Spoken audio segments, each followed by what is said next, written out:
Please welcome 2024 Democratic National Convention Permanent Chair, Mignon Moore, and Convention Co-Chair, Representative Veronica Escobar.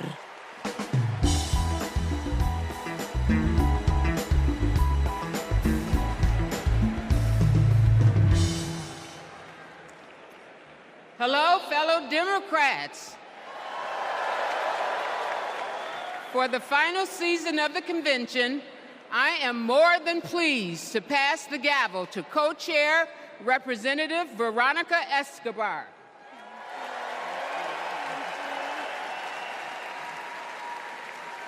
Thank you, Madam Chair. The fourth season of the 49th Quadrennial National Convention of the Democratic Party will now come to order.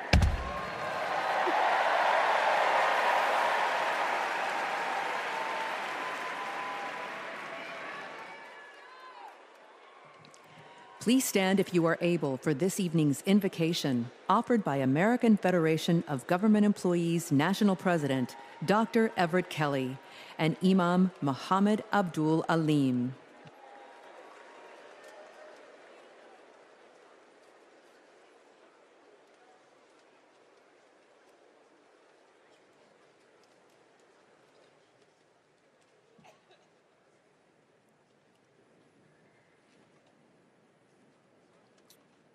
Let us pray. Eternal God, our Father, creator of the universe, help us to rise together in unity and love. The work ahead is monumental. We must heed our call to feed the hungry, heal the sick, and comfort all who suffer. We must conquer fear, injustice, and despair. Our great democracy's foundation is our knowledge that all are equal in God's eyes, that righteous truth, your gift of freedom and equality, are being questioned once again. They're what our forefathers and mothers fought and died for. They died on battlefields, in factories, on farms and picket lines. They died in chains. They died for a better world. Beloved Creator, all this tonight, our democracy is now on the line. In the months that remain, guide Vice President Harris and Governor Walz with your wisdom and your thoughts. Eternal One, hear our prayer. Set our hearts afire that we may never weary in doing with your will in the pursuit of justice. In your Son's name, amen.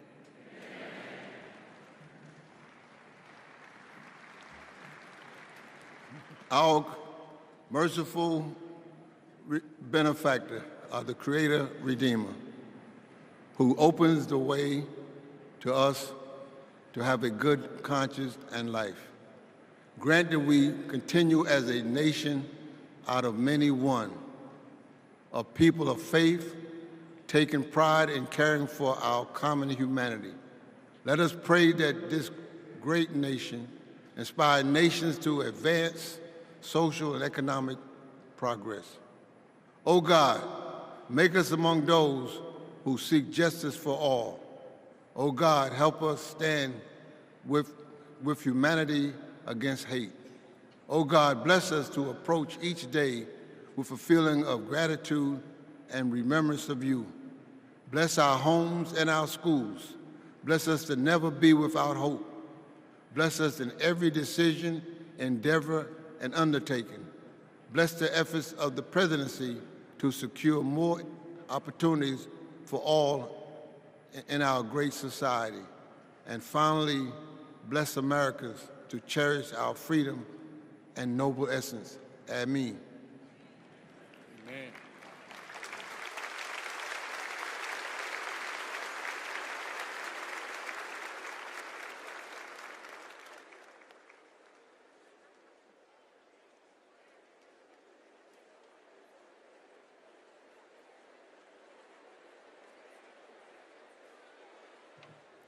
Please remain standing for the presentation of colors by the Illinois State Police Honor Guard.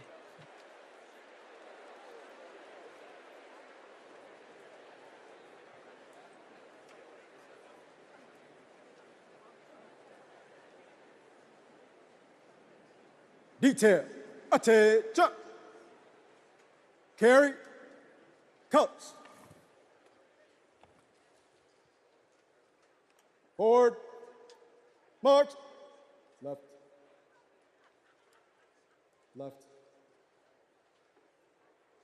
left, left, left, left. Colors, color turn.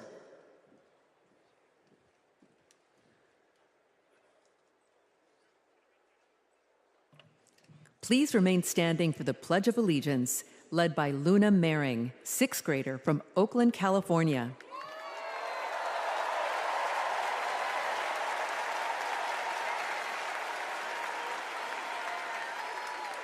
I pledge allegiance to the flag of the United States of America and to the republic for which it stands, one nation, under God, indivisible, with liberty and justice for all.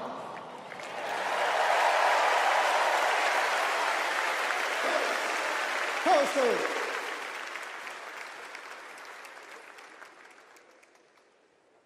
Left, left, left, left, left, left.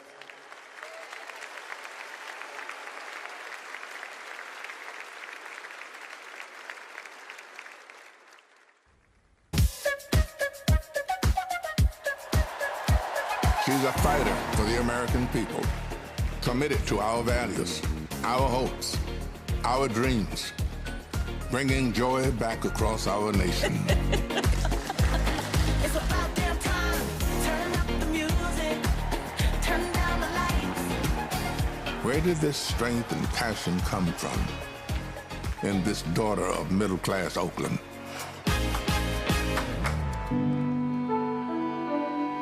Well, it started with her parents, her mother, a South Asian scientist, and her father, a black economist.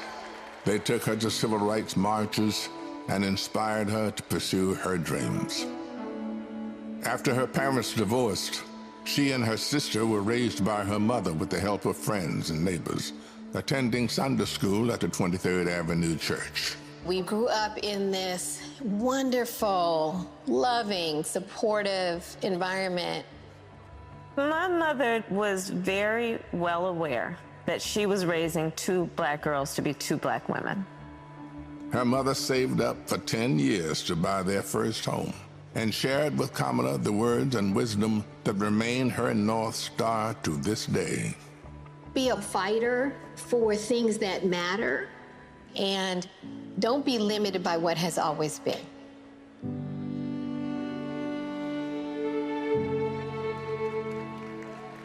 And then came a moment that changed Kamala Harris's destiny, the spark that lit the fire within.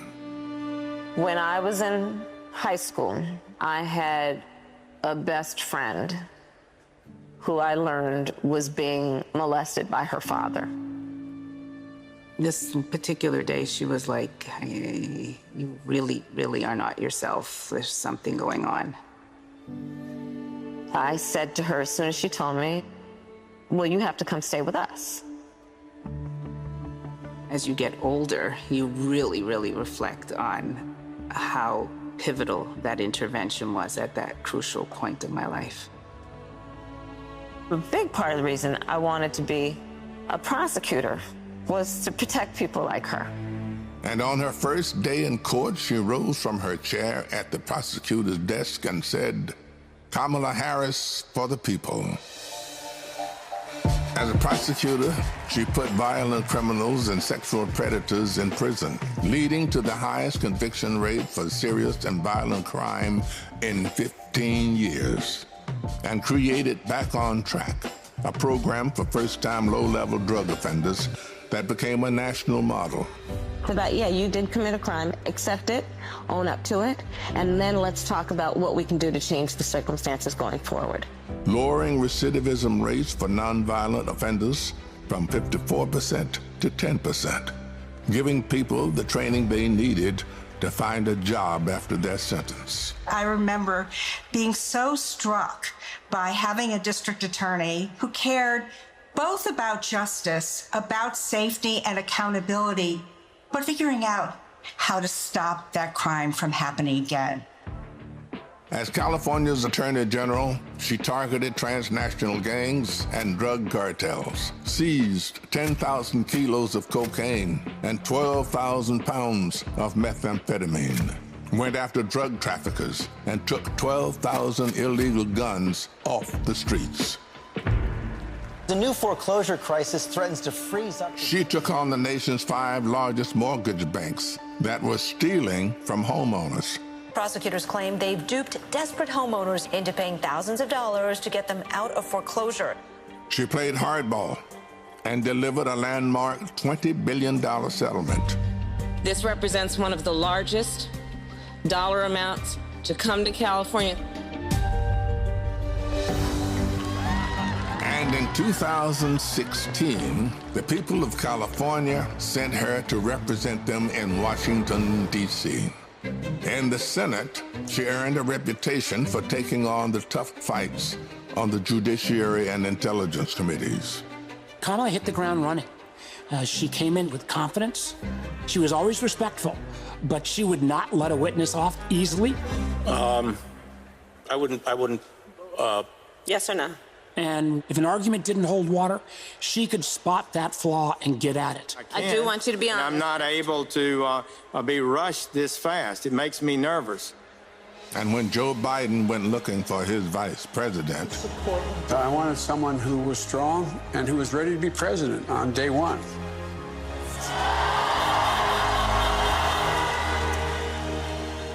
as vice president, she worked to cap insulin costs for seniors at $35, to replace lead pipes and provide clean water for communities, and she helped create 16 million jobs. The Biden-Harris bipartisan infrastructure bill has already created thousands of jobs for our members. That is what the future looks like under a president, Kamala Harris. She fought to reduce the trauma of gun violence that has devastated our nation. How many of you guys, as college students, had to have a drill during high school or middle school or elementary school where you learned about how you need to hide in a closet or crouch in a corner in the event that there is a mass shooter roaming the hallways of your school? Look at that. Look at that. And she did more than talk the talk. She walked the walk, helping pass the first bipartisan legislation in 30 years to curb gun violence. So one thing I learned about working with Vice President Harris is she always stand on business.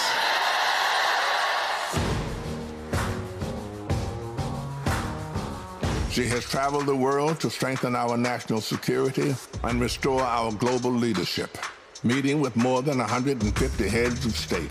She stood shoulder to shoulder with our allies and stood up to dictators, helping to unite NATO behind Ukraine and impose punishing costs on Russia. She's led the fight for reproductive freedom. We have worked too hard and fought too long to see our daughters grow up in a world with fewer rights than our mothers. The first vice president to visit an abortion clinic, she built a nationwide grassroots movement to ensure that access to abortion, IVF, and birth control will always be protected. In the halls of power, she's a tough prosecutor, an effective policymaker, a powerful leader. And at home, she's the center of her family. I'm not giving up. She's the best godmother, auntie. She's honest, she's loving, incredibly reliable. She's one of the most loyal people you'll ever meet. That is why I believe she is so prepared to be our next president. This love she has for her family, being there for all of us, that's how she will lead this country, being there for everyone. She's a proud graduate of Harvard University, Her campaign is a force of nature, generating the excitement we've all been yearning for. A campaign of joy, of love, of care. I am so fundamentally inspired. Kamala Harris will be our next president because you know there's too much on the line to stay on the sidelines. Thank you, Madam Vice President. Thank you for bringing back the joy. Sometimes people will open the door for you and leave it open. Sometimes they won't. And then you need to kick that door down. We are not going back.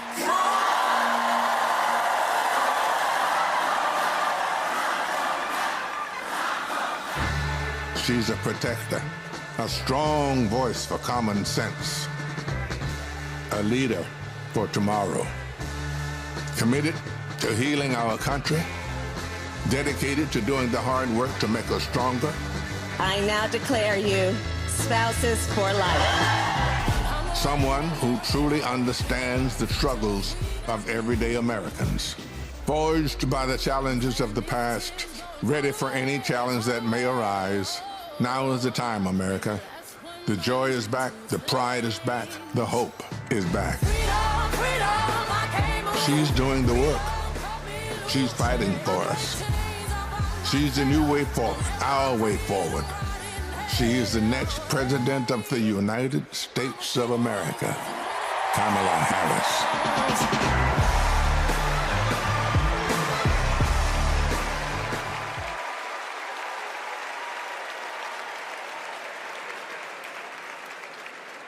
Wow.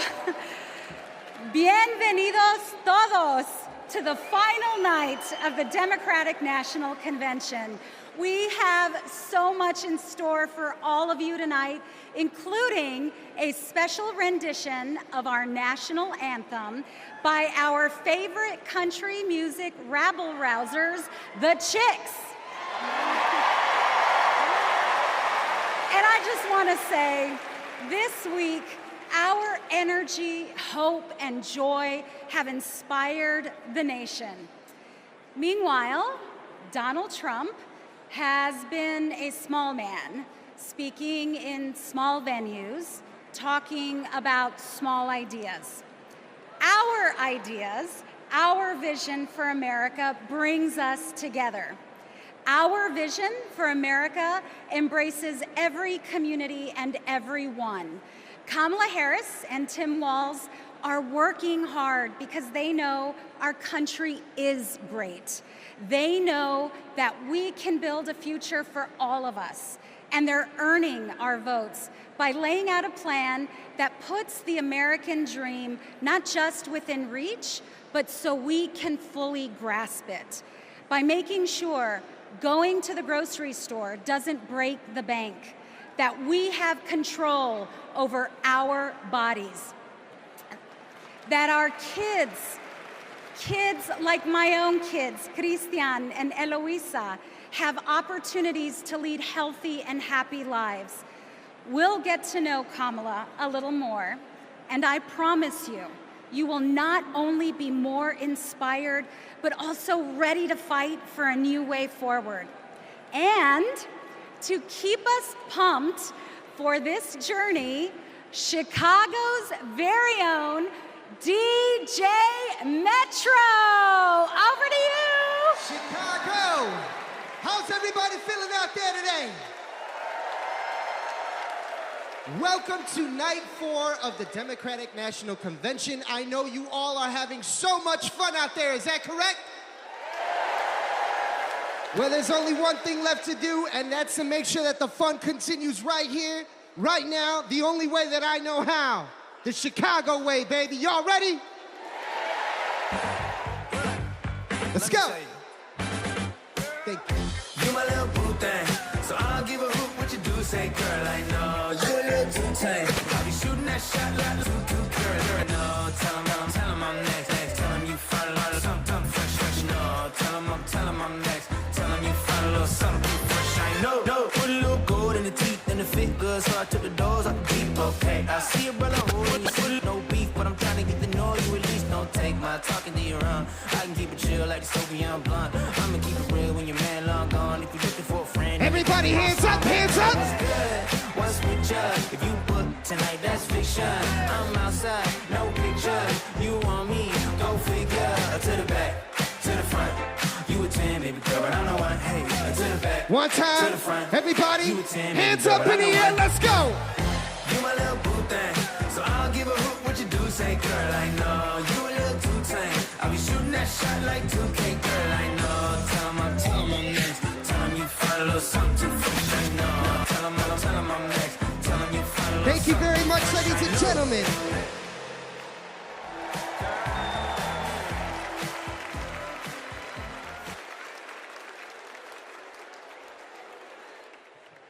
Please welcome National Education Association President Becky Pringle and American Federation of Teachers President Randy Weingarten.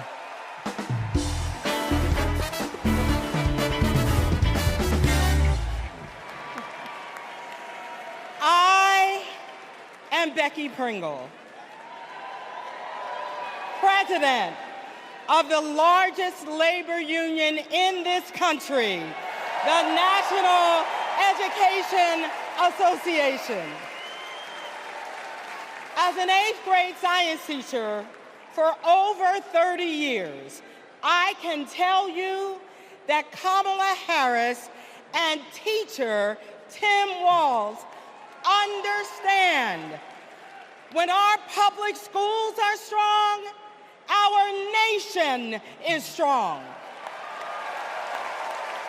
They know expanding free school meals, investing in healthcare, and keeping our communities and our schools safe creates opportunity for everyone.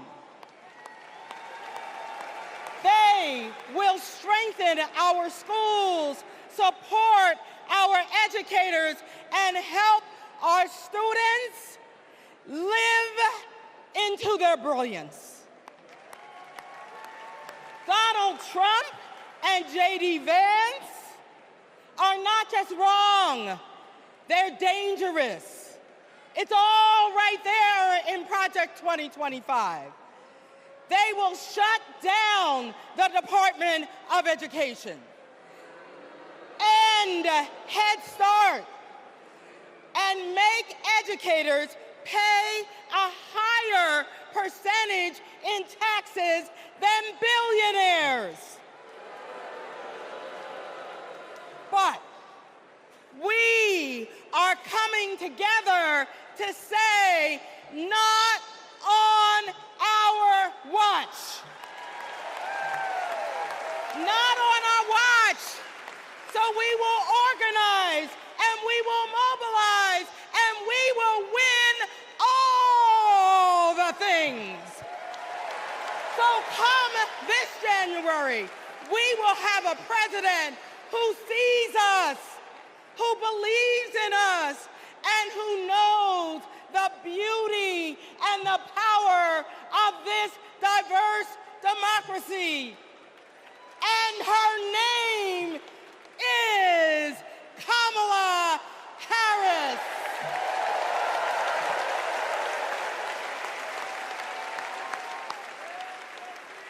I'm Randy Weingarten, the president of the AFT and a public school teacher.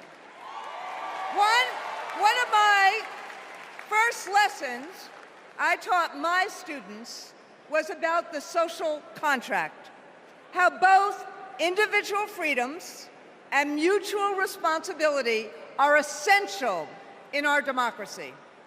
This covenant underlies our commitment to public schools, where educators prepare students to spark innovations, steward the environment, create our arts, and shape our democracy. Now, one of the first lessons my students taught me was, you gotta walk the walk. That means Donald Trump and J.D. Vance can't claim they're pro-child while gutting funding for public schools. That means that being pro-family means we support access to good union jobs, affordable housing, health care, and higher education. That's what Kamala Harris and Tim Walz are fighting for, and we are all in. They've spent their lives making the promise of America real in the classroom and the courtroom. America, with Kamala Harris as our president, our best days are ahead.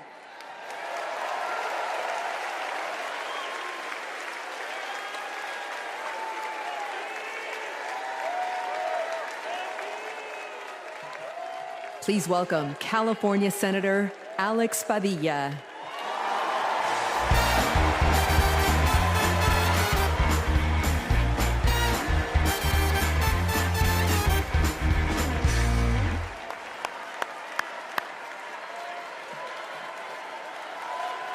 Good evening, Democrats. Buenas noches, Demócratas. My name is Alex Padilla, and I am so proud to represent the great state of California in the United States Senate.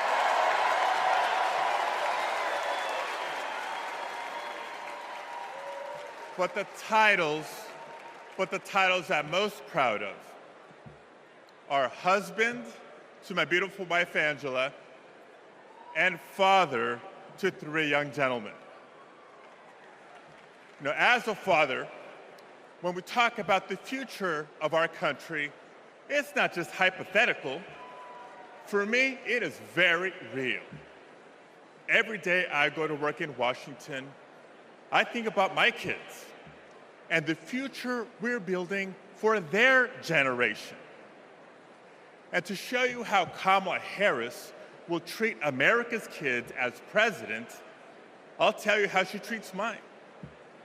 Because whenever she sees Roman, Alejandro, and Diego, she greets them with kindness and respect, literally meeting them on their level, to speak to them and to listen. And every fight that Kamala and I have taken on together has been about making life better for this generation and the next. As a state senator, I stood with then Attorney General Harris as she took on the big banks to keep kids and their families in their homes.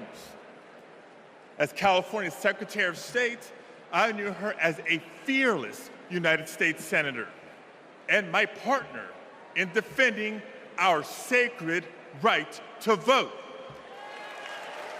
That's right. And when Kamala became vice president, I was honored to fill her seat. But I knew that I had some big Chuck Taylors to fill.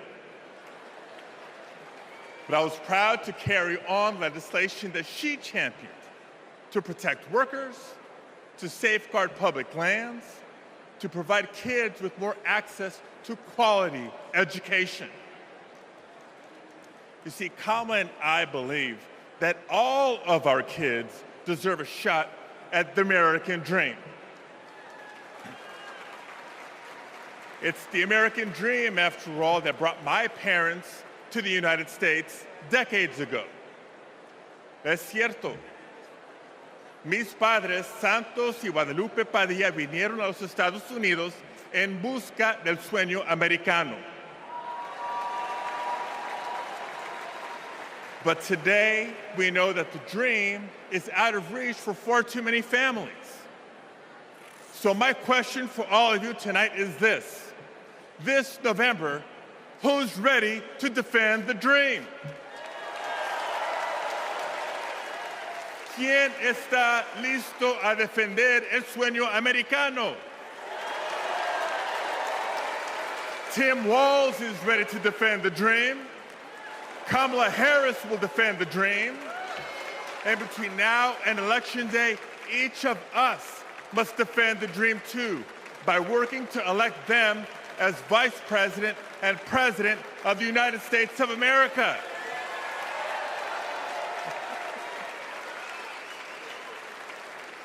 So I want to thank you. May God bless you. Now let's go win this thing.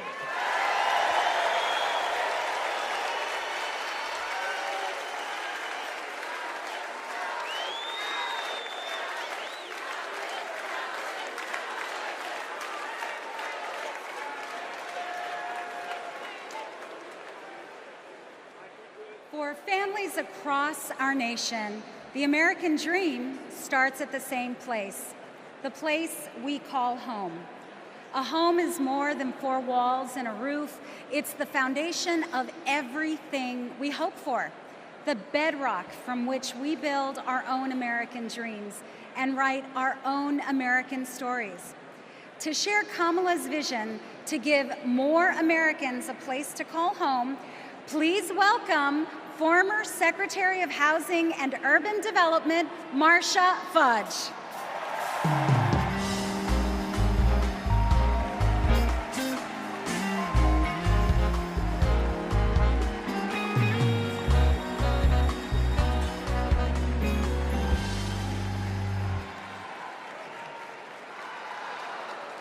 OH.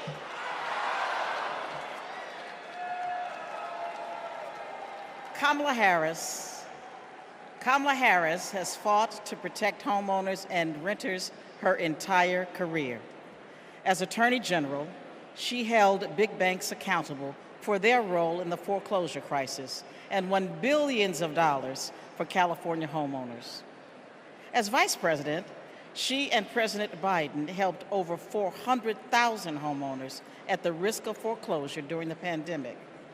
And as President, she will build 3 million new homes and rentals, limit unfair rent increases, and offer down payment support for first-time home buyers. It's personal. Kamala remembers her mother's pride at buying their first home after saving for 10 years. She knows housing is a human right and a pathway to the middle class. Where you live determines what schools your children go to, what health care you receive, and whether you can get a good job without spending hours commuting. Where you live too often determines how you live. Donald Trump has no idea how housing works for everyday Americans. He doesn't care. He started his career being sued for denying housing to Black families. As president, he sat by while the cost of housing skyrocketed. Now, we can hand the keys to our housing policy back to a negligent landlord, or we can elect a president who believes in safe, affordable housing for all.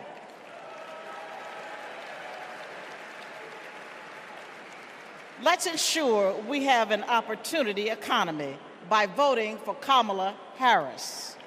Thank you. Don't know why, but I feel like freedom. I'm Matt, and I'm a former Trump voter. Hi, my name is Dave from Pennsylvania. I'm a two-time Trump voter, 2016 and 2020. I voted for Trump before, but I'm not going to do that again. I think his agenda has really been awful for America. He doesn't care about ordinary people. He's never been one, never known any. I'm extremely worried about Donald Trump getting in the White House again. People are working. All these people who weren't working under the Trump administration, they now have jobs. One thing I like about Kamala Harris is she talks about the issues. She talks about the economy. She talks about women's rights. I'm going to vote for Kamala Harris.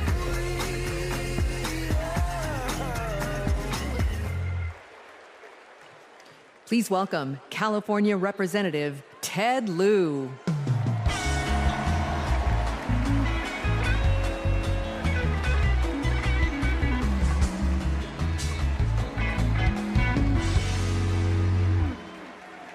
As a computer science major, I am so impressed with how large this AI-generated crowd looks tonight.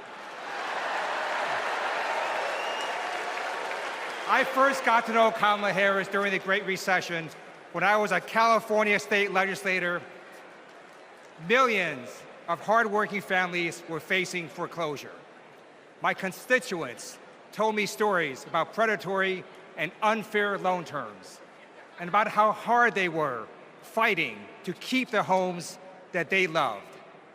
Thankfully, they had someone fighting just as hard for them, Attorney General Kamala Harris. She led an investigation of the mortgage industry to root out fraud. She helped pass the Homeowners Bill of Rights, and she held the big banks accountable, bringing back $20 billion to homeowners. Since those days, I've seen her continue to fight for affordable housing as vice president, and as president, she's going to cut red tape so we can build more houses, help new homeowners afford a down payment, and take on corporations that unfairly hike up rent. Kamala Harris fights for affordable housing because she gets it. You know, when her mom was raising 2 girls, she did what so many parents do: work early hours and work late nights, pay the bills, and put on a brave face so her girls did not know how hard it really was. It shouldn't be this hard in America, and President Kamala Harris will make sure it's not. She'll fight to lower housing costs so that everyone, everywhere, can find a place to call home.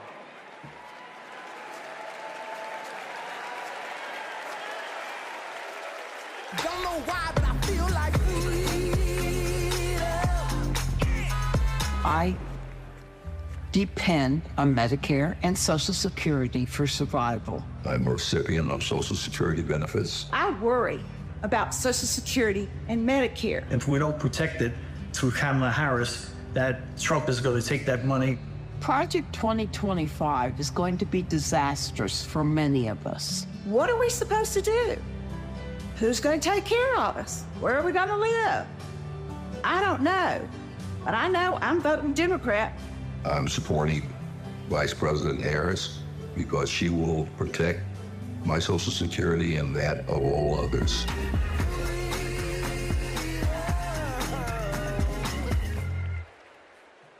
Please welcome Wisconsin Senator Tammy Baldwin.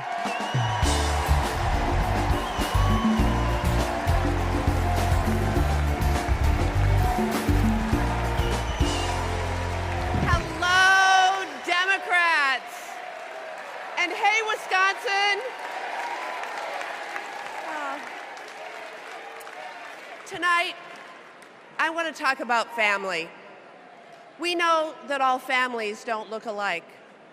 My mother was a teenager when I was born, and she struggled with addiction. I never met my father, but I had 2 incredible grandparents who stepped in and raised me, David and Doris Green. Everything I know, I learned from them.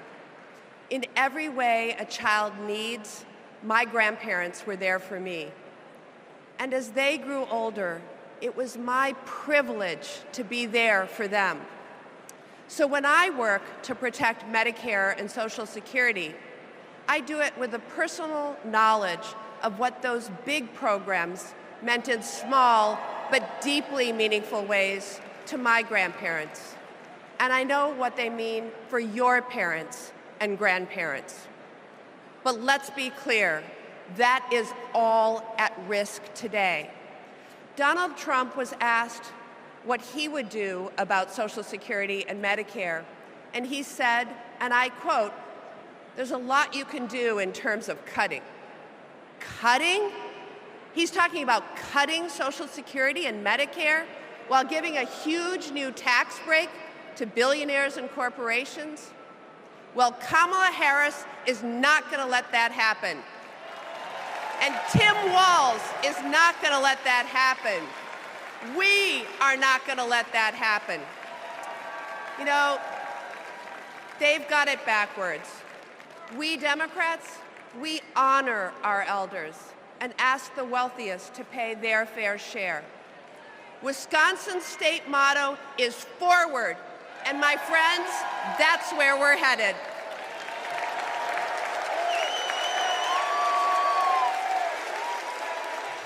Please welcome Massachusetts Representative Catherine Clark.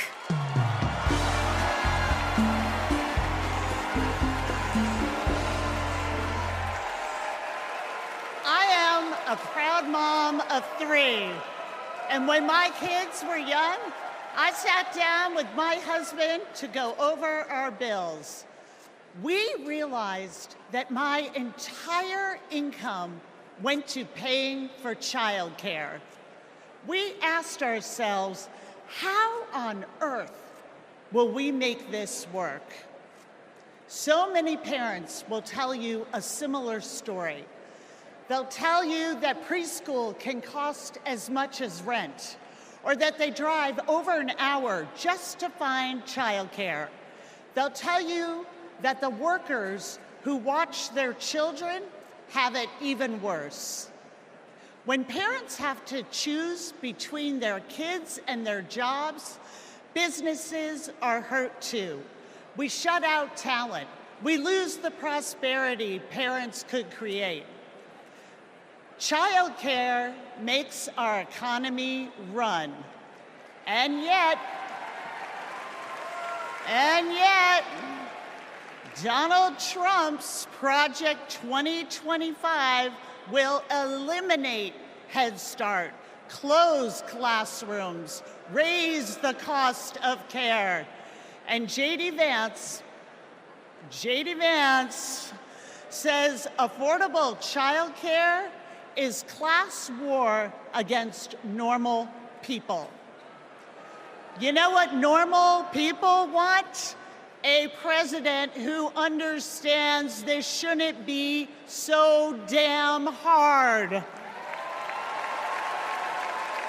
That's Kamala Harris. She's seen this firsthand. You've all heard Kamala talk about her mother. She was both a brilliant scientist and a devoted mom. She had to fight to make it all work, to raise her daughters, to pay the bills, to keep the career she loved. Kamala and Tim know that when everyone can find and afford childcare, our kids and our communities will thrive. Our middle class will grow.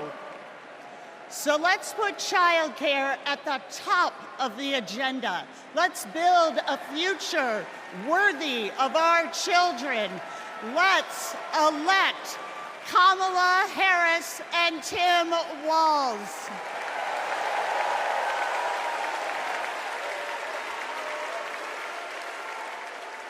Please welcome Colorado Representative Joe Neguse.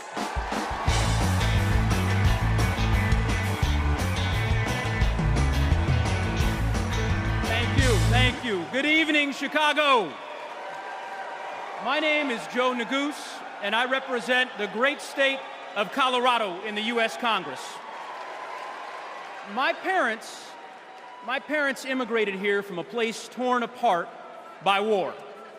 They worked hard every day, made tremendous sacrifices, and taught me to never take for granted the educational opportunities that we have in this incredible country. It's because of them and because of those opportunities that tonight their son stands before you as Assistant Democratic Leader of the U.S. House of Representatives. My fellow Americans, let me say this clearly.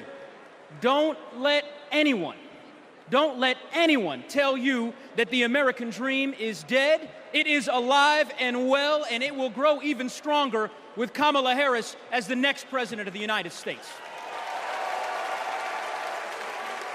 How do we know that? How do I know that? Well, it's because Kamala Harris believes that college can be a ticket to the middle class, and she has fought to make it more affordable her entire career. As California Attorney General, she took down one of the biggest for-profit colleges, securing $1 billion, $1 billion for students who were defrauded. Alongside President Biden, she expanded Pell Grants and secured record funding for HBCUs. And Kamala Harris made public service loan relief a reality for teachers and first responders and firefighters and nurses and countless others across our land. Vice President Harris delivered before, and she will do it again. As president, she will build a brighter future, a more affordable future, a future where going to college doesn't break the bank, a future where my 5-year-old daughter, Natalie, who's watching us back home in Colorado right now, a future where she can live her dreams. So those are the stakes. Let's make it happen, America. Let's make history, America. Let's elect Kamala Harris, the 47th President of the United States. Thanks so much. God bless. Thank you.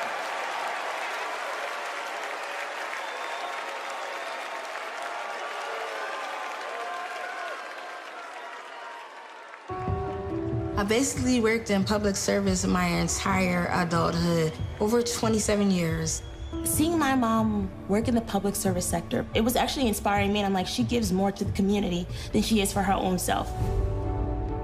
As a single mother, I knew I wanted my daughters to have a better life than I did. So I said, you know, going to school will help me. I would see her move like the bills to the side, but I know she was mounting. I know she was drowning in student loan debt. Then eventually my loans got to $800 a month. I paid it. I did what I was supposed to do. But I was like, oh my God, I'm gonna be in debt until the day I die. When the Biden-Harris administration first announced the public service loan forgiveness, and I'm rushing to my mom, like, apply for this, apply for this. I'm sitting at my desk, opening up my mail. It says, thank you, Kelly, for public service. Your loans now have been forgiven. Took a deep breath, and I screamed. I had to pinch myself. I had to see if this was really happening. Seeing my mom finish her higher education was life-changing. I don't think anything can ever stop me from my goals, because I saw her do it as a single parent with twin girls, with life pushing her down so many ways, but she continued to rise up. She has been the force, the motivation for me to want to continue to work in the public service agency. With this loan forgiveness, I can plan for my future. I was able to purchase my very first home. It creates great opportunity for my daughters. It creates stability. Thank you, Vice President Harris and the entire administration. I just want to thank you again and again and again. Thank you so much.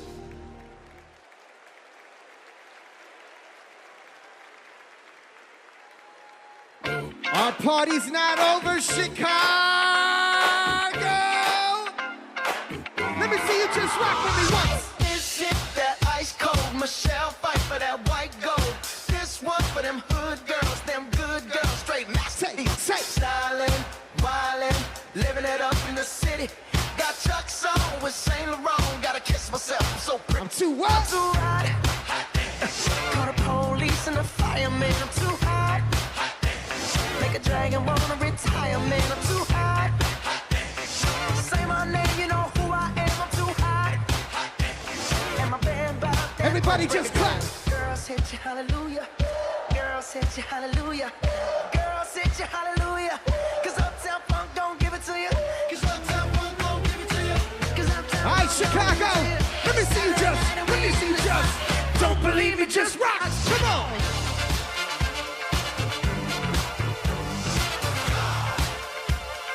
Don't believe me, just watch. Don't believe me, just watch. Don't believe me, just watch. Don't believe me, just watch. Hey, hey,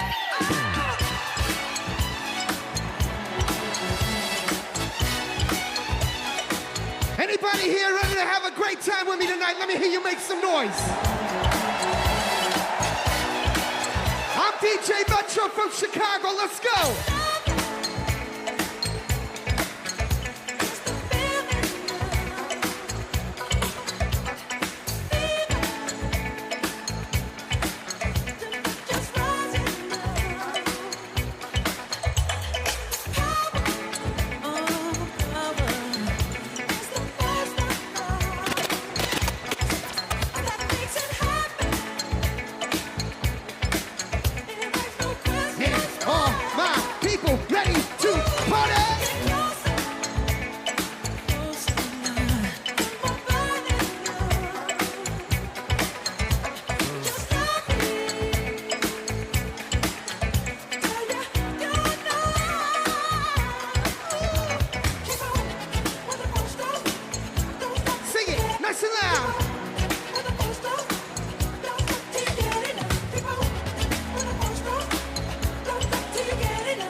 and gentlemen, I'm DJ Metro. I'll be back for more later.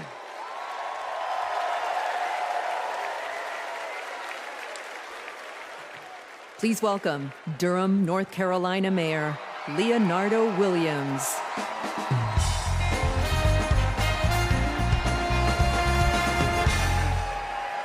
Hailing from the Tar Heel State,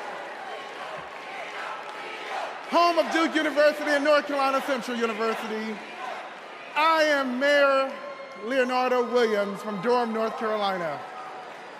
You know, several years ago, my wife Zweli and I started cooking for our community. We drove to schools, doctors' offices, just to give out a few samples. And eventually our friends asked, "Where's the restaurant, y'all?" But you know, it takes capital. It takes capital to chase a dream. And during the Trump administration, they did not make it easy. Not for folks like us. So what I thought was, I guess not everybody can have a multi-million-dollar loan from their father. So I'll tell you what we did. We emptied our savings, and in 2008, we launched Zweli's Kitchen, America's first Zimbabwean restaurant. And the Biden-Harris administration helped make that a reality. They helped make that dream come true for entrepreneurs like us. Now, thanks to small business grants and all of the help that we received from them, we now have 3 locations, and we employ nearly 30 employees with a living wage. But we are not alone. Under Joe Biden and Kamala Harris, more than 500,000 business applications have been filed in North Carolina. Kamala Harris is fighting to create an opportunity economy that can break down barriers for entrepreneurs like us.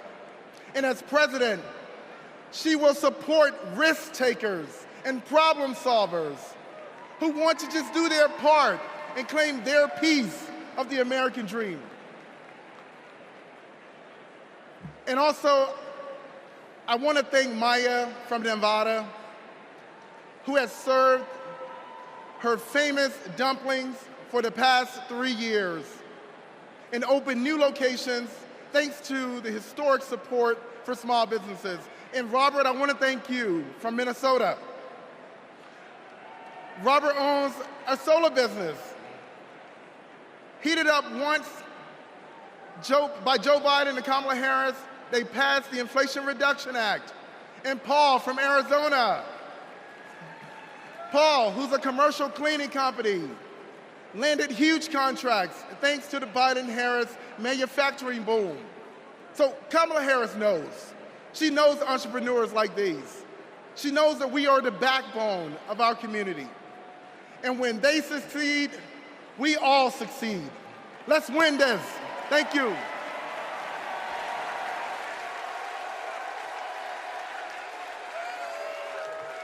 Please welcome Illinois Representative Raja Krishnamurthy.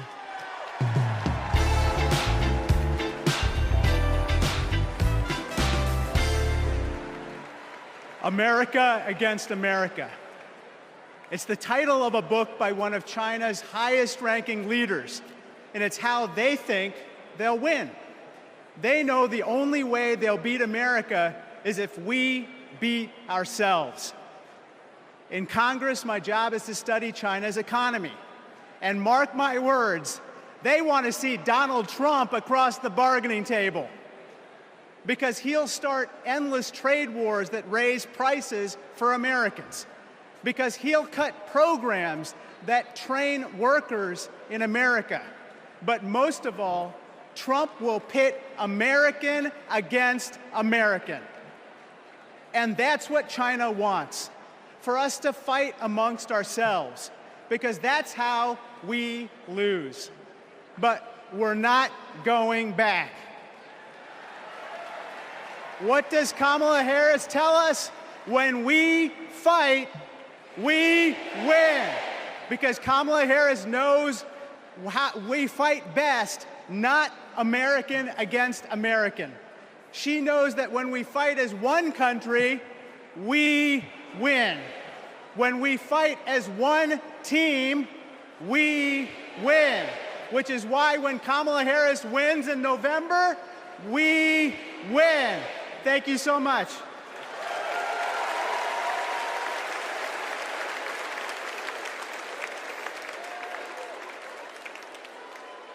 We believe in a future where every person has the opportunity to build a business, to own a home, to build intergenerational wealth,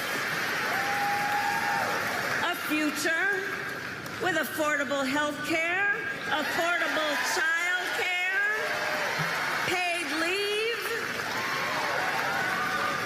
and all of this is to say, building up the middle class will be a defining goal of my presidency.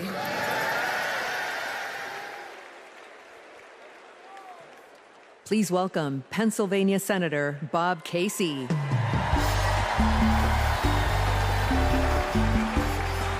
Pennsylvania. Here's a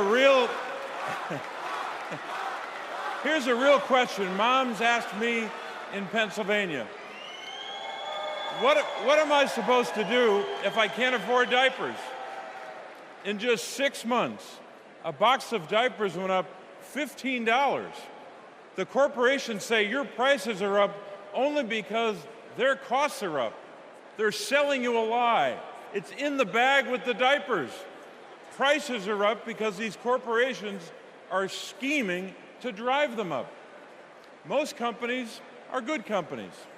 It's the food conglomerates that sit behind the supermarkets, the faceless wholesalers. They're the ones who are extorting families at the checkout counter. This is greedflation. I've been fighting it a long time. So has Kamala Harris. And finally, we're starting to win. When Big Pharma jacked up the cost of insulin, we passed a bill to stop them. Now, for millions of Americans, it's capped at $35 a month. So that's one. I've been fighting to ban price gouging on food. And next year, when she's president, Kamala Harris will sign a bill to do just that. So that's another. And when corporations take advantage of a crisis, like toilet paper during the pandemic, we'll hit them with harsher fines when Kamala Harris is president. Now, Americans don't expect stuff to be free, but we do expect it to be fair. The people I'm talking to, from Allentown to Erie, they don't tolerate being ripped off. Americans are hardworking, honest people. And that's what we've been fighting for. We're fighting for honesty. I'm fighting for it. Kamala Harris is fighting for it. Will you fight for it? All right, let's go out and win this thing. Thank you.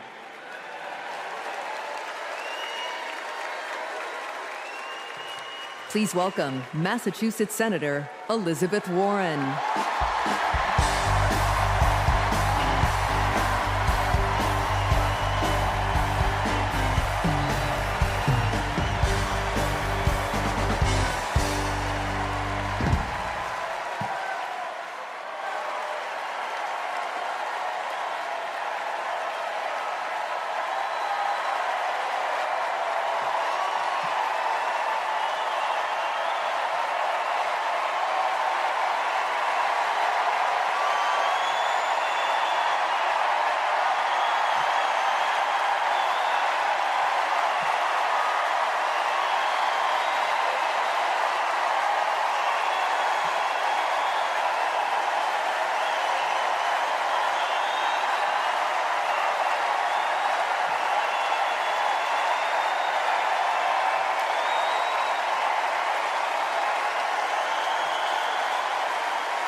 love best about Kamala Harris? Kamala Harris can't be bought, and she can't be bossed around. Now, I first met Kamala in the aftermath of the 2008 financial crash. The banks had flat out broken laws, cheated people, and stolen homes. Millions of Americans had lost their jobs, their savings, their homes. Now, I was setting up the Consumer Financial Protection Bureau. Go CFPB! Yeah! Kamala was protecting families as California's Attorney General. You bet. And Donald was scamming students at Trump University and trying to make money off people losing their homes. Kamala Harris stepped up. She enforced the law, she fought the giant banks, and she delivered billions of dollars of help for families.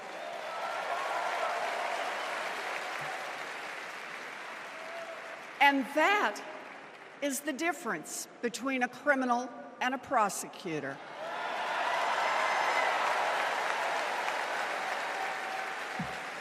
You know what else I love about Kamala?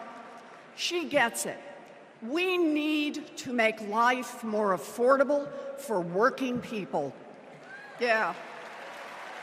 Donald Trump, the felon, has no plans to lower costs for families. He doesn't know how, and basically, he doesn't really care. When did he ever fill up a gas tank or worry about a grocery bill? The only bills he worries about are from his criminal defense lawyers.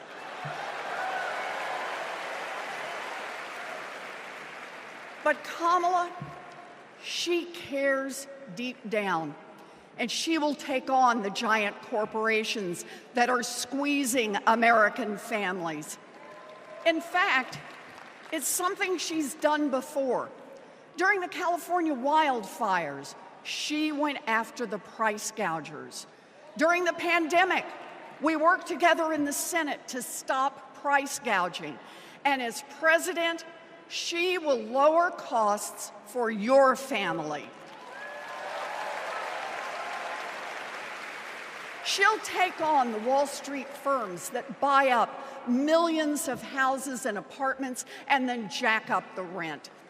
She'll take on drug companies that charge an arm and a leg for prescriptions. She'll take on corporate monopolies that rip off consumers and billionaires who don't pay taxes.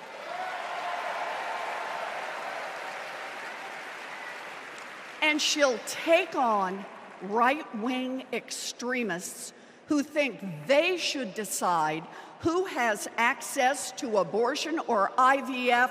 Kamala will protect abortion rights nationwide. Yeah. And there it is. Groceries, gas, housing, healthcare, taxes, abortion. Trust Donald Trump and JD Vance to look out for your family? Shoot, I wouldn't let those guys, I wouldn't trust them to move my couch.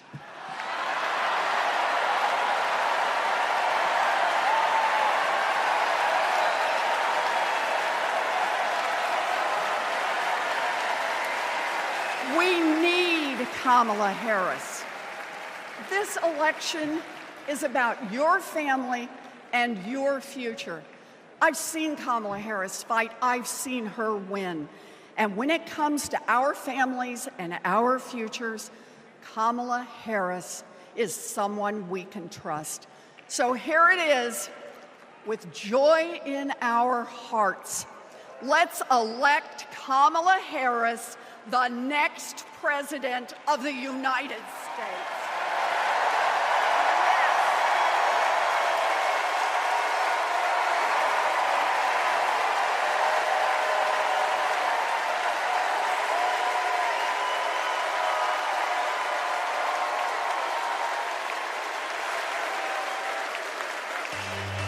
party is nowhere near over, Chicago!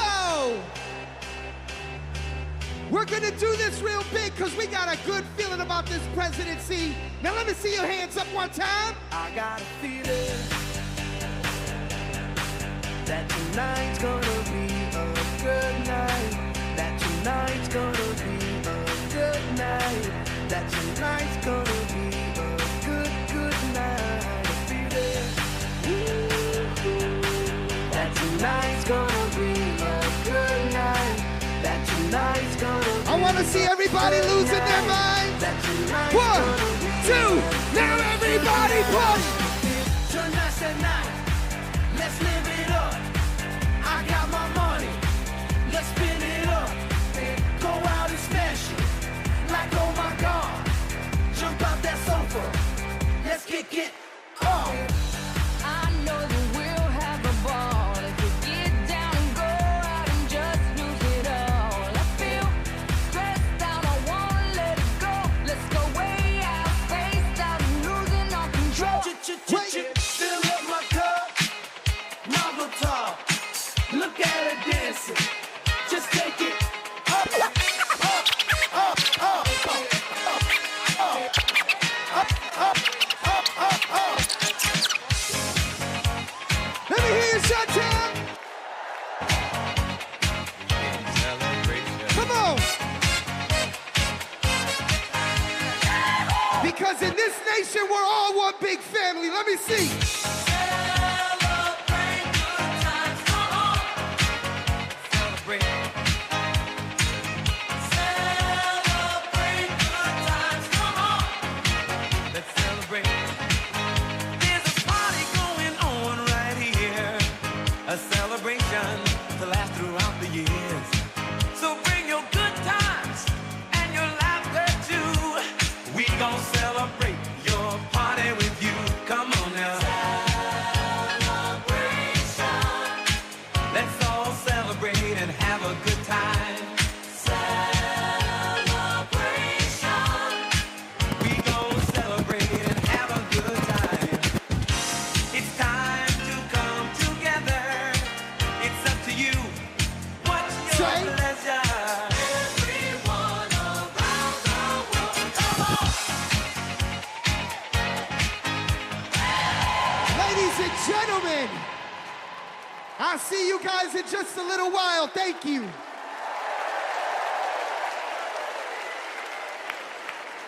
Woo! We've got ourselves a party in here, Chicago. All right, Democrats, we know that a secure future depends on strong global leadership. As Vice President, Kamala Harris has been tested on the world stage. She's faced down threats, stood shoulder to shoulder with our allies, and engaged in the serious work of safeguarding America's security. Please welcome to the stage an Army Ranger, my colleague, Congressman Jason Crow.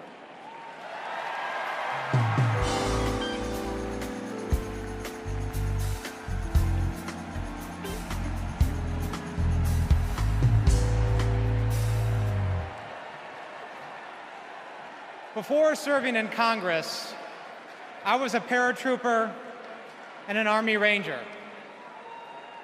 Over 100 combat missions in Iraq and Afghanistan taught me what really makes America strong and secure. You see, it's not tough talk, it's not chest thumping, because in war, talk is cheap. And trust me, I know a couch commando when I see one.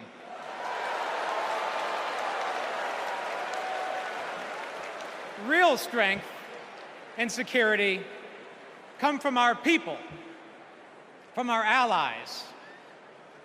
Donald Trump's Project 2025 would abandon our troops, abandon our veterans, our allies, and our principles. In Chapter 4, Trump plans to do Putin's bidding by abandoning Ukraine and walking away from our NATO allies. In chapters 2 and 3, he plans to fire our national security and military professionals and then replace them with MAGA loyalists. But I refuse to let Trump's golf buddies decide when and how our friends are sent to war.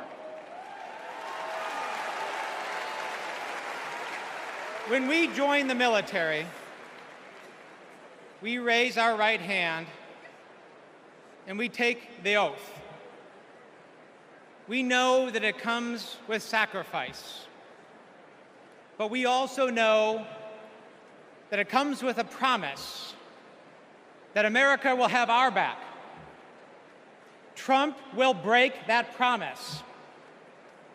In fact, in Chapter 20 of Project 2025, he plans to slash veterans' benefits and then privatize VA health care. As a paratrooper, we learned that the leader of the unit jumps first, and then the others follow. Leaders always go first. But Trump, he would push your son or daughter out of the plane and then abandon them when they come home. Our troops deserve a commander-in-chief who will always have their back. That leader is Kamala Harris. And together, we will make Kamala Harris our next commander-in-chief.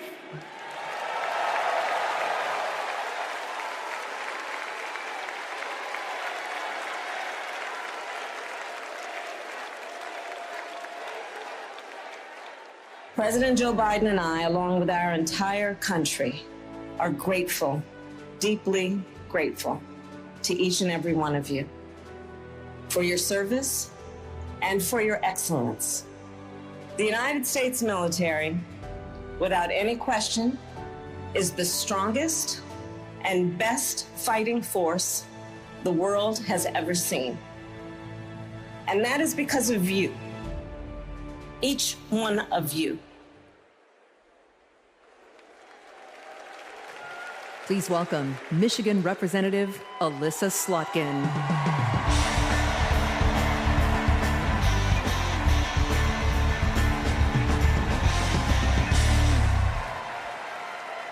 Good evening. I'm Alyssa Slotkin. I am honored to be your U.S. Senate nominee from the great state of Michigan. Go blue, go green, my peeps from Michigan. My life in service began in New York City on September 11th. As the smoke cleared, I knew my career would be spent protecting the country we all love. I was recruited by the CIA and served 3 tours in Iraq alongside our military. And I worked at the White House under presidents of both parties and as an acting Assistant Secretary of Defense under President Obama. I want to talk tonight about national security because the choice in November is stark. America retreating from the world or leading the world. Trump wants to take us backwards. He admires dictators a lot. He treats our friends as adversaries and our adversaries as friends. But our vision is based on our values, the values that took us to the shores of Normandy and helped us win the Cold War. We believe America should inspire and lead at home and abroad. We recognize that it's not just about having a strong military, but about tackling global challenges like AI and climate change together. And guess what? That takes friends. You gotta have friends to do that. Vice President Harris understands our strength abroad is inextricably linked to our strength here at home. Our schools, a strong middle class, and the health of our democracy. So, for everyone here and everyone watching, I want you to proudly claim your patriotism. You are here because you love your country. Do not give an inch to pretenders who wrap themselves in the flag, but spit in the face of freedoms it represents.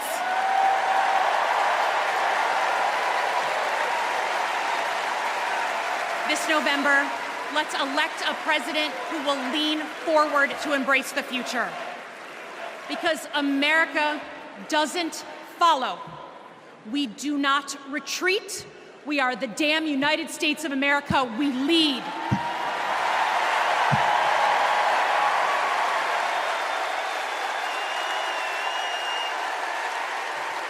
Please welcome New York Representative Pat Ryan.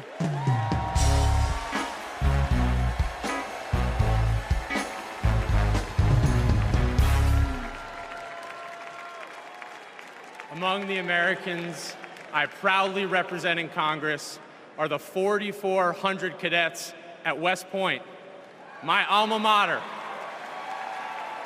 Last year, I welcomed Vice President Harris when she delivered the commencement address. I watched as she shook the hand of every single cadet. That's the thing about West Point.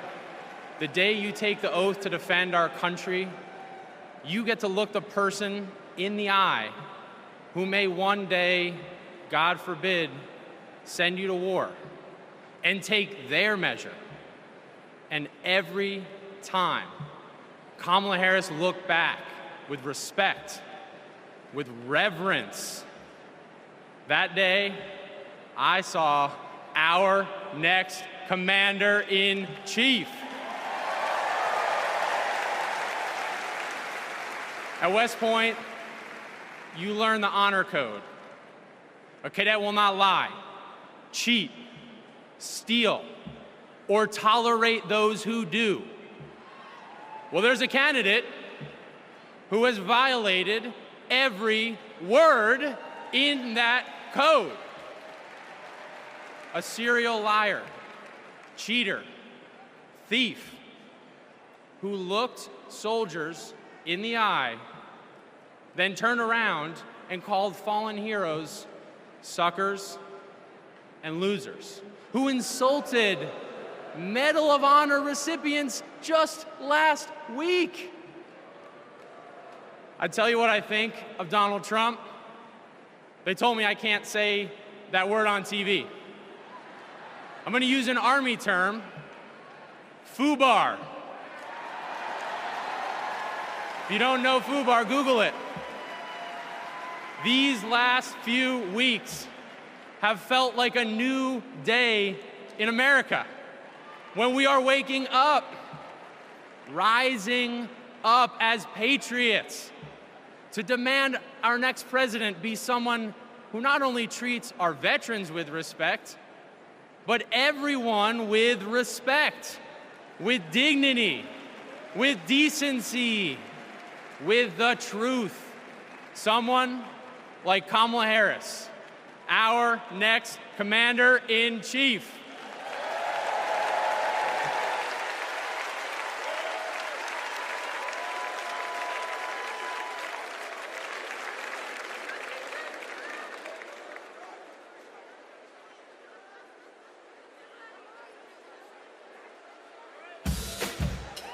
We are not done.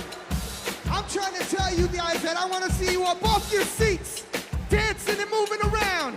Get excited with me and say, I say I'm too late. Got nothing in my brain. That's what people say. That's what people say. I go on too many dates, but I can't make them stay. At least that's what people say. That's what people say. But I keep cruising. Can't stop, won't stop moving. It's like I got this music in my mind saying it's gonna be alright. 'Cause the players gonna play. And the haters gonna hate. Baby, I'm just gonna shake. Shake it off, shake it off. Heartbreakers gonna break. And the fakers gonna fake. Baby, I'm just gonna shake. Wait. Shake it off, shake it off. Hold on. Come and move that in my direction. So thankful for that. Representando para mi latino aquí conmigo esta noche. Yeah. Oh, you are my sunrise on the darkest day. got me feeling some kind of way. Make me wanna savor every moment slowly. Slowly. Despacito. Quiero respirar tu cuello despacito. Deja que te diga cosas al oído. Para que te acuerdes si no estás conmigo. Despacito. Quiero desnudarte a besos despacito. Firmo en las paredes de tu laberinto. Y hacer de tu cuerpo todo un manuscrito. Quiero ver bailar tu pelo, quiero ser tu ritmo. Que le enseñes a mi boca tus lugares favoritos. Ladies and gentlemen, one more time, I'm DJ Metro, and I'll be back.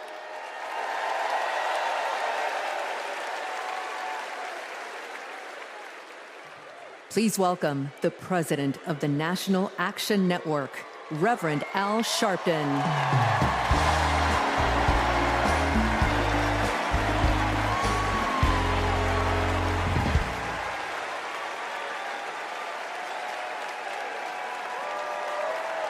Thank you. Thank you. Thank you. Good evening.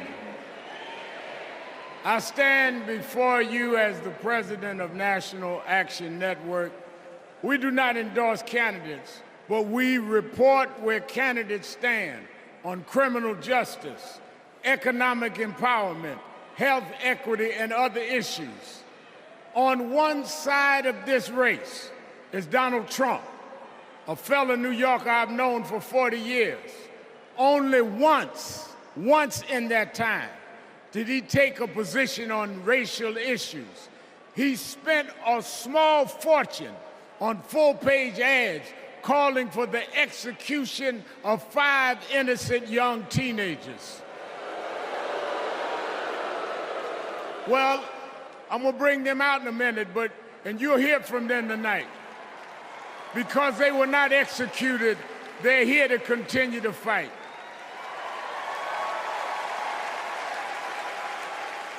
But it was there that I saw Trump love to fan racial flames. On the other side is a woman that I've walked with in Selma, Alabama to commemorate the 59th anniversary of Bloody Sunday. Kamala Harris spoke to me that day about unity and passing bills. All I ever heard from Donald Trump was how he can get an advantage. I see one candidate who wants to protect the right to vote while the other has tried to cook up 11,000 votes in Georgia. I see a candidate who, with Joe Biden, brought leaders to the White House to confront violent hatred, running against a man who said neo-Nazis in Charlottesville were fine people. I see a candidate who has sought to reform and uphold the law, and a man who wrongly assumes his mugshot appeals to black Americans. I've worked with Kamala Harris. In every job she's had, she has consistently committed to making government work for those of us who've been disadvantaged. All Donald Trump has been consistent about is making himself richer and sowing division to get that done. This man sat right here in Chicago a few weeks ago, refusing to apologize for claims that migrants were taking black jobs. Well, in November, we're gonna show him when blacks do their job.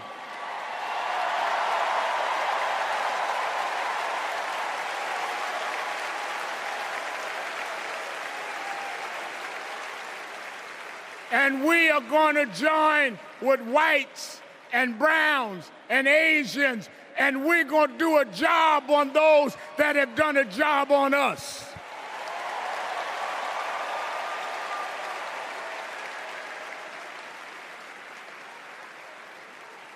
Tonight, we are going to realize Shirley Chisholm's dream.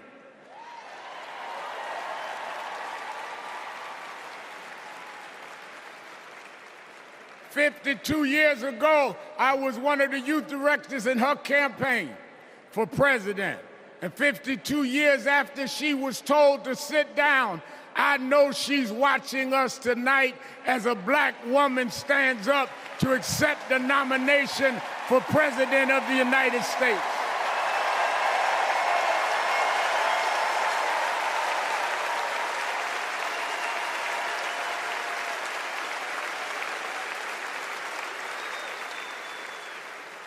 We have fought too hard for women to be told to get out of the kitchen. We are now on our way to the Oval Office. We won't go back.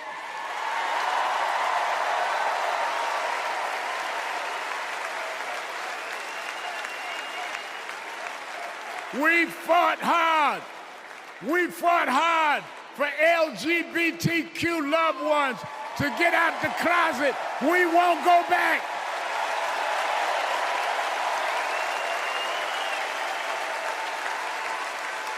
We fought hard for the right to choose, the right to education. We suffered and died and bled, went to jail to get the right to vote. We won't go back.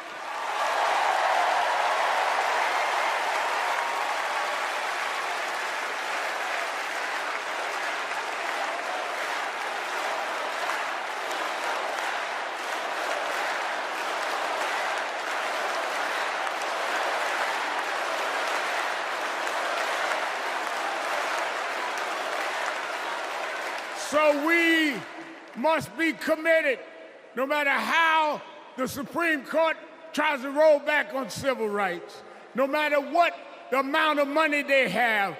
We are here because others fought and suffered for us, and we vowed tonight we won't go back.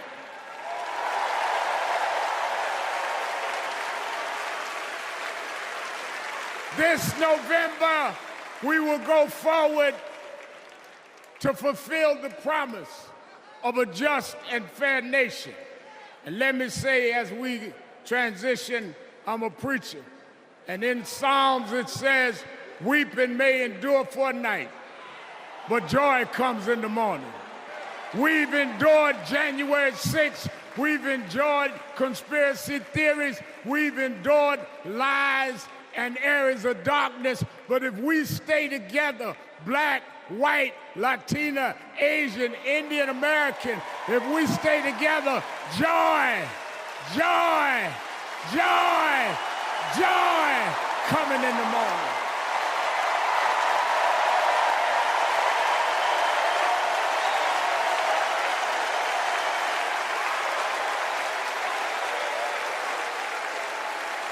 I want to now, since I was a teenager, I was mentored by Reverend Jesse Jackson. And Reverend Jackson taught us to fight for what's right. And now I want to bring out some young men that I fought for. I referred to them then. They were known as the Central Park Five. Now they are the Exonerated Five. Raymond Santana, Kevin Richardson, Yusef Salam, Corey Weiss, the Exonerated Five.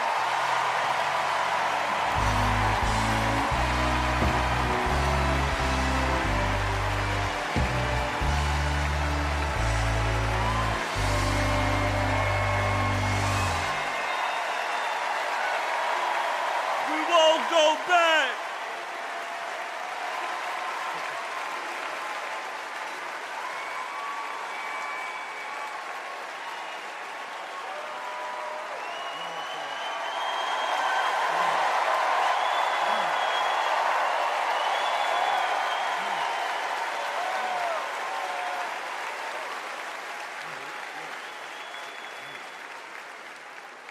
Good evening, people.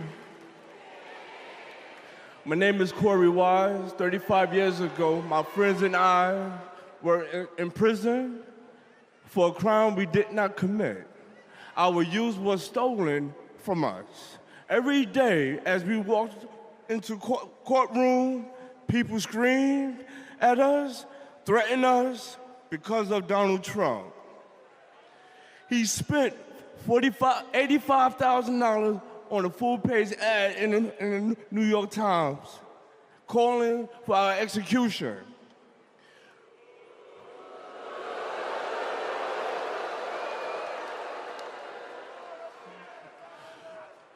We were innocent kids, but we served a total of 41 years in prison. Reverend Al Sharpton stood with us. Now, I'm proud to stand with him today.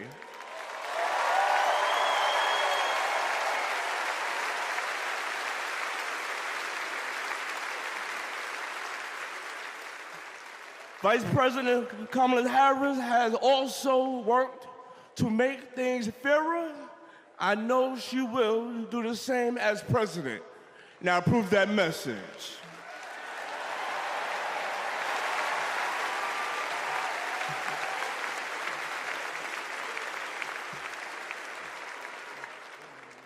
I love these guys. These are my brothers. These are my brothers. Yes, indeed. America. I am Yusuf Salaam.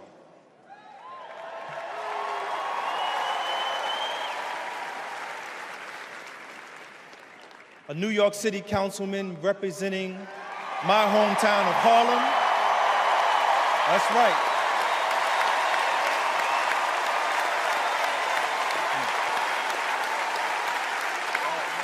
Man. Representing my hometown of Harlem, USA. And listen, as my friend Corey Wise just said, 45 wanted us unalive. He wanted us dead.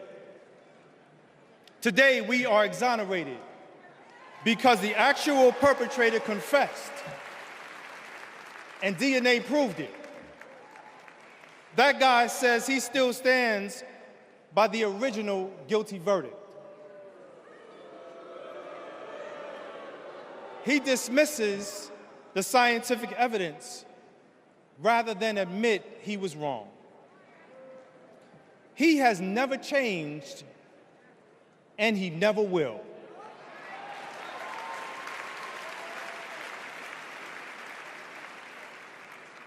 That man thinks that hate is the animating force in America. It is not. We have the constitutional right to vote. In fact, it is a human right.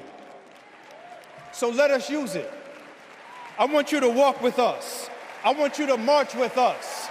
I want you to vote with us.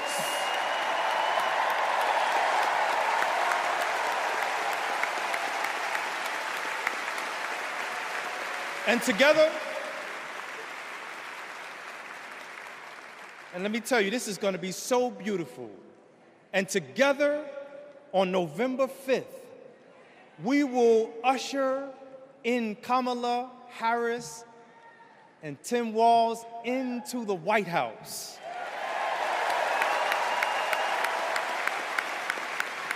So I want to do this. When I say one day, I want you to say, see us. When they, see us. When they, see us. When they see us, America will finally say goodbye to that hateful man.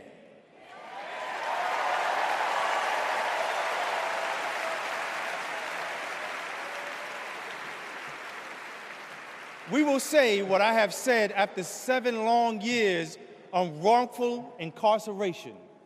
Free at last. Free at last. Free at last. Thank God Almighty, we are free at last. God bless you, and God bless the United States of America.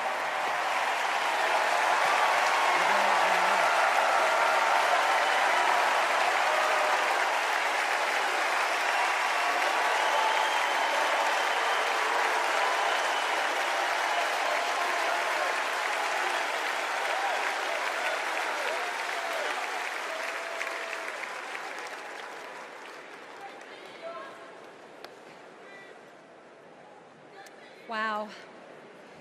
Our country is built on justice, and people's lives, as we just heard, can be harmed when we fail to do justice. But Kamala Harris fights to do justice. No one knows that better than the prosecutors who fought alongside her. These are their stories.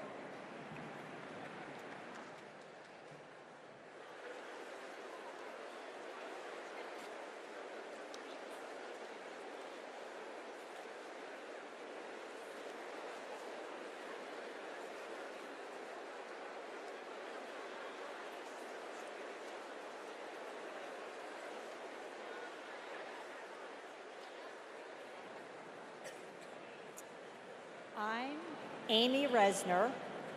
I was a colleague in the courtroom when my friend Kamala tried one of her first cases and made the prosecutor's promise for the people.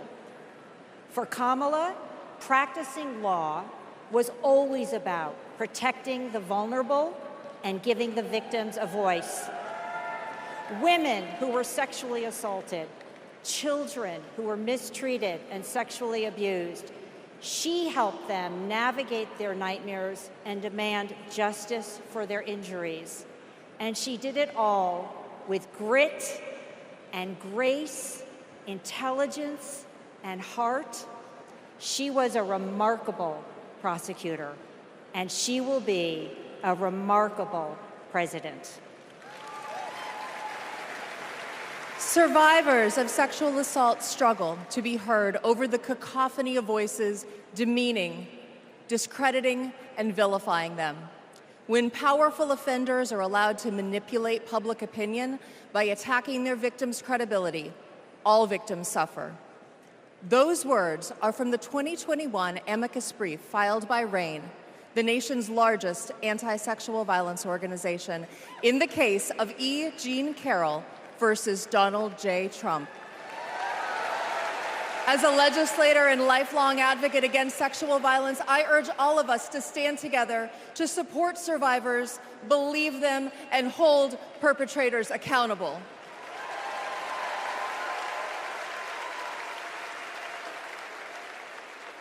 I'm Lisa Madigan, former Attorney General of Illinois.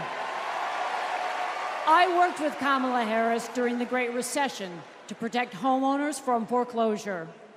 As Attorney General of California, Kamala met thousands of people on the verge of losing their homes and their faith in the American dream. She demanded big banks provide mortgage relief to allow families to stay in their homes. She stood her ground, and together, we prevailed. For as long as I have known her, Kamala Harris has always taken principled positions and never wavered. Thanks to Kamala's determination, countless Americans have a home they can call their own.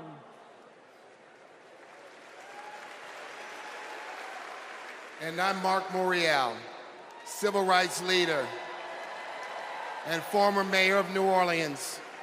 In the 1970s, Donald Trump was sued for refusing to rent his apartments to African Americans. His employees were told, put those applications in a drawer and leave them there. It was straight up housing discrimination. It was racism, and civil rights advocacy put an end to it. Kamala Harris has a plan to build more housing, keep rent prices fair, and help more people own homes. Donald Trump, you denied black people the American dream, and Kamala Harris is creating a future where every family, yes, every family has a place to call home. I'm Nathan Horns. In 2010, I went to college in California to pursue my dreams, but ended up with a nightmare. Corinthian Colleges was a predatory for-profit chain. They defrauded more than 500,000 students and burdened us with loans we could never repay. Then Kamala Harris stepped in. As Attorney General of California, she stuck up for students. She prosecuted Corinthian, and as Vice President, she stuck with us. As we fought and we organized for debt relief, the Biden-Harris administration came in, canceled all Corinthian student debt, and gave us back our futures. My name is Tristan Snell, and I prosecuted Trump University.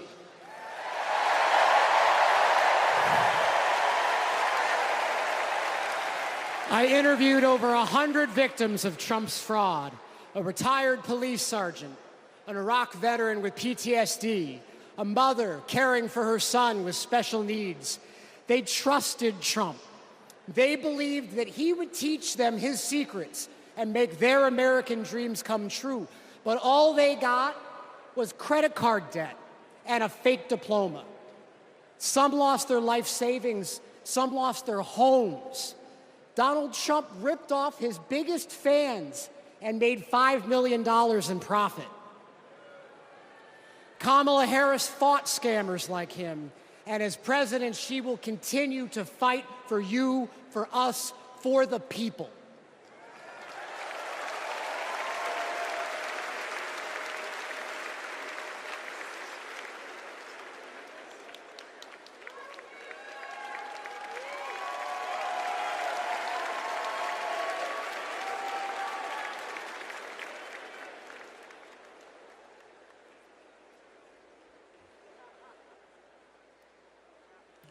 Please welcome Massachusetts Governor Maura Healey.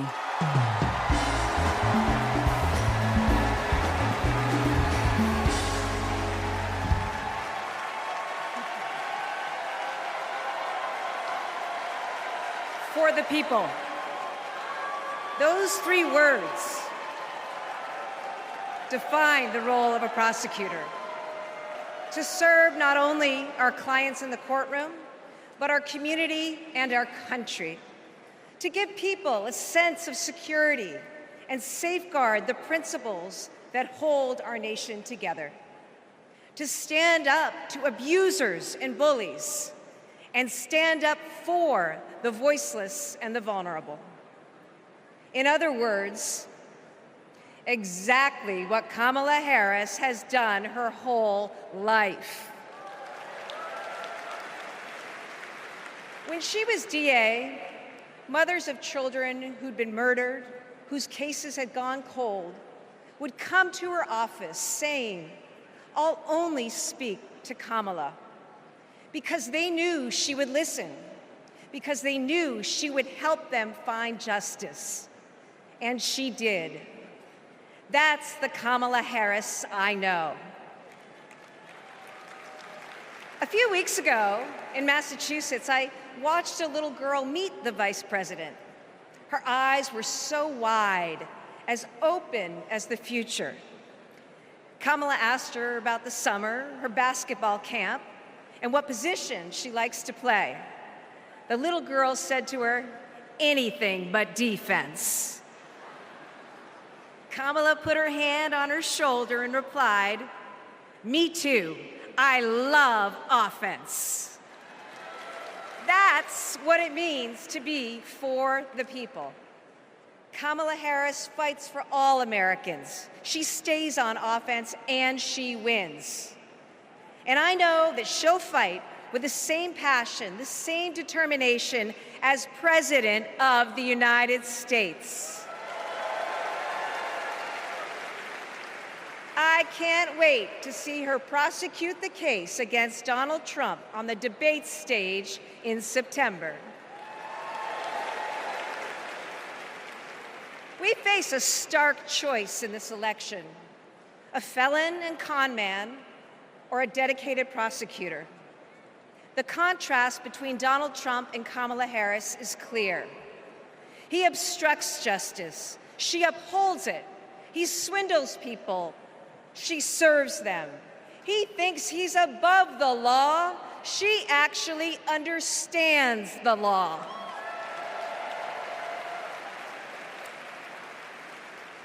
That's what this election comes down to.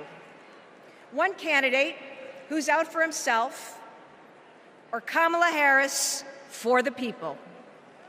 It's a battle for the future of our nation. And tonight, we will prove beyond a reasonable doubt that Kamala Harris should be, she must be, the next President of the United States. Thank you.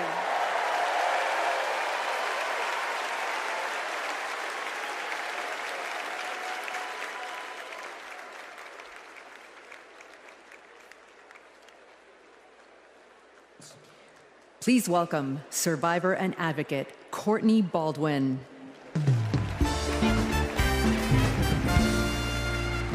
Good evening, Chicago. I'm Courtney Baldwin. In 2013, I was sold for sex in cities across California by a trafficker who controlled every aspect of my life.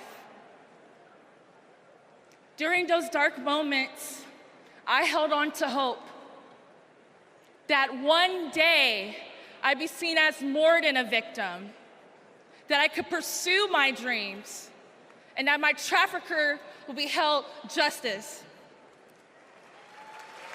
I didn't know it yet, but waiting for me on the other side were people who were fighting for survivors. One of them was Kamala Harris. As California's Attorney General, she fought Backpage.com, the website that let me and thousands of others be bought and sold. She filed criminal charges against its owner that shut down the website for good. No one has ever done that. Vice President Harris is fearless, compassionate, and she still gives me hope.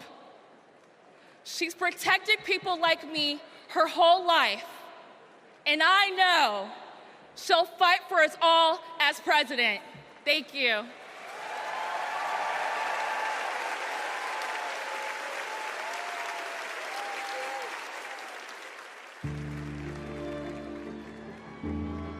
We have to wake up at 2 a.m. in the morning. It's the only way to beat the Phoenix heat. It's just like opening an oven. I work on the light rail. It's a good way to tackle the climate crisis, but the clock is ticking. Climate change is one of the greatest con jobs ever. All of this with the global warming and that, a lot of it's a hoax. It's a hoax. Hurricane Beryl is the earliest Category 5 on record. Climate change isn't a hoax, and it's not happening in the future. It's happening right here, right now. Here in Phoenix, the most consecutive 110-plus degree days in a row. Trump is pouring gasoline on the fire. He proceeded to solicit $1 billion from the fossil fuel companies because, if elected, he would roll back environmental rules and repeal regulations. Trump's Project 2025 agenda gives tax breaks to big oil and completely tramples the middle class. Trump would gut clean energy jobs like mine. This work gives us security and economic freedom. Trump would rip that away. Kamala Harris sees the future differently. She's a clean energy champion. She took on big oil that gouged Americans. Harris was the deciding vote that passed Democrats' epic clean energy investments. Kamala will fight for climate and clean energy policies that protect our health and hold big polluters accountable. The clock is not just ticking, it is banging. And that is why President Biden and I made the largest climate investment in America's history. We are not going back. I was raised to care for my community. That means jobs for my guys and a clean energy future.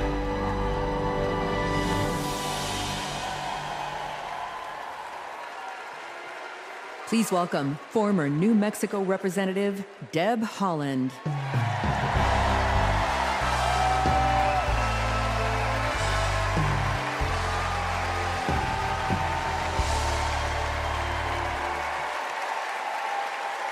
Thank you. Thank you. Thank you. Thank you. Thank you. Thank you.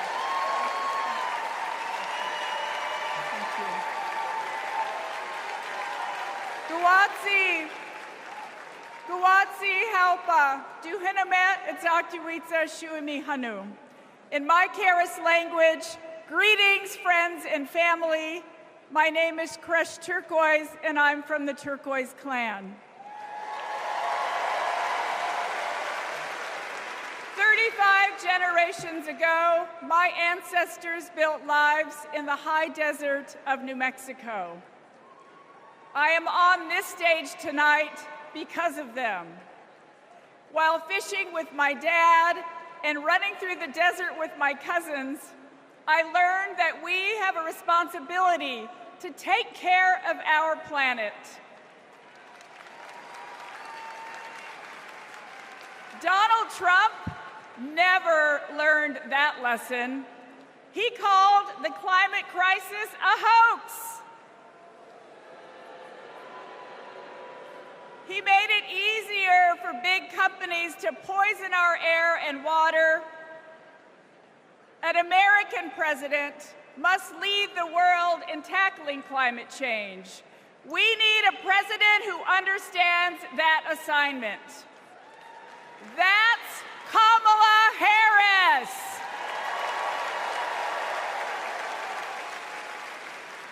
I know her record. She held polluters accountable for spilling oil into the San Francisco Bay. She defended President Obama's Clean Power Plan in court. And as vice president, she cast the tie-breaking vote for the most ambitious climate action plan in our nation's history.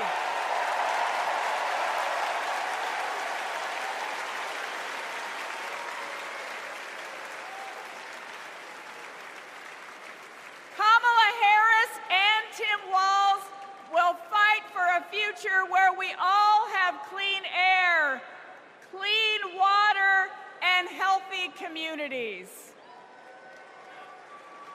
Let me go back to the lesson I learned in the desert Southwest. We all have a role in protecting our Earth for future generations. So let's all be fierce, and let's make Kamala Harris the next President of the United States. Thank you all so much. Thank you. Thank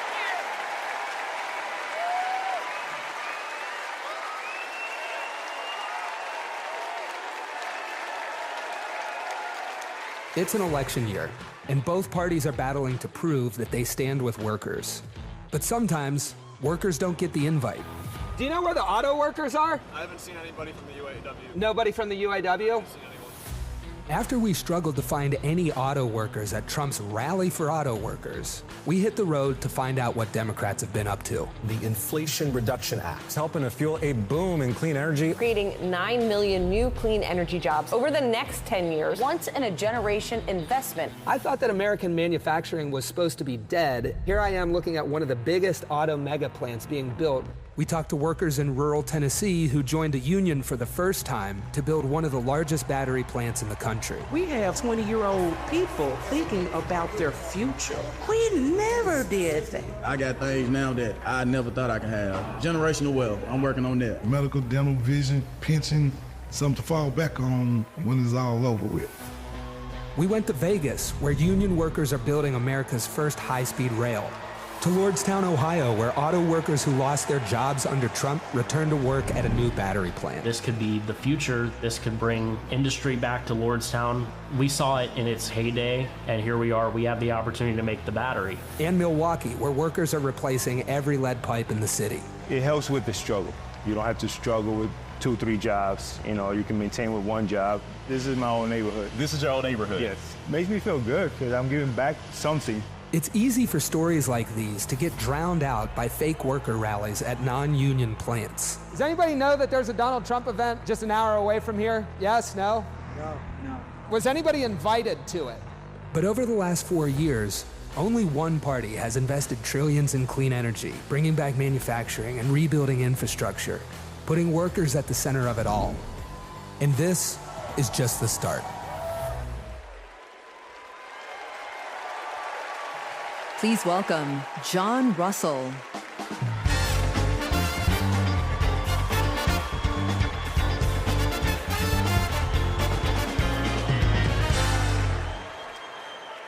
Hello, America. Thank you to the workers that make this convention happen. Let's never forget how essential all of our labor is. I come from Appalachia. We kept the lights on in this country for generations. But the wealth made by our broken backs and our black lungs never did trickle down. And Washington listened to rich men demanding that we stick with dirty energy at any cost. Across the country, working class people are looking for a political home after years of both parties putting profit above people. Now, Trump, a billionaire, says that he'll take on the elites, but then he promises handouts to big oil, and he punches down at anyone with the guts to be different. But populism that insists we are too different to get along, is just divide and conquer by a different name. There's another sort of populism with roots in this party that we in West Virginia know well. They called us rednecks back in the 1920s because striking workers from all different races wore red bandanas around their necks as they fought and died for respect and a living wage. Their fight yesterday is our fight right now, right now. It is our choice to build on this progress and to create a political home for the mass of working Americans fighting for control over their government, their workplaces, and their planet. And it is our moment to live up to. Let's get after it. Thank you very much.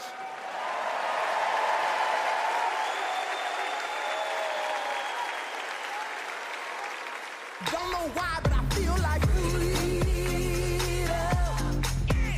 When our team of students passed one of the first climate justice policies in our nation, Vice President Kamala Harris showed up. She came to highlight our initiatives because she believes in us. Last year, my dad retired after spending more than 30 years working at one of our country's most polluting power plants. Donald Trump doesn't care about people like my dad. I know Vice President Harris will put working families ahead of big oil billionaires. Kamala Harris approaches climate policy through the eyes of future generations, like mine. As new voters and as new leaders, I'm excited to join Harris in the fight for our future.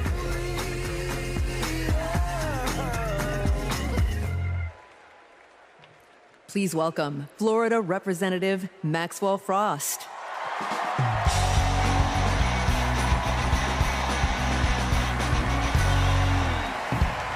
I'm Maxwell Alejandro Frost, and I'm proud to be the first member of my generation in Congress.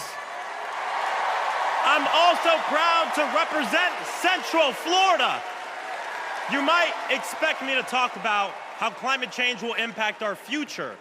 But as a Floridian, as a Florida man, I'm here to tell you that the climate crisis isn't some far-off threat. It is here. Donald Trump and J.D. Vance think they can divide us by saying this crisis is some type of hoax. But I've walked the streets of communities that have been forced to rebuild after hurricane flooding destroyed their homes. I've heard the stories of immigrant farm workers made to work in horrid conditions exacerbated by this crisis. And I felt the scorching record heat and know that climate change can sometimes feel like an unstoppable force. But with our movement and with organizing and an administration that cares, we are making progress.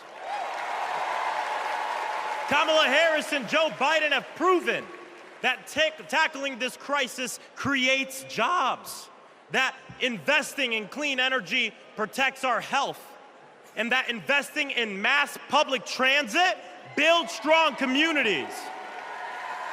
And we must always remember that peace is essential to our climate and war destroys our environment.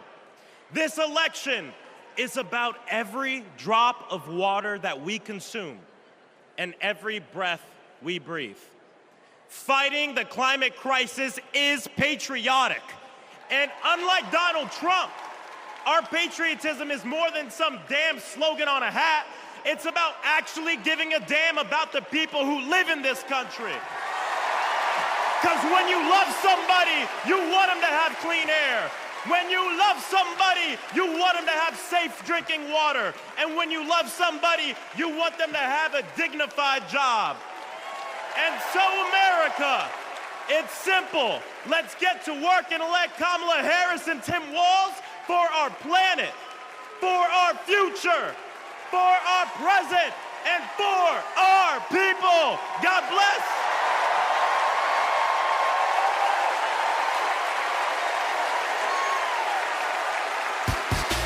Ladies and gentlemen, if y'all are ready to send Madam Vice President and keep her in the White House, let me hear you make some noise!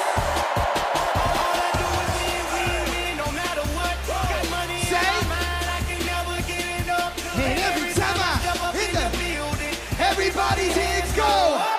Let me see. And they stay there, and they stay yeah, and they stay there, and they stay yeah, and they stay there. And they stay there, and they stay there, and they. I want to hear you nice and loud, Chicago. Are there any union workers here today? Make some noise. Are there any teachers in this building? Make some noise.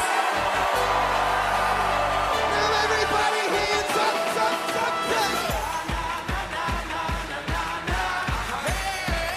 Whoa. Thank you, ladies and gentlemen. I'm DJ Metro. We'll be back for more.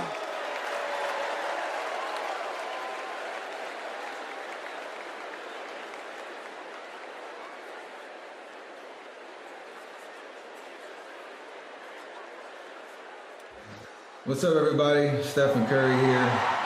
I know you all know I played for the Golden State Warriors, but man, what a great honor it was to represent Team USA and go out there and win that gold medal at the Olympics this summer. And that unity on and off the court reminded us all that together we can do all things and continue to inspire the world. That's why I believe that Kamala, as president, could bring that unity back and continue to move our country forward. This is about preserving hope and belief in our country, making sure families can be taken care of during their most precious times.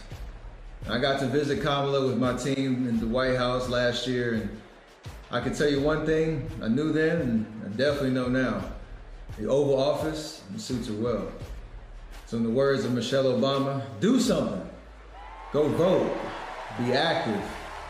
Let's show out in November like never before.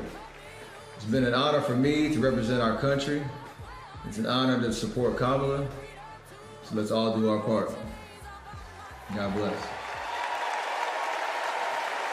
Please welcome Democratic nominee for U.S. Congress in Alabama, Shamari Figures.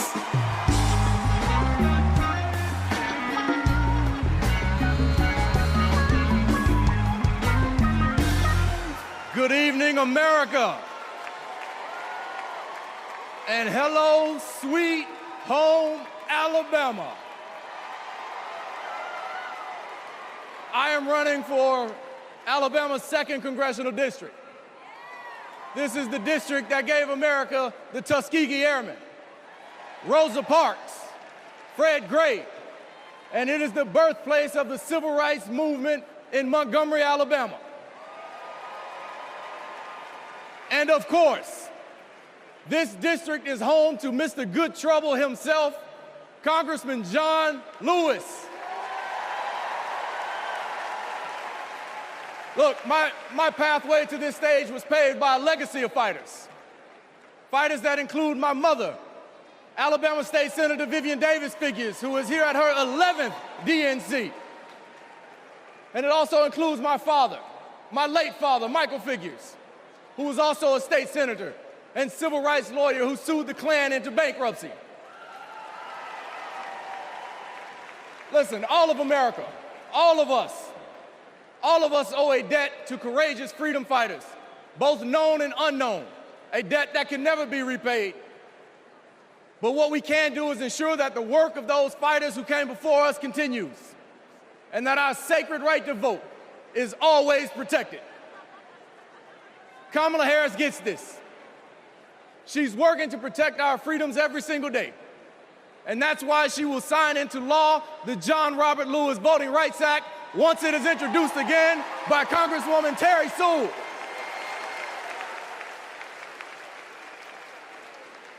Listen, America, a California poet named Kendrick Lamar recently reminded us that sometimes we gotta pop out and show up.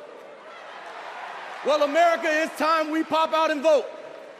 It's time we pop out from California to Alabama and all across America, and we show them that we are not going back, we are going forward, and we are going forward with Kamala Harris as the next president of the United States of America. Thank you, God bless you, roll tide, let's go win this thing.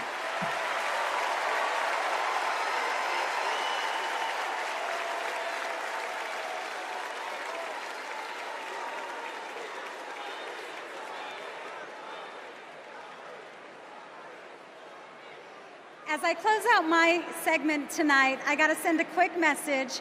Madrecita querida, I love you. Kamala Harris and Tim Walz understand what everyday Americans are going through because, unlike Donald Trump, they actually grew up in families where every dollar mattered, where everything was earned and nothing was handed to them. Our next speaker knows something about that too. Please welcome my dear friend, our fellow Texan, our next senator, Representative Colin Allred.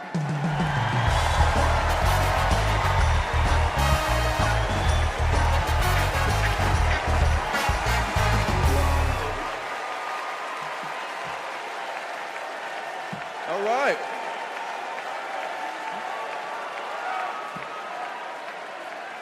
Hey everybody, I'm Colin Allred, a congressman from Dallas, dad to two perfect little boys. And this November, I'm gonna beat Ted Cruz.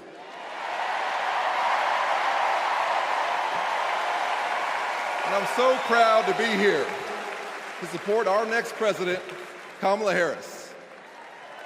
You know, like Kamala, I was raised by a single mom. Mom was a public school teacher who often worked two jobs to make ends meet. So when we talk about lowering costs, I think about the times when we went to the grocery store when I was growing up and swiped the debit card and said a little prayer. But my mom and my community in Texas gave me a chance to chase my version of the American dream. I played football at Baylor and in the NFL before becoming a civil rights lawyer and representing my hometown in Congress. Now I'm the guy who's going to turn Texas's Senate seat blue.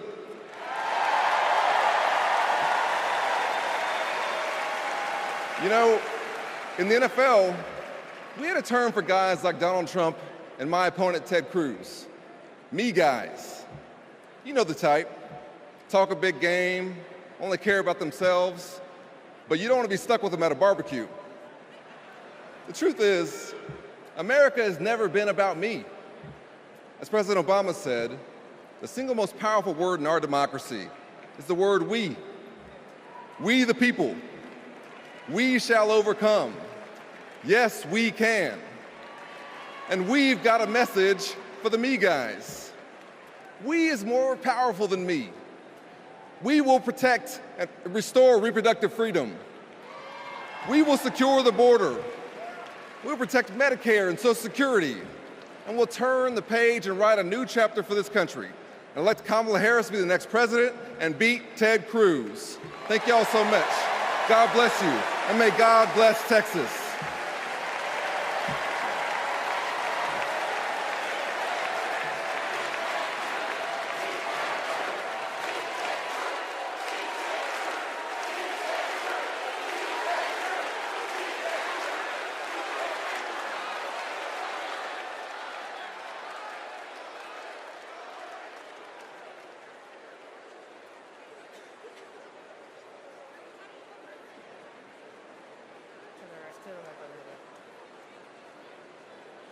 I'm Anya Cook. This is my husband, Derek, and our daughter, Anaya. 2 years ago, a miscarriage nearly killed me. At 16 weeks, my doctors told me to prepare for a stillbirth. I needed care, but my state's abortion restrictions kept it from me. I miscarried in a bathroom. I'll never forget my husband's face as he tried to stop the bleeding, trying to do what doctors should have been doing. When I reached the hospital, I'd lost nearly half the blood in my body. I can't change the past, but we can choose a different future.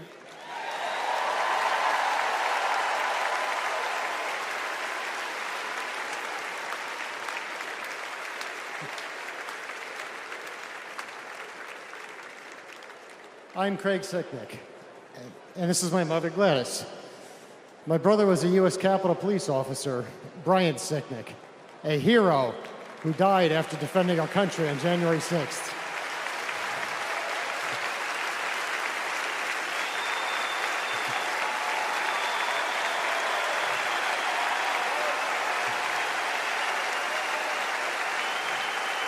My family knows how dangerous Trump is. He incited the crowd while my brother and his fellow officers were putting their lives at risk. We need a real leader, not an autocrat who is stuck in the past. Brian, we miss you every day.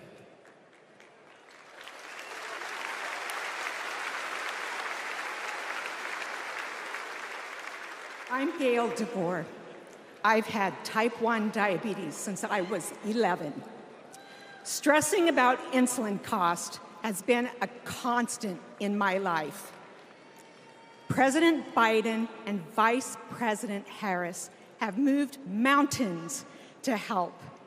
Medicare can finally negotiate prescription drug prices.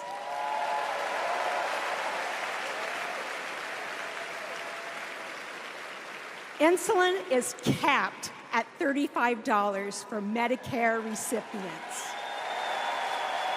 And when elected, Kamala Harris plans to extend that cap to the rest of us.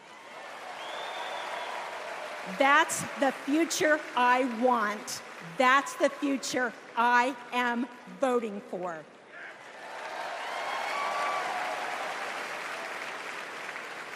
I'm Wani Romero, owner and CEO of Mothership Coffee in Las Vegas. I put in work to build my business. When COVID hit, this administration's support kept us moving. I hired staff and we grew. We've more than doubled in size since the pandemic, and it's just not us. Over the last 4 years, 19 million new business applications have been filed. Like Trump, I grew up in Queens, but unlike him, I built my business with grit. That's my story. That's the American story. Let's turn the page on Trump.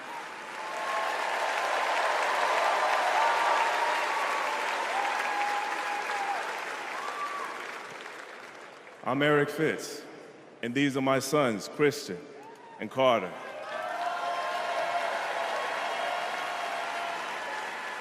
I always try to set an example for my boys, to teach them compassion, accountability, and resilience. I want those values to be reflected in our leaders. I don't want to have to turn off the TV because our president is lobbing insults or telling lies. I'm tired of all of the hate. It's time to move forward, together, and build a country our kids can be proud of.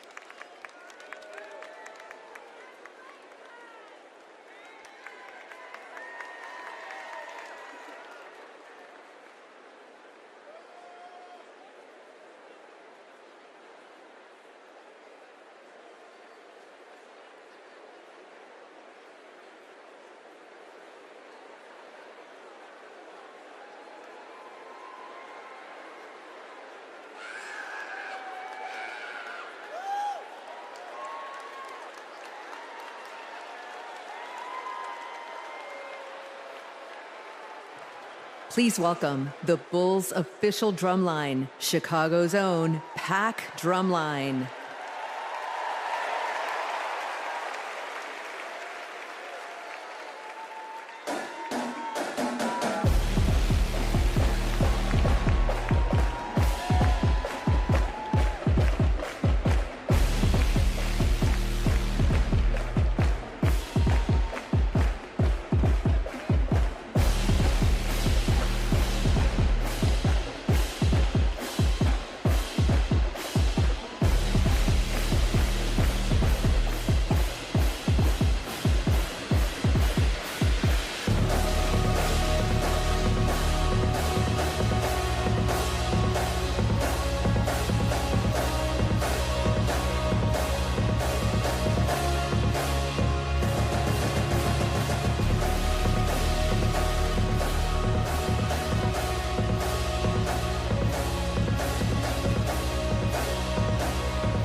Party's not over, Chicago!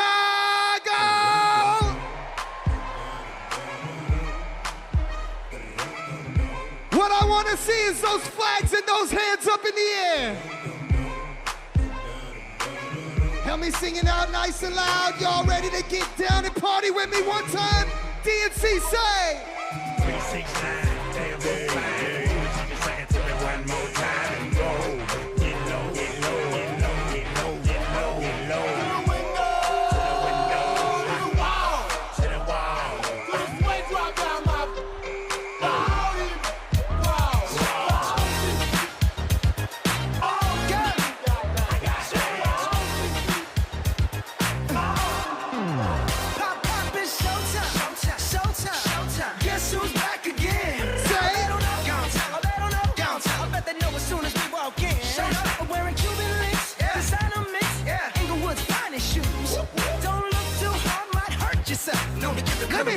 Hey,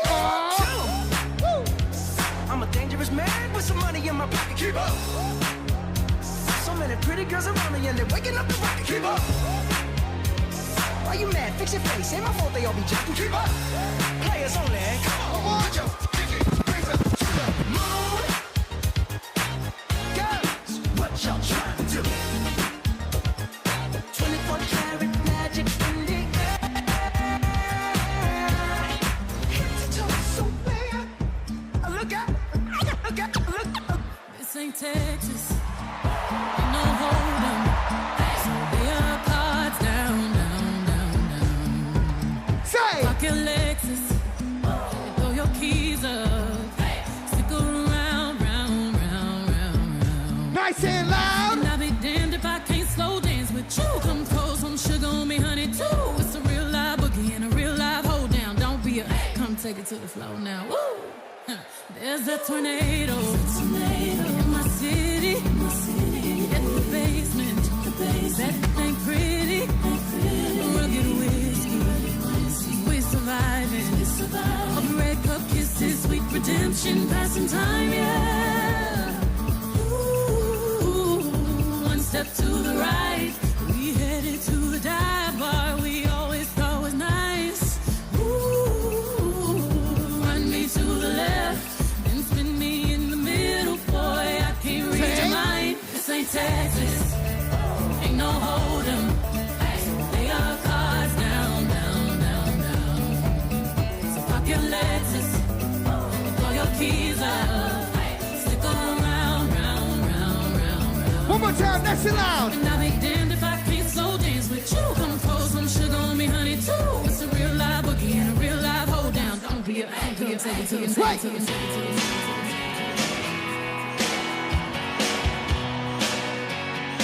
If you've been with me all 4 days, let me see you make some noise right now.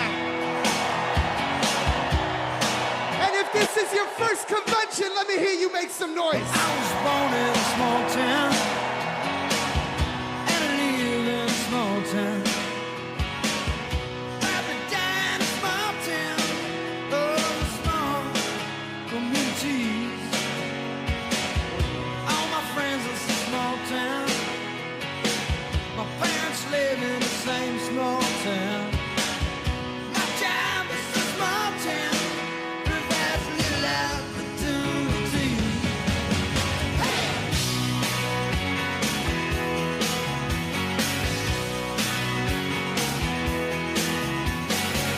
Educated in a small town.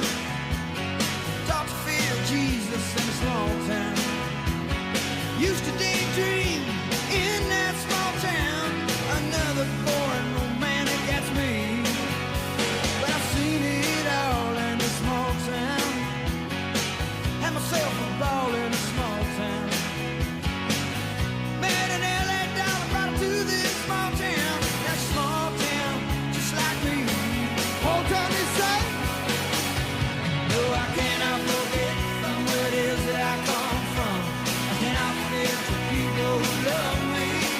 Yeah, I can be myself here in this small town. And people let me be just what I want to be.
stumbling on good hearts turn to stone.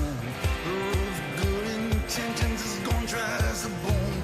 We take care of our own. And we say, we take care of our own. One more, wait.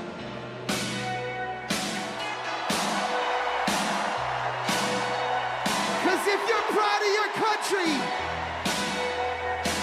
and you're ready to say, Madam VP, and keep her in the White House, make some noise.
Ladies and gentlemen, I hope you enjoyed yourself with me.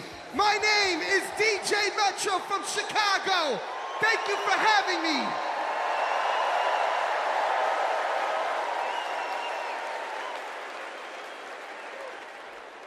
Here we go.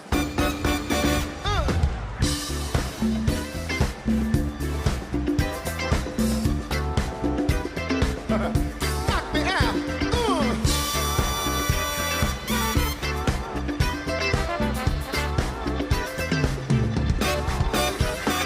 Superhighway, coast to coast, easy to get anywhere. On the transcontinental overload, to slap behind the wheel. How does it feel? There's no destination too far, and somewhere on the way, you might find out who you are. Living in America, eye to eye, station to station. Living in America, hand in hand, across the nation. Living in America, I got to have a celebration. Rock my soul, yeah, yeah. Come on, Snoop Dogg, Fatback, many miles of railroad track. All night, the radio, keep on running through your rock and roll soul. All night diners keep you awake on black coffee and a hard roll. I like to walk around, but everybody's working overtime. Living in America, eye to eye, station to station.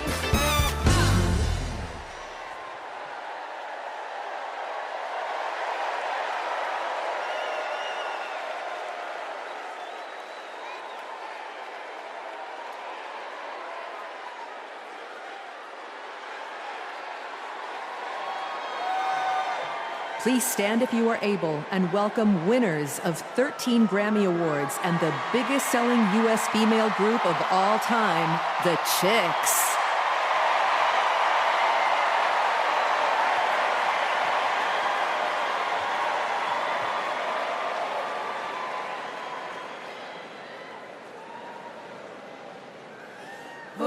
Oh, say, can you see by the dawn's early light what so proudly we hailed at the twilight's last gleaming, whose broad stripes and bright stars through the perilous fight o'er the ramparts we watched were so gallantly streaming, and the rockets' red glare, the bombs bursting in air, gave proof through the night that our flag was still there. Oh, say, does that star-spangled banner yet wave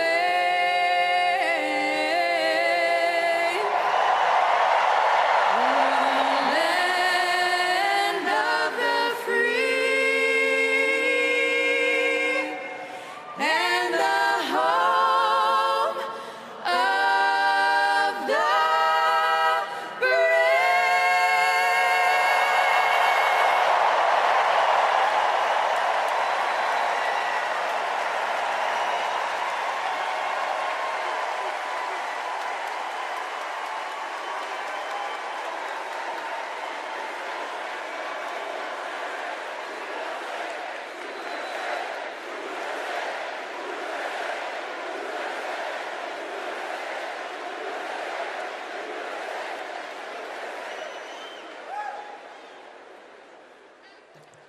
Please welcome Kerry Washington. Welcome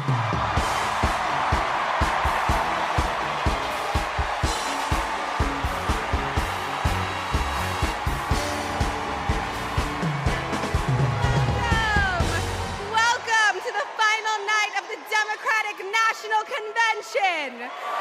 The last 3 nights have been extraordinary, and tonight we hear from our next president, Kamala Harris. Now, as I stand here, I know that there are folks on social media already saying, go back to your TV show, shut up and act. But I am not here tonight as an actor. I am here as a mother, as a daughter, as a proud union member. I am here as the granddaughter of immigrants, as a black woman descended from enslaved people. I am here tonight because I am an American and because I am a voter and because we, the people, are stronger when all our voices are heard. Look, I know that I am the one standing on this stage, but I am not the lead character in this story. You are. All of you. You are the messengers. You are the fixers. Dare I say it, you are the Olivia Popes. You are the superheroes saving this democracy. It is you, not me, who have the greatest power to convince your loved ones to vote. So, just like Michelle Obama told us, let's do something. Let's make a video. Everybody take out your phones. Everybody take out your phones. We're gonna make a moment. Can somebody bring me my phone? I want to capture this historic moment and share it with the people that we love. Oh, hi! What you doing? Come on over here.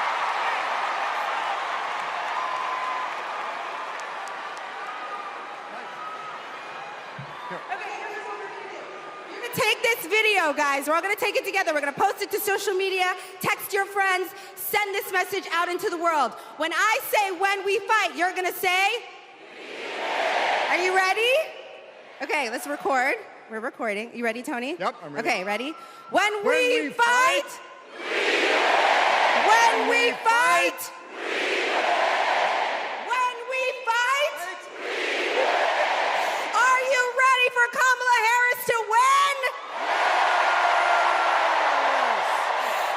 good, because when Kamala wins, America wins. We did it! We did it, Joe. Thank you, Tony. I don't get to stay? No, you gotta go.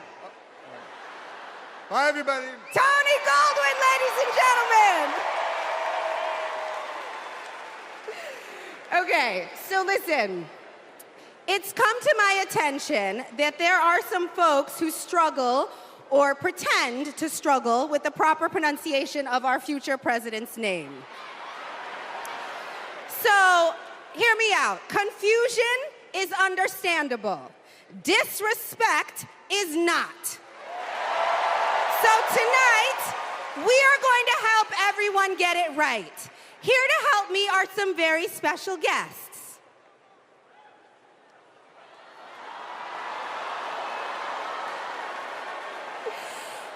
Thank you, ladies. Can you tell us your names?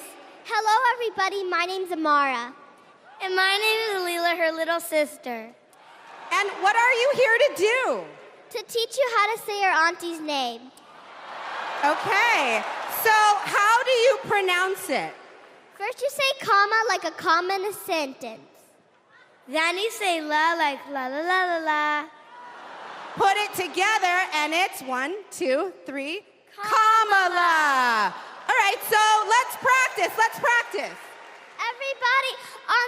Everybody over here say comma. Everybody over here say la. Together.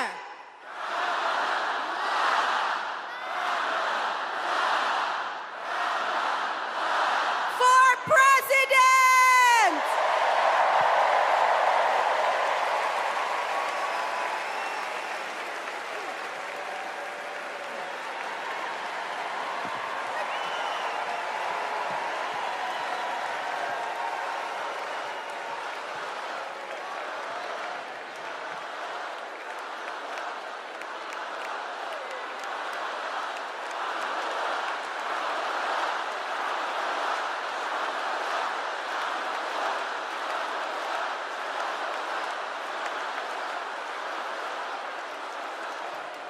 Please welcome Mina Harris, Ella Emhoff, and Helen Hudlin.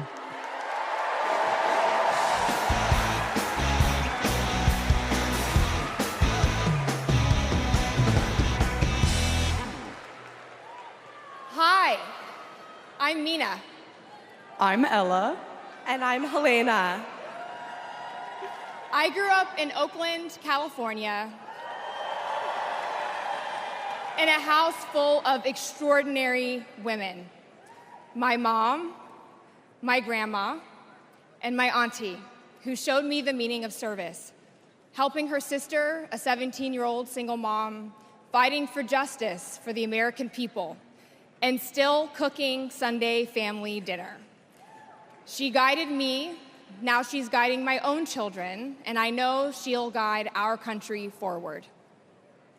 Kamala came into my life when I was 14. Famously a very easy time for a teenager. Like a lot of young people, I didn't always understand what I was feeling. But no matter what, Kamala was there for me. She was patient, caring, and always took me seriously. She's never stopped listening to me, and she's not going to stop listening to all of us.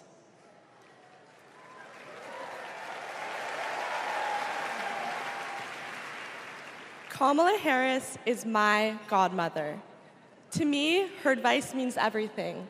Whether it's pursuing my passions, making an impact, or finding hope when the world doesn't feel so hopeful.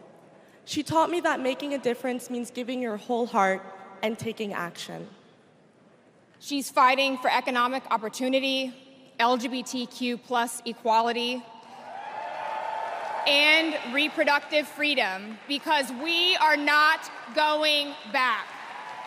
She's fighting for social justice, health justice, environmental justice, and she isn't alone. We're all in this fight together. So let's keep up the fight, let's keep up the joy. And let's elect this extraordinary woman as our next president.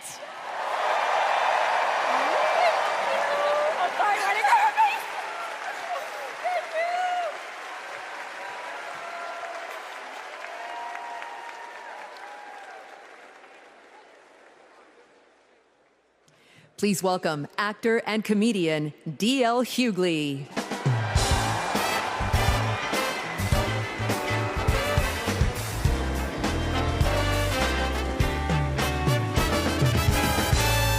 Hey now, hey Chicago, how y'all doing?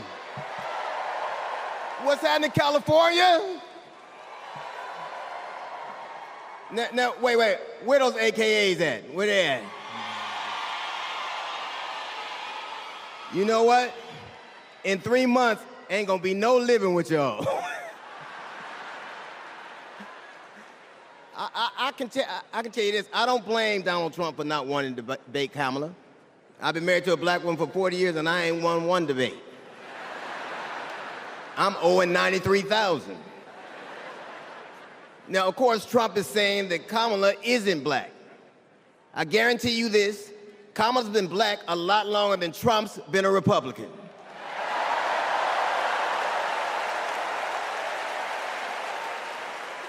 And if he keeps sliding in the polls the way he is, the only way he can keep Kamala out of the White House is if he buys it and refuses to rent it to her.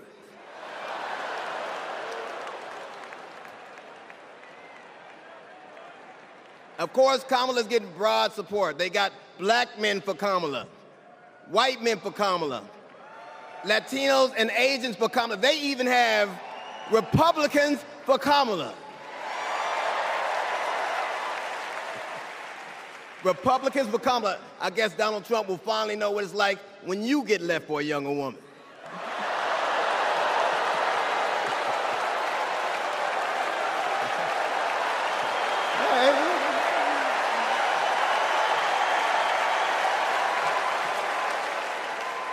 But seriously, Kamala knows the truth about the American dream, that hard work is not enough. Hard work alone is not enough to succeed, that you need access and information and opportunity. And she knows that some folks are often denied those very things. As president, she will give each and every one of us a fair shot in life.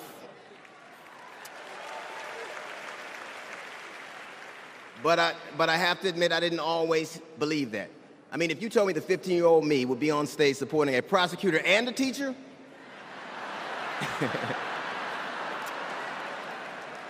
there is no way that I would have believed you. But because of that, I made assumptions about Kamala's record. And I often repeated them to a lot of people. Then one day, Kamala invited me to her house. She put her hand on my shoulder and she asked me to do some research. Something I had never done. Something a lot of people I know had never done before. Imagine attacking someone's character without a single Google search. So I did what I should have done in the first place. I learned that she had done for us exactly what she promised to. I believe that your apology should be as loud as your accusation, and I'm here apologizing in front of the whole damn world. I was wrong. I was wrong, and I'm so very glad I was wrong because, Kamala, you give me hope for the future, a future where my grandchildren, Nola and Stevie, had the freedom to control their own bodies, where they have the opportunity to go as far as their wits and their talents would take them. That future, ladies and gentlemen, is possible, but only if we elect Kamala Harris as the 47th President of the United States of America.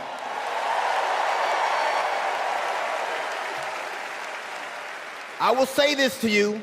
The best piece of advice I've ever gotten in my entire life is you don't have to know what you will do, just know what you won't. And we won't go back.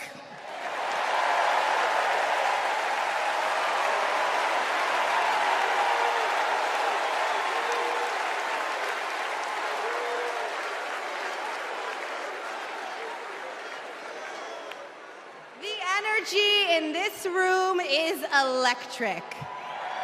And you can feel it everywhere, all over the country. In the coming weeks, I want us to find ways to maintain this energy and this joy and this commitment, because there will be days when the work ahead seems impossible. And when that happens, I know what I do.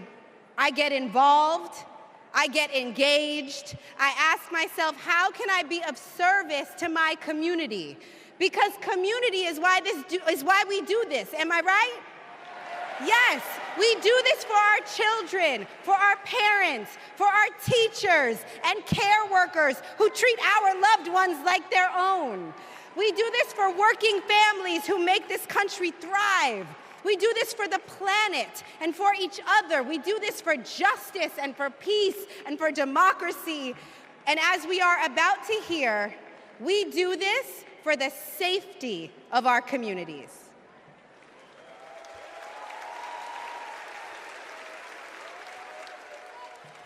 Please welcome Genesee County, Michigan Sheriff Chris Swanson.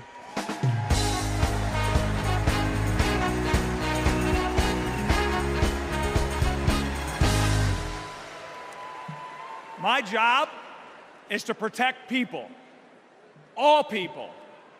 In 2020, righteous anger spilled over into the streets of Flint, Michigan.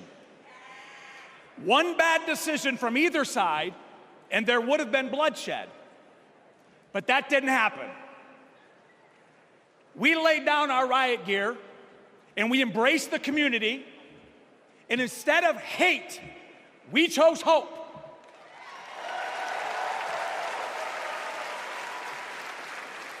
On January 6th, the opposite occurred. That day was paved with division, deceit, and denigration. Police officers were attacked that day. It could have been stopped. We need a leader who will embody what's affixed to all three sides of my sheriff patrol cars: protect, serve, and unify. Kamala Harris is that leader. As a prosecutor, Kamala Harris protected us by putting violent criminals and sex offenders behind bars. If I was in a courtroom, she's exactly the tough prosecutor that I'd want to see. As vice president, she served America by keeping us safer. And I can testify firsthand, where I come from, crime is down and police funding is up. As president, Kamala Harris will unify our country. She will bring us together because our country needs a leader who will go toe-to-toe with drug cartels and bullies. One who has already taken the oath, raised her right hand to advocate for the people. I can tell you in 2020, we were able to turn a protest into a peaceful movement by walking together. One city, one community, and one country. America, let's walk. Let's walk. Let's walk together and let's elect Kamala Harris and turn hate into hope yet again. Thank you.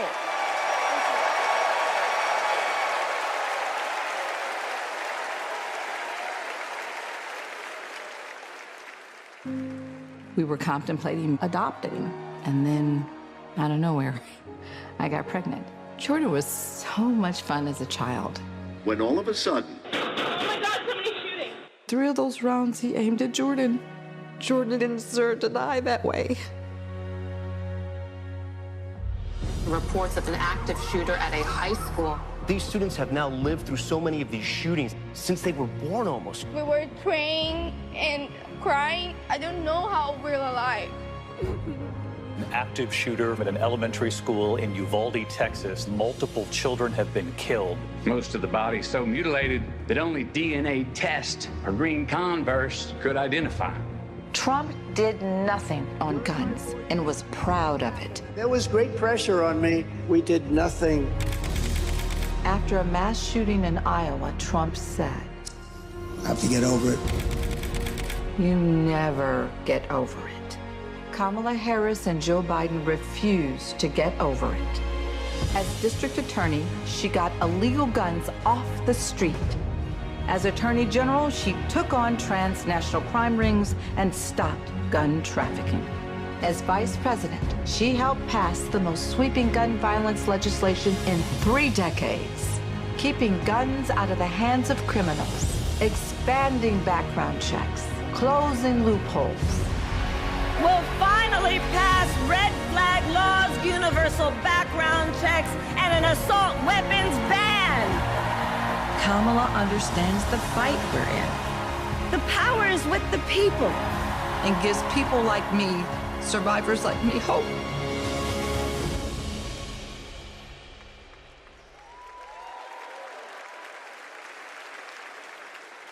When I worked for every town Please for gun welcome safety. Georgia Representative Lucy McBath.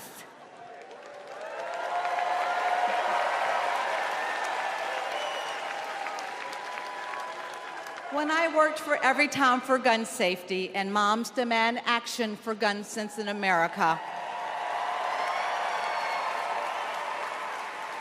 I saw firsthand the power of telling our stories.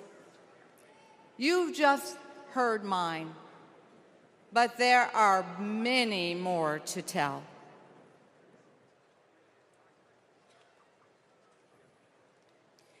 On December 14th, 2012, I walked into Sandy Hook School. I stopped at the office, chatted with my principal, then started my day with my second graders. Suddenly, a loud crash, like metal folding chairs falling. 154 gunshots blaring.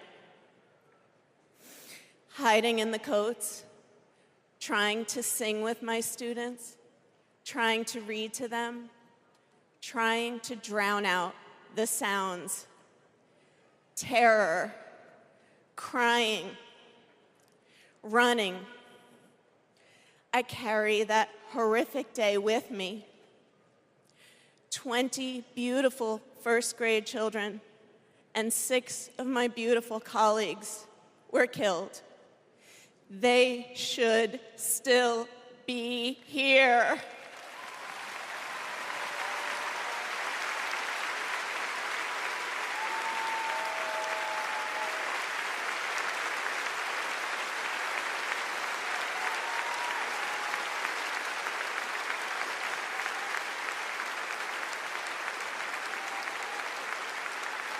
It's 10:30 a.m. at Robb Elementary in Uvalde. The school is recognizing my 10-year-old daughter, Lexi, for receiving all A's. She receives a Good Citizen Award, and we pose for photos. She wears a St. Mary's sweatshirt and a smile that lights up the room. 30 minutes later, a gunman murders her, 18 classmates, and 2 teachers. We are taken to a private room where police tell us she isn't coming home. Uvalde is national news. Parents everywhere reach for their children. I reach out for the daughter I will never hold again.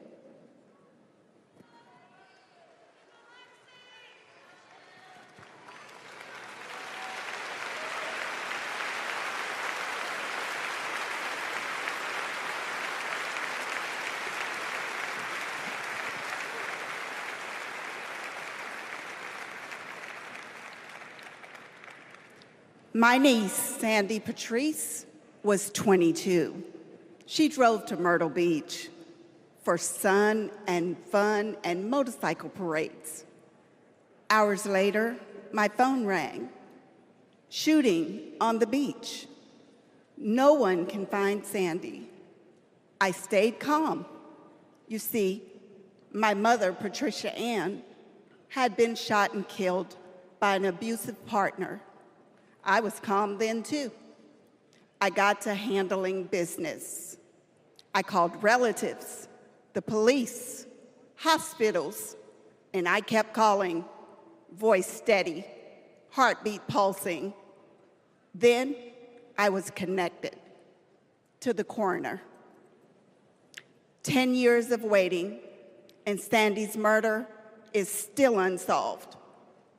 I'll keep calling, and I'll keep fighting.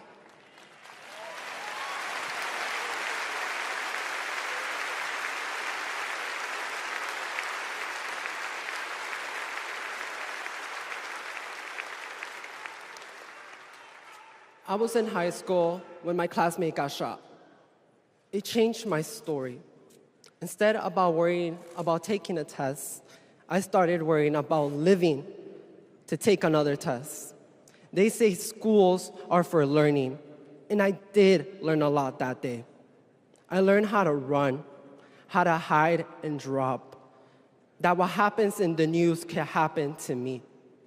But I learned something else too, that we can write and must write a new story if we choose to.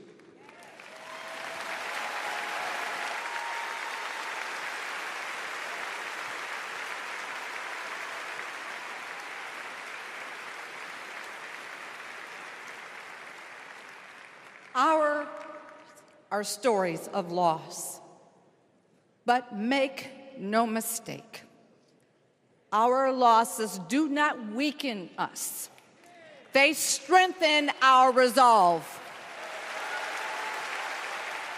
We will secure safer futures that we all deserve. We will organize. We will advocate. We will run for office.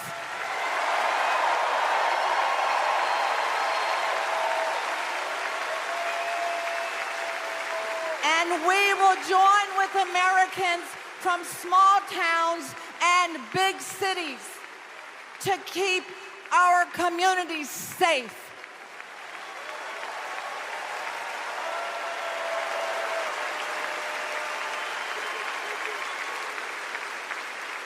And we will elect leaders like Kamala Harris, who won't just empathize, but will act.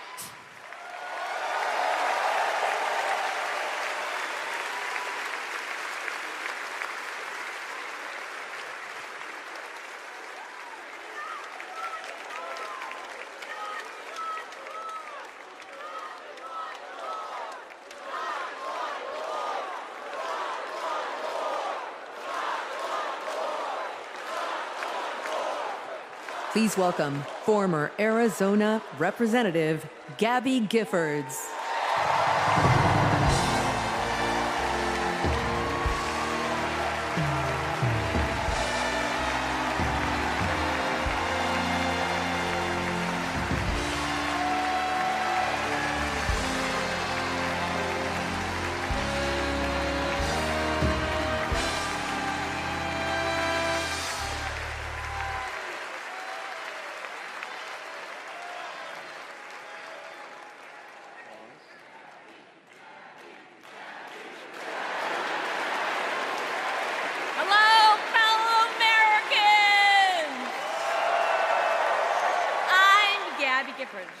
I was born in the great state of Arizona. I was born with grit. I grew up racing motorcycles, mucking stalls, and exploring the beautiful desert. I fell for an astronaut.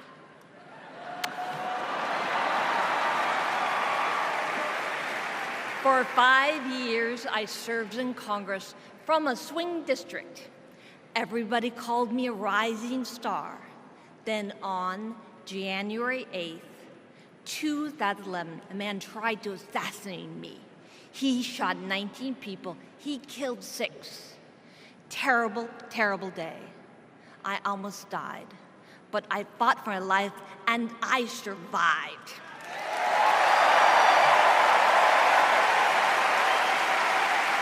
I learned to walk again, one step at a time. I learned to talk again, one word at a time. So many people helped me as I worked hard to recover, including a decent man for Delaware who always checked in. He still does. Thank you, Joe Biden. thank you for everything. Joe is a great president. My friend Kamala will be a great president. She is tough. She has grit. Kamala can beat the gun lobby. She can fight gun trafficking. Kamala stood up to Wall Street and the drug company. She will protect abortion access. She will defend our freedom. She saved lives. Join me in voting for Kamala Harris. Bravo! Thank you. Woo!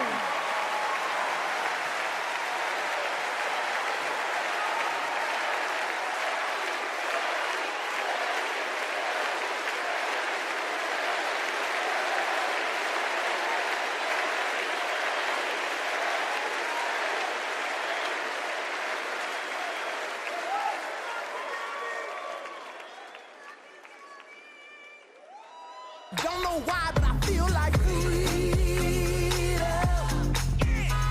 I had the honor of meeting Vice President Harris when I got to introduce her when she spoke at my high school about gun violence. Parkland happened, and all I could think about is that I wanted to keep my kids safe. On July 4th, 2022, I was next in line to walk in the Highland Park Independence Day Parade when gunshots erupted.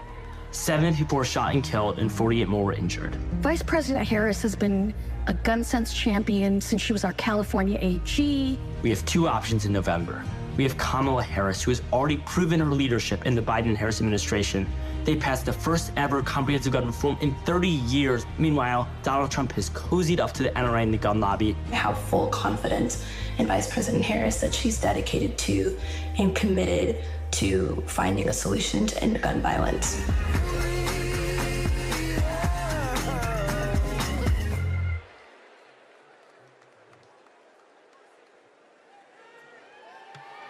Please welcome 3-time Grammy-winning singer-songwriter and global pop icon, Pink.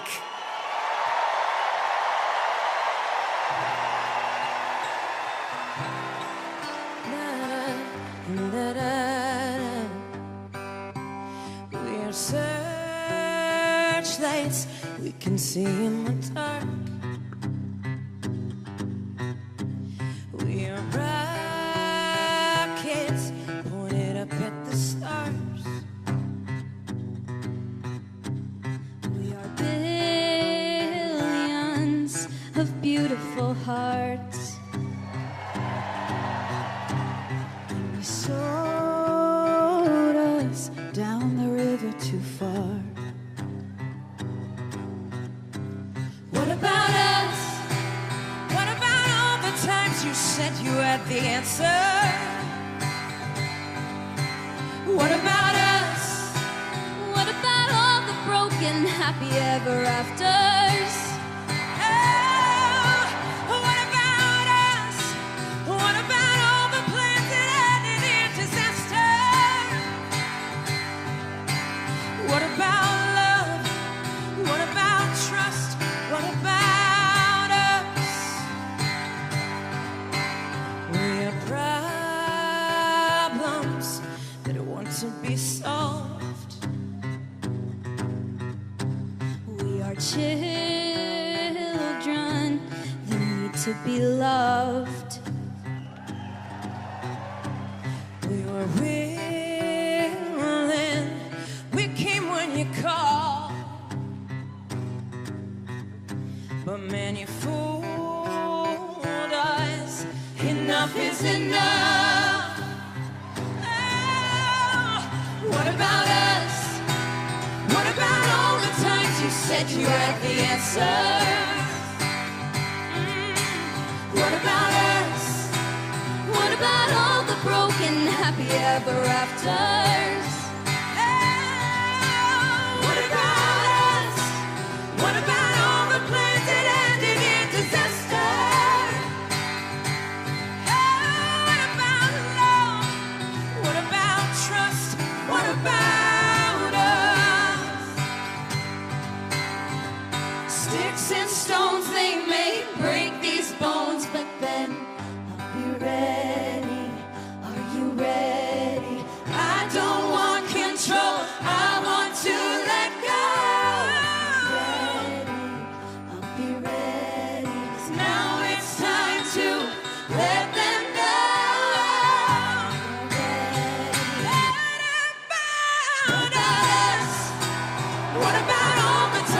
said you had the answers. So what about us? What about all the broken happy ever afters? What about us? What about all the plans that ended in disaster? What about love? What about trust? What about us? What about us? What about us? What about us?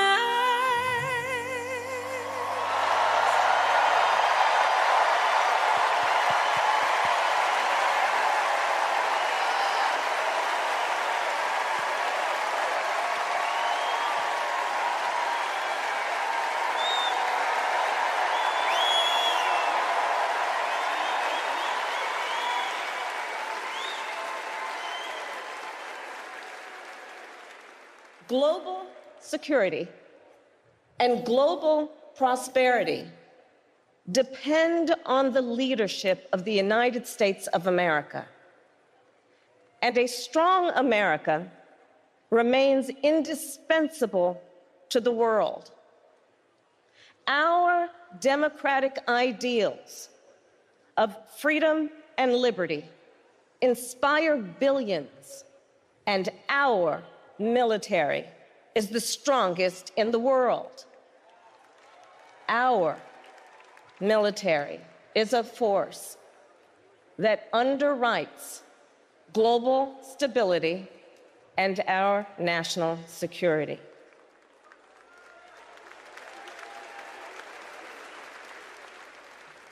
Please welcome Arizona Senator Mark Kelly.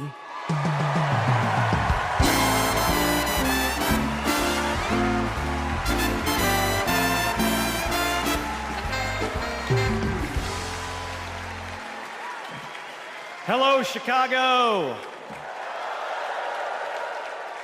Hello, Democrats.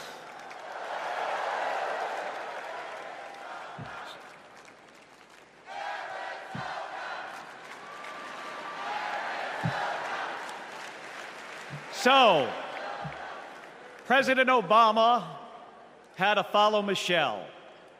I had to follow Gabby and Pink. Gabby amazes me every single day. She was able to walk out and address you tonight because she's a fighter.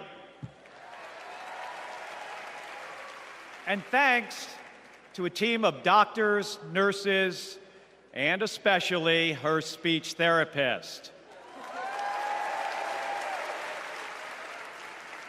We all need a team. I've flown into space 4 times. I've flown into combat nearly 40 times. Not once did I do that by myself. It took a team to accomplish a mission. It always does. I flew in the Navy during the first Gulf War. America rallied our allies to kick out a tyrant who invaded a neighbor. Today, Vladimir Putin is testing whether we're still that strong. Iran, North Korea, and especially China watch closely. What's Trump's answer? He invited Russia to do, and these are his words, not mine, whatever the hell they want.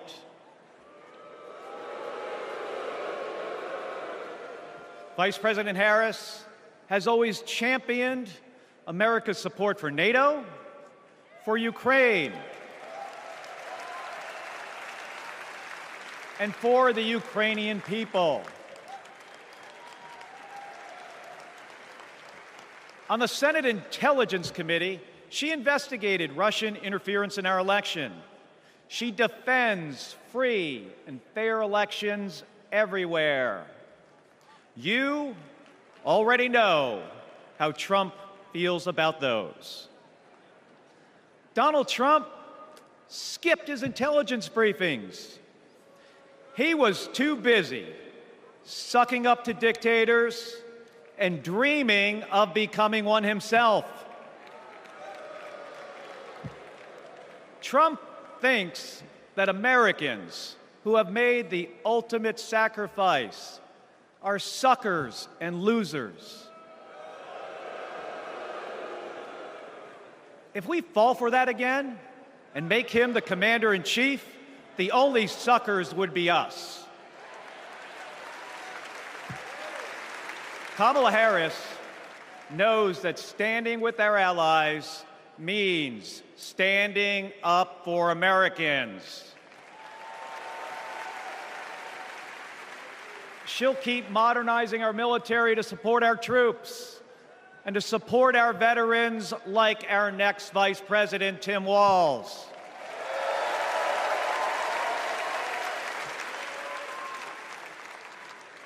The world laughs at Trump, literally. But folks, it is not funny. When he was president, that meant the world was laughing at us. The threats we face are too serious. The sacrifices our service members make are too sacred. The alliances we've spent decades building are too critical. That's what's at stake now. And the choice isn't even close. But in Arizona and nationwide, this election will be.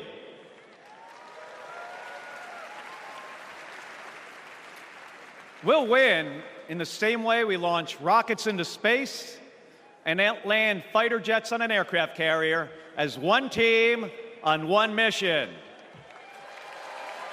State by state, voter by voter, coming together. No country is better than ours at solving big problems.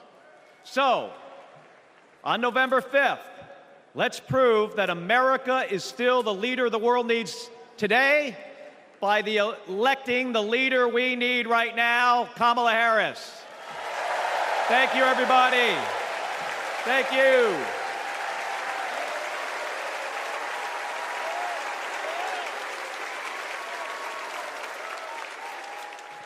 Please welcome former Secretary of Defense Leon Panetta.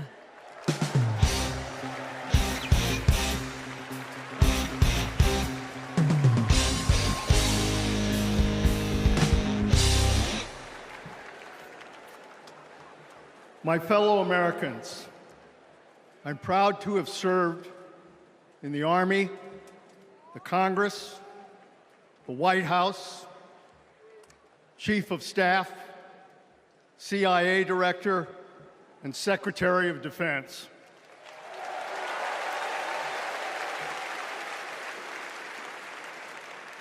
I've looked into the eyes of our warriors and deployed them into battle.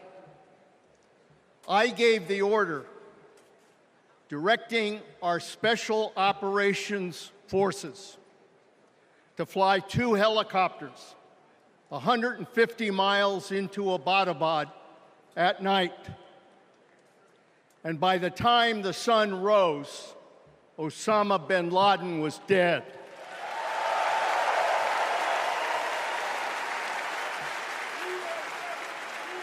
Because nobody attacks our country and gets away with it. Nobody.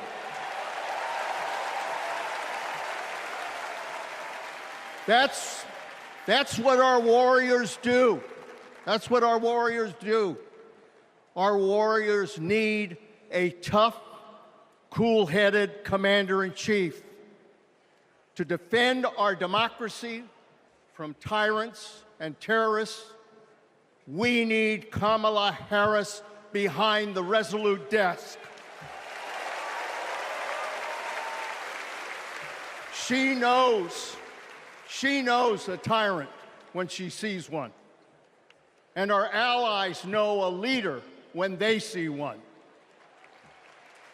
On the Senate Intelligence Committee and as vice president, she worked with more than 150 world leaders. She's looked our allies in the eye and said, America has your back. Trump would abandon our allies and isolate America. We tried that in the 1930s.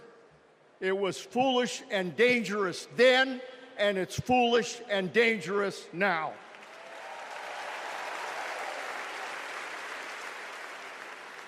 Listen to President Reagan. President Reagan, isolationism never was and never will be an acceptable response to tyrannical governments. Never. Trump tells tyrants like Putin they can do whatever the hell they want. Kamala Harris tells tyrants, the hell you can, not on my watch. She's worked with President Zelensky to fight back against Russia. She knows that protecting their democracy protects our democracy as well. Look, Donald Trump does not understand the world, and he does not understand the service and sacrifice of our military. Our fallen veterans are not suckers, they are not losers, they are our heroes.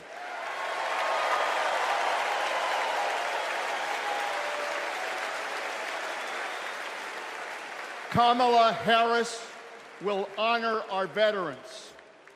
And in Tim Walz, we will have a vice president who has served in uniform honorably for 24 years.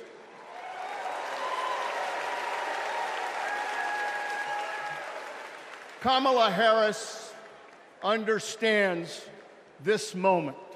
It is a moment of danger and a moment of opportunity. She'll keep America's military the strongest in the world, the strongest ever known. And she understands what our military is for. The role of our military is to defend us from foreign enemies. It is not to threaten Americans, and it sure as hell isn't to put immigrants in camps.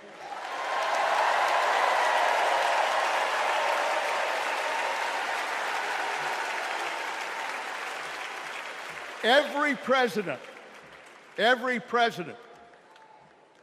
since World War II, Republican and Democrat, has shared the belief that America must protect democracy in the world.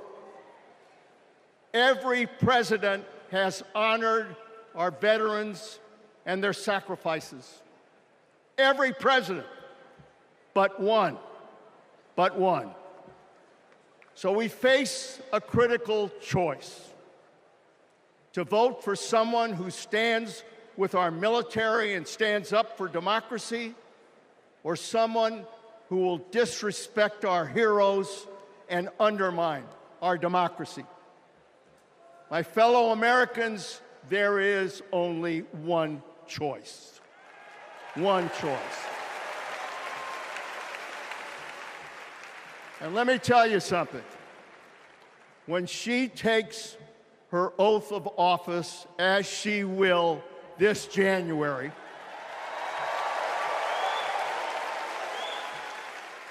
our allies will cheer, our enemies will fear, and we will have a commander-in-chief that we can trust. God bless our veterans, and God bless our country.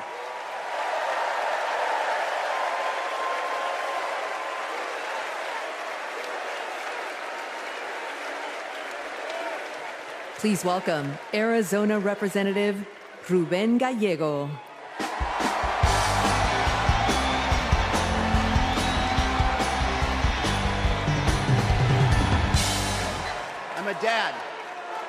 husband, congressman, and the proudest Arizonan you'll ever meet. But I am even prouder to be a Marine. Rah! My mom raised us alone on a secretary's salary. I slept on the floor. I worked every job I could: meat packing, construction, making pizzas. I made it to Harvard with no money or connections. Other kids were happy because they were at Harvard. I was happy because I finally had a mattress. Then I enlisted, fought alongside my brothers with Lima 325 in Iraq. They called us Lucky Lima, but our luck ran out. We saw some of the heaviest combat of the war. And when we got home, the government failed to help us readjust. We have a duty to care for our patriots who serve our nation.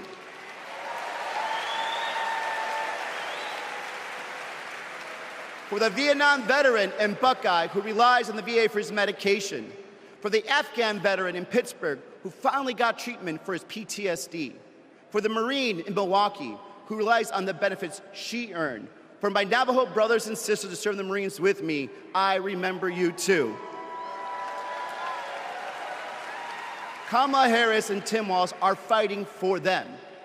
Kamala Harris has delivered more benefits to more veterans than ever before, and has achieved the lowest veterans unemployment rate in history. Vice President Harris has stood up for us and our families always. Tim Walz served for 24 years. His passion for veterans earned him respect on both sides of the aisle, and he stands with us too. In fact, let me introduce you to some of the many Democrats who understand what service means, because we put country over politics. We were proud to wear the uniform. And we're proud serving our countries in city halls, state capitals, the U.S. House, and the Senate. These veterans represent the best of our country. We stand united as veterans, Democrats, and patriots to fight for everyone who serves.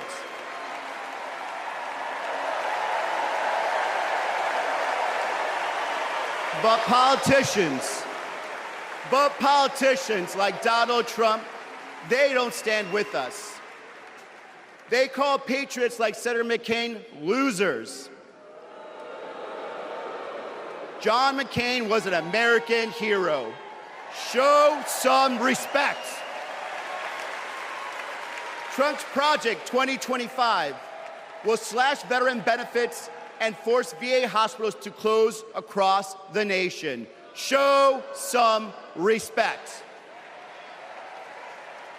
So, for the 18-year-old who decides to enlist, for the families like mine who prayed every night that their loved one would come home, for our troops stationed thousands of miles away, for my Marines of Lima Company, let's elect Kamala Harris and Tim Walz, who don't just respect our service, but revere it.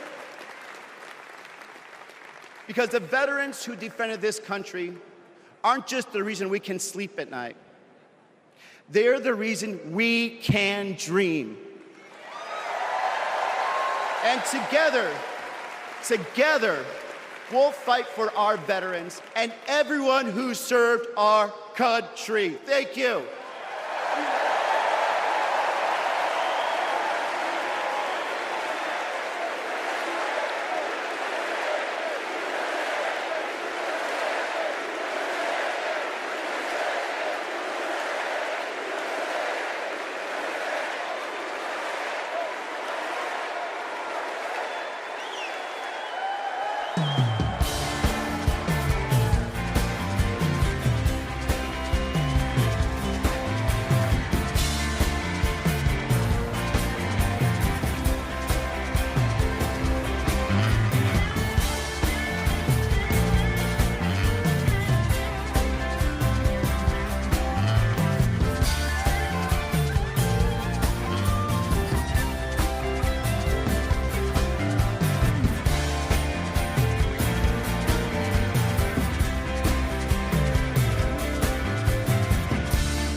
Please welcome Michigan Governor Gretchen Whitmer.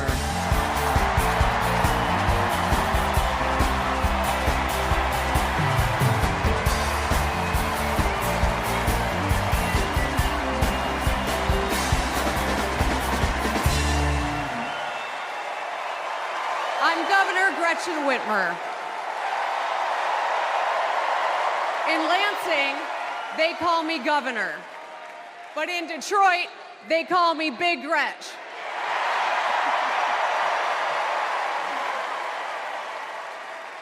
Donald Trump called me that woman from Michigan as an insult. Being a woman from Michigan is a badge of honor.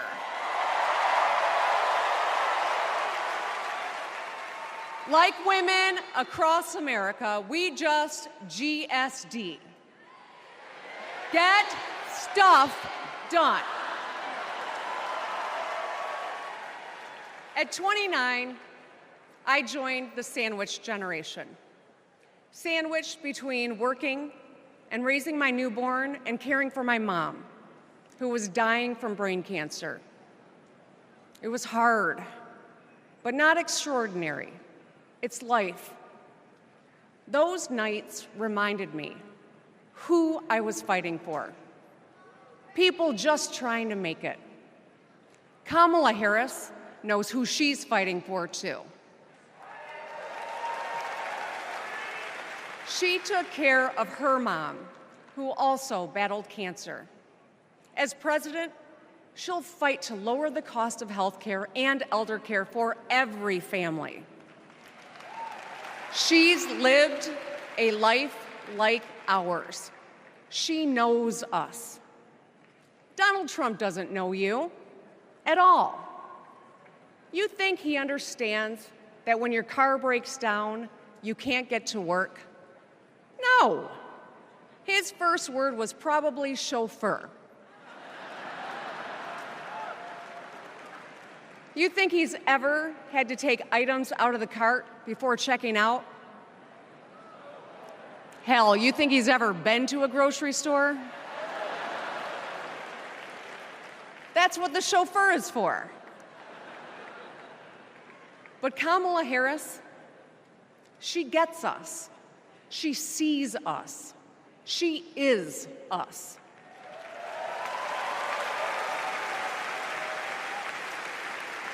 Look, we've all lived through a lot of history over the past few years. Floods and fires, an attempted coup, a plot, and a pandemic. It's exhausting. We don't know what the next 4 years will bring. But what we do know is this. Through it all, your life won't stop. You're going to have to get to work, pick up the kids, and pay your bills. And then one day, when you're just trying to get everyone out the door, a news alert goes off. Something happened. Something hit the fan. You'll ask, is my family going to be okay? And then you'll ask, who the hell is in charge? What if it's him? What if it's that man from Mar-a-Lago?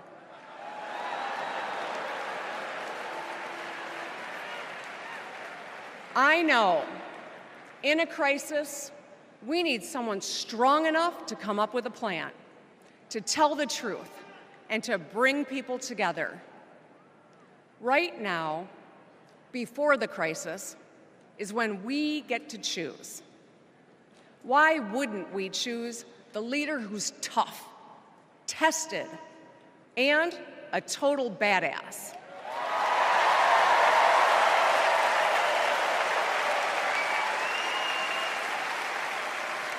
I know who I want as our commander-in-chief. America, let's choose Kamala Harris.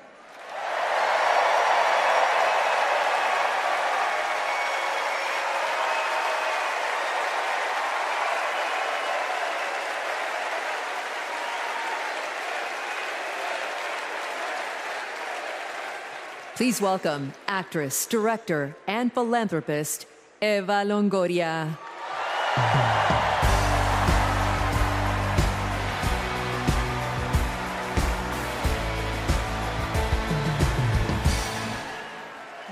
Hello, Chicago! Yes! I am so excited to be here tonight. What an honor to be part of this historic moment, and y'all are part of it. Look, I have known Kamala Harris for more than a decade, and she comes from a family a lot like mine, and I'm sure a lot like yours. We were both raised knowing that no one was going to hand us anything, especially as women.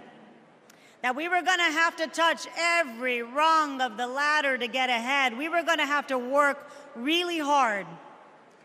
Now, she worked at McDonald's, but I worked at Wendy's. And look at us now. You see, Kamala and I were able to see beyond the horizon because our families supported our big dreams. Well, guess what? As Americans, we're all part of one big family. Somos familia. And as familia, we have to have each other's back. We have to support each other's dreams because Kamala's success is our success. And she supports us to dream big, too.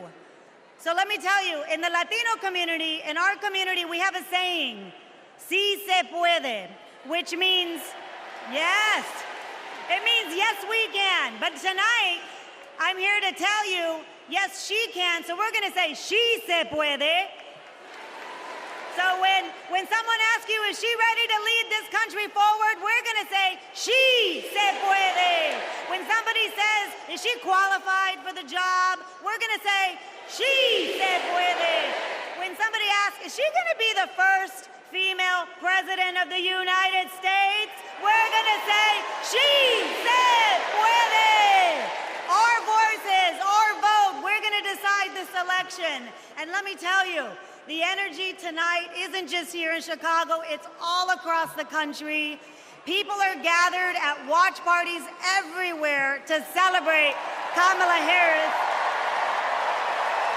Say hello. Yes. All right. We know how to work, so let's get to work.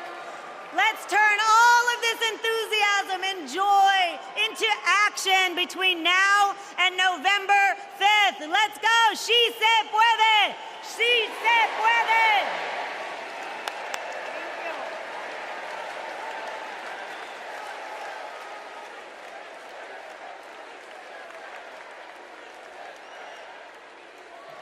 Please welcome former Illinois Republican Representative Adam Kinzinger.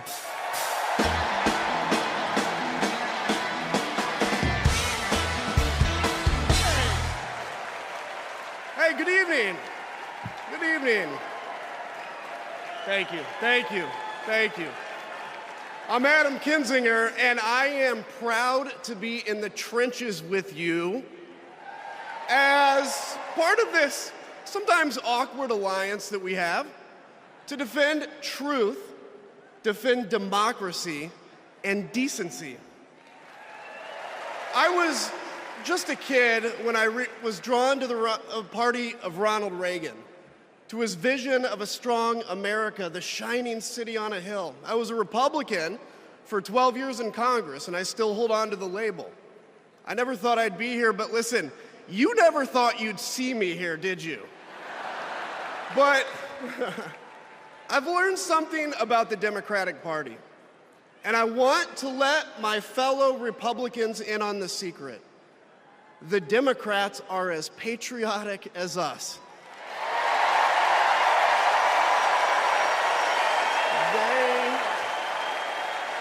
They love this country just as much as we do.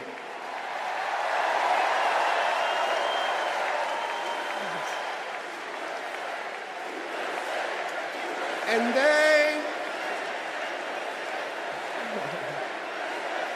And they are as eager to defend American values at home and abroad as we conservatives have ever been.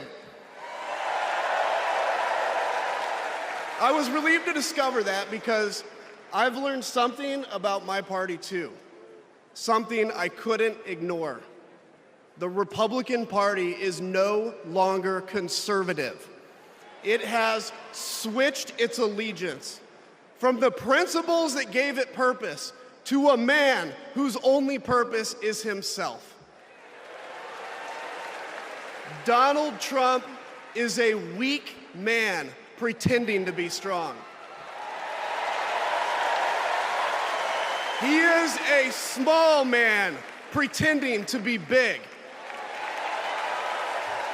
He's a faithless man pretending to be righteous. He's a perpetrator who can't stop playing the victim. He puts on, listen, he puts on quite a show, but there is no real strength there. As a conservative and a veteran, I believe true strength lies in defending the vulnerable. It's in protecting your family. It's in standing up for our Constitution and our democracy. That is the soul of being a conservative. It used to be the soul of being a Republican, but Donald Trump has suffocated the soul of the Republican Party. His fundamental weakness has coursed through my party like an illness, sapping our strength, softening our spine, whipping us into a fever that has untethered us from our values. Our democracy was frayed by the events of January 6th, as Donald Trump's deceit and dishonor led to a siege on the United States Capitol. That day, I stood witness to a profound sorrow, the desecration of our sacred tradition of peaceful transition of power, tarnished by a man too fragile, too vain, and too weak to accept defeat.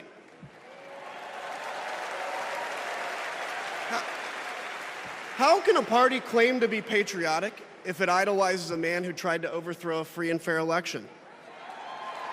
How can a party claim to stand for liberty if it sees a fight for freedom in Ukraine, an attack pitting tyranny against democracy, a challenge to everything our nation claims to be, and it retreats, it equivocates, it nominates a man who is weirdly obsessed with Putin? And his running mate who said, quote, "I don't care what happens in Ukraine."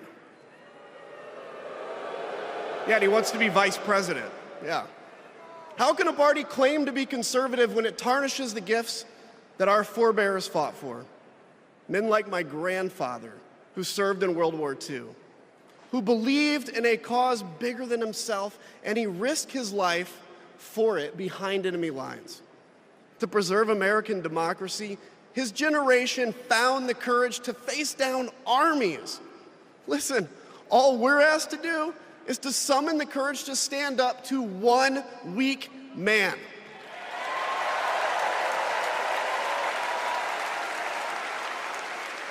Some have questioned why I've taken the stand I have.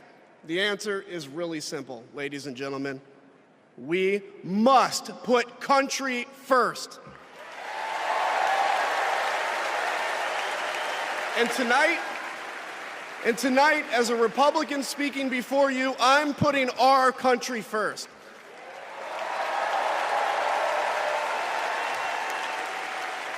Because the fact is, I do belong here. I know Kamala Harris shares my allegiance to the rule of law, the Constitution, and democracy. And she is dedicated to upholding all three in service to our country. Whatever policies we disagree on pale in comparison with those fundamental matters of principle, of decency, and of fidelity to this nation.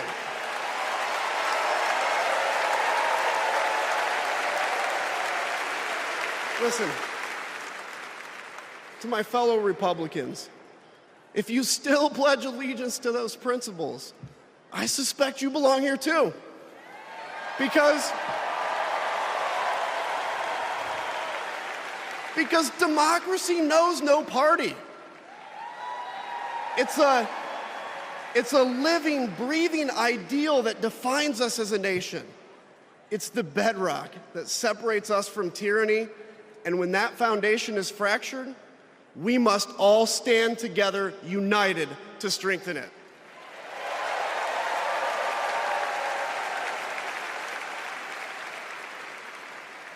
If you think those principles are worth defending, then I urge you, make the right choice. Vote for our bedrock values, and vote for Kamala Harris. God bless you.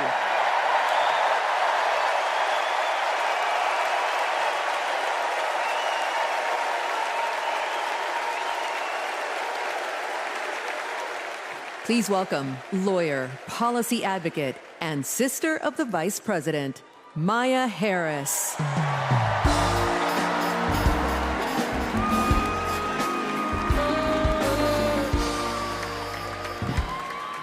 Hello, Chicago. In 1958, a 19-year-old from India left the only country she'd ever known to chart her own path in America. She came here to pursue an education, but she stayed here to build a life. Her name was Dr. Kamala Gopalan Harris.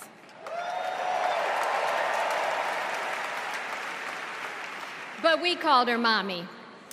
Mommy was so many things to so many people. A civil rights activist, a scientist, a devoted mother to her 2 little girls. But most of all, Mommy was a trailblazer who defied the odds and defined herself. And when it came to Kamala and me, Mommy had great expectations for us, but she had even greater expectations of us. She raised us to believe that we could be and do anything. And we believed her. You see, Mommy understood the power and the possibility that come with knowing and showing who you truly are. She knew we could be the authors of our own stories, just as she'd been the author of her own. Mommy's journey and the opportunity that she wanted for Kamala and me, that's a distinctly American story. We may all have different histories, different struggles, or different perspectives, but what binds us together is the fervent desire to be free, to fulfill our God-given potential. Kamala's entire life has been about fighting for each of us to have that freedom. And like so many Americans, Kamala knows what it's like to be underestimated and be counted out. She knows what it's like to be the underdog and yet still beat the odds. And now, she has created so much electricity, so much optimism, so much joy throughout the nation, and it is why we need her leadership in this historic moment.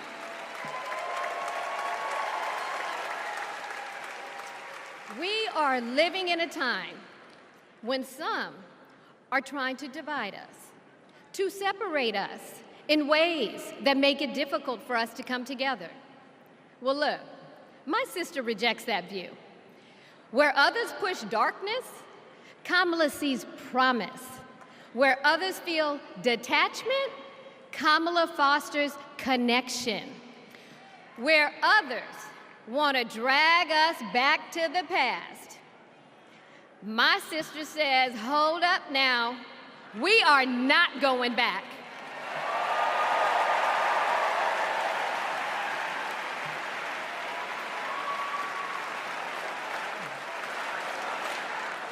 Because Kamala understands we have so much more in common than what separates us. She knows the measure of our success isn't just winning an election. It's about who we bring along and lift up in the process.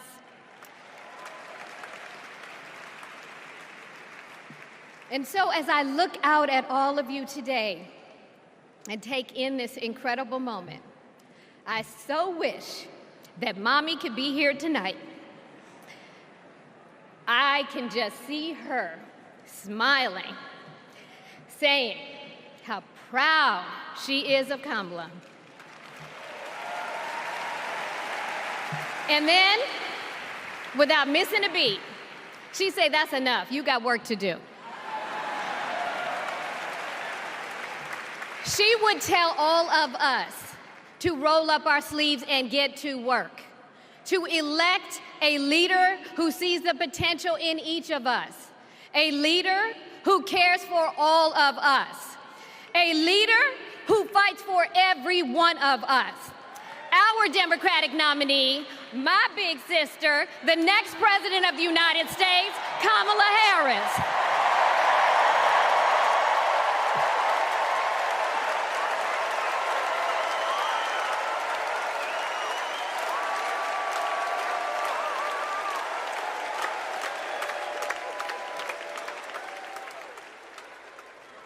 Please welcome North Carolina Governor Roy Cooper.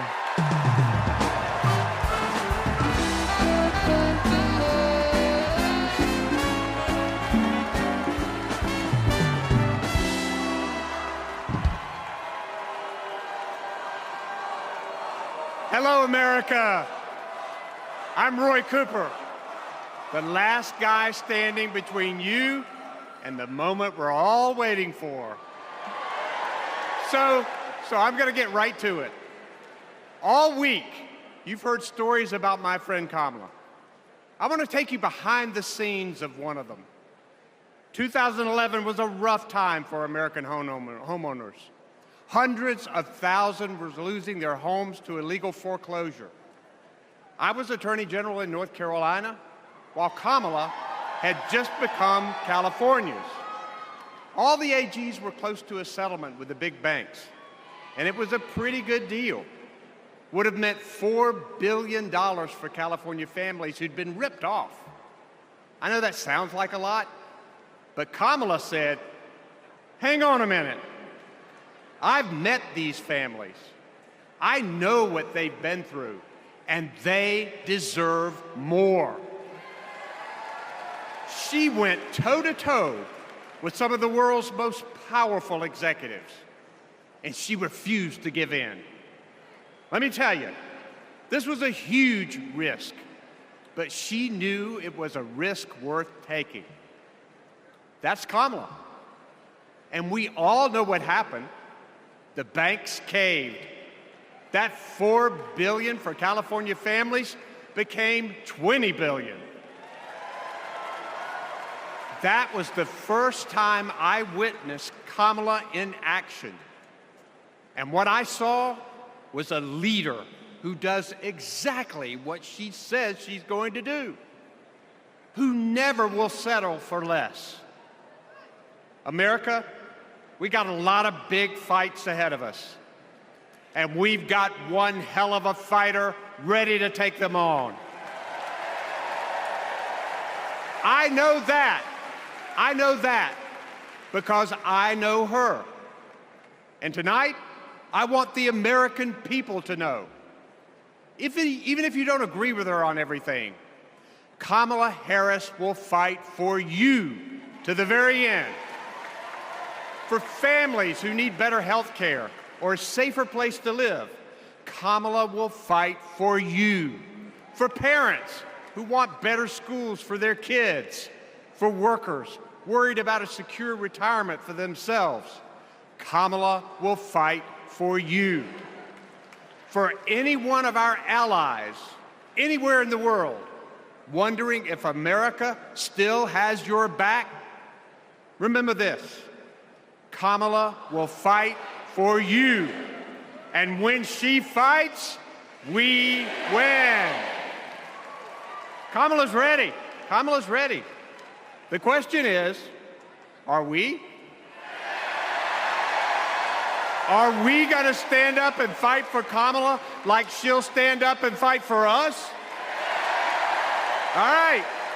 If you're ready, my home state of North Carolina, stand up.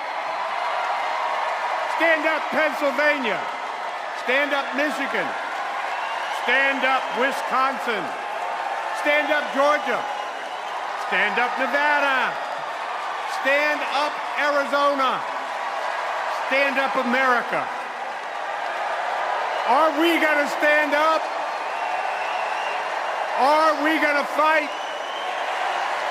Are we going to vote? Are we going to win? You bet we are. Let's go get them.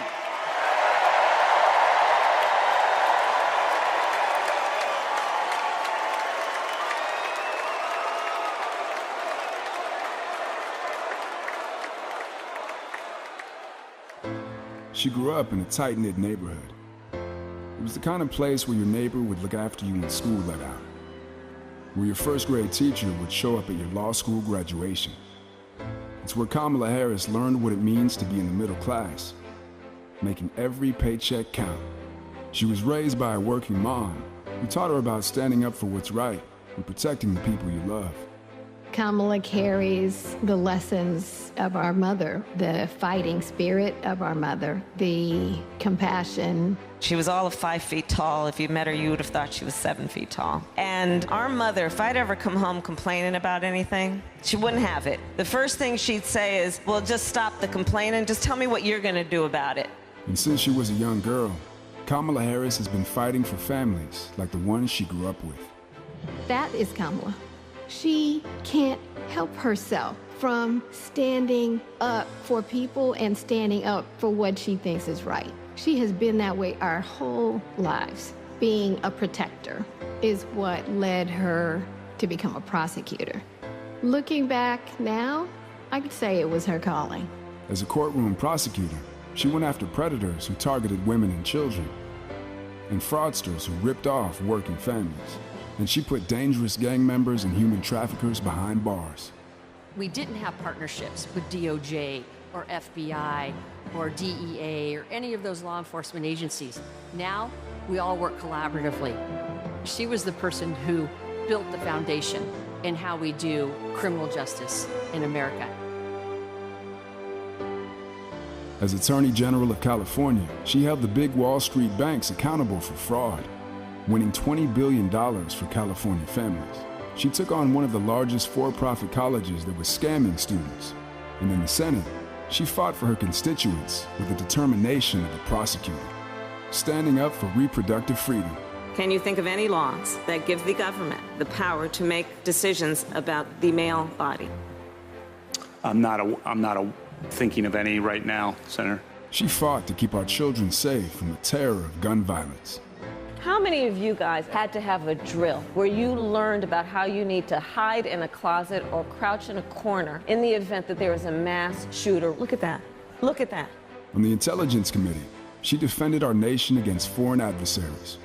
And in 2020, she made history as the first woman to be elected Vice President of the United States. She cast the tie-breaking vote to deliver urgent relief to the American people during the pandemic.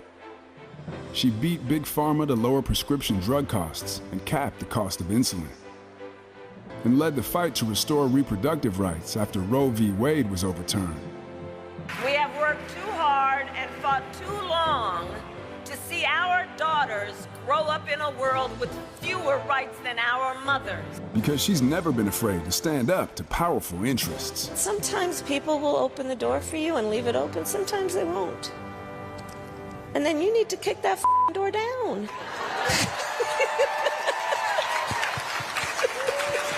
Excuse my language. Now, she's running for president, still fighting for families like the one she grew up with. Our campaign is about saying we trust the people. We're saying we just want fairness. We want dignity for all people. And we are a work in progress. We haven't yet quite reached all of those ideals, but we will die trying because we love our country. We believe in our country. We're not falling for these folks who are trying to divide us, trying to pull us apart. We know what we stand for, and we stand for the people.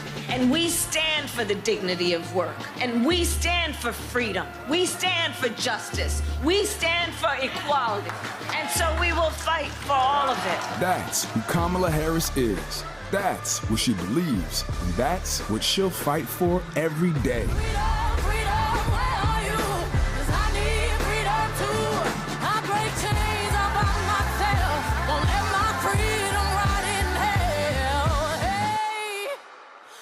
Keep on running, cause the winner don't quit on themselves.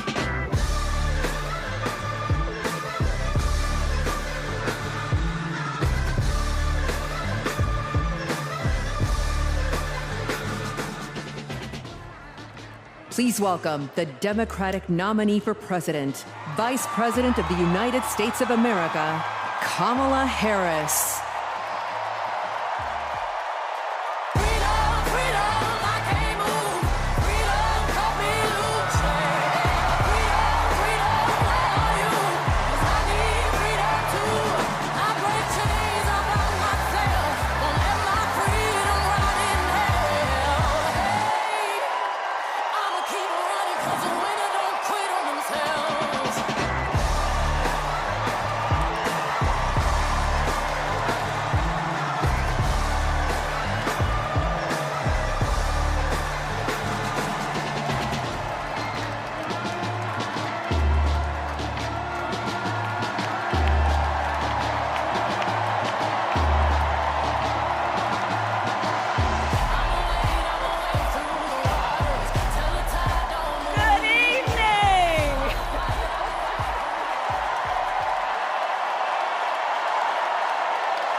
Good evening.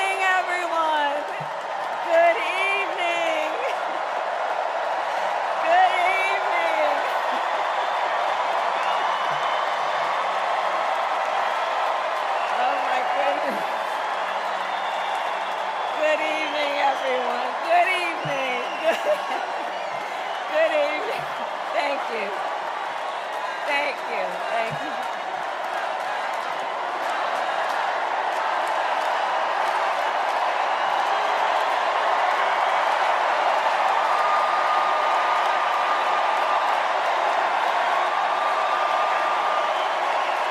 Good evening.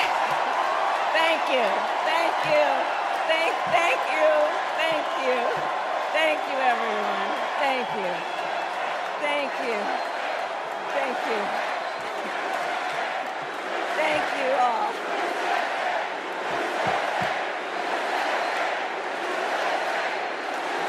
Thank you all. Okay, we gotta get to some business. We gotta get to some business. Okay, thank you all. Okay.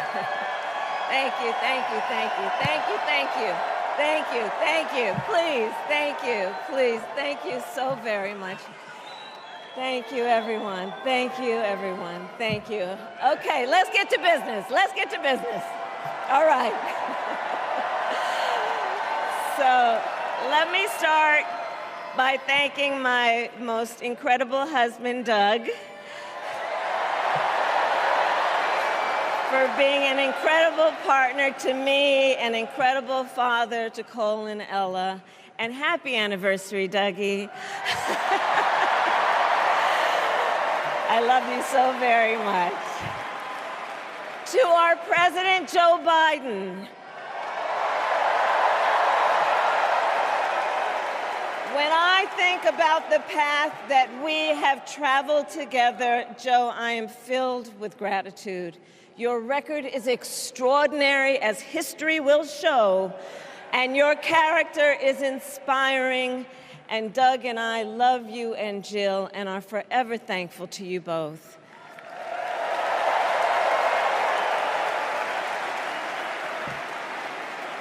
And to Coach Tim Walz,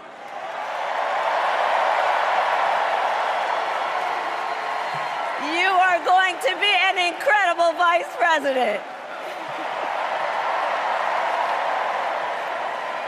And to the delegates and everyone who has put your faith in our campaign, your support is humbling. So, America, the path that led me here in recent weeks was no doubt unexpected. But I'm no stranger to unlikely journeys. So, our mother, Kamala Harris, had one of her own. And I miss her every day, and especially right now. And I know she's looking down smiling. I know that. So my mother was 19 when she crossed the world alone, traveling from India to California with an unshakable dream to be the scientist who would cure breast cancer. When she finished school, she was supposed to return home to a traditional arranged marriage. But as fate would have it, she met my father, Donald Harris, a student from Jamaica. They fell in love and got married, and that act of self-determination made my sister Maya and me. Growing up, we moved a lot. I will always remember that big Mayflower truck packed with all our belongings, ready to go to Illinois, to Wisconsin, and wherever our parents' jobs took us. My early memories of our parents together are very joyful ones. A home filled with laughter and music, Aretha, Coltrane, and Miles. At the park, my mother would say, "Stay close." But my father would say, as he smiled, "Run, Kamala, run. Don't be afraid. Don't let anything stop you."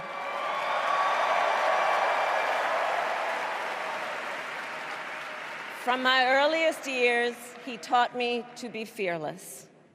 But the harmony between my parents did not last. When I was in elementary school, they split up, and it was mostly my mother who raised us. Before she could finally afford to buy a home, she rented a small apartment in the East Bay. In the Bay, you either live in the hills or the flatlands. We lived in the flats. A beautiful working-class neighborhood of firefighters, nurses, and construction workers, all who tended their lawns with pride.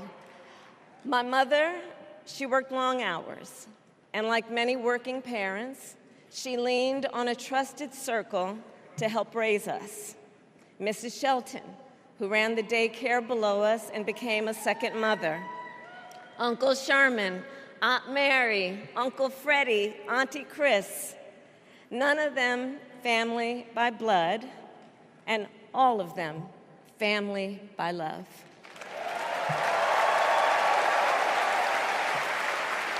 Family who taught us how to make gumbo, how to play chess, and sometimes even let us win.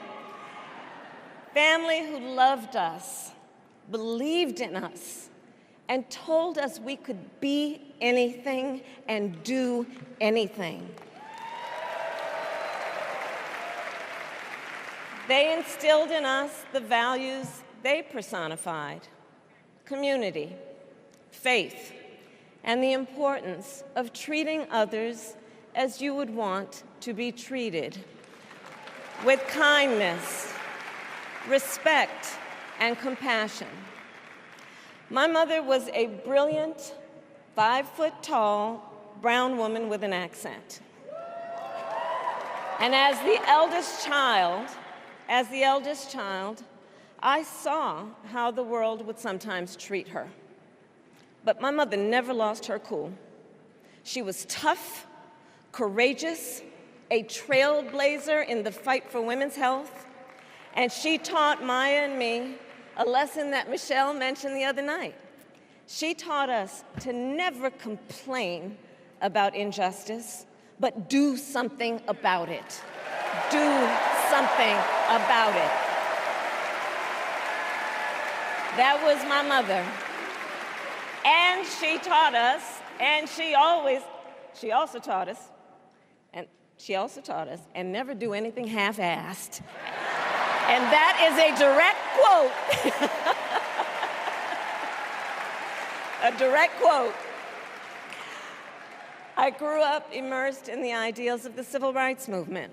My parents had met at a civil rights gathering, and they made sure that we learned about civil rights leaders, including the lawyers like Thurgood Marshall and Constance Baker Motley, those who battled in the courtroom to make real the promise of America.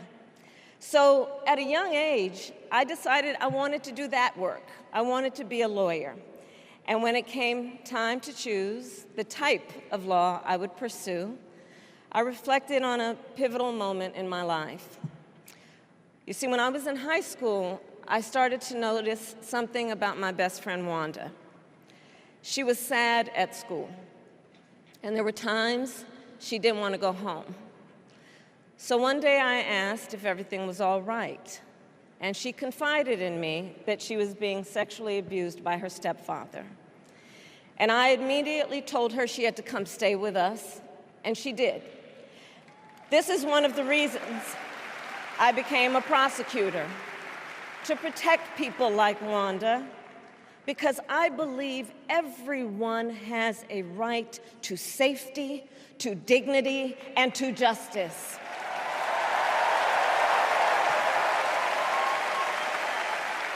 As a prosecutor, when I had a case, I charged it not in the name of the victim, but in the name of the people. For a simple reason. In our system of justice, a harm against any one of us is a harm against all of us.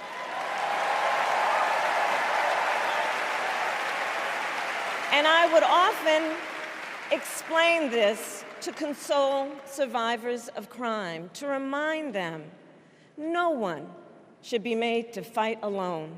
We are all in this together. And every day in the courtroom, I stood proudly before a judge and I said 5 words: Kamala Harris for the people.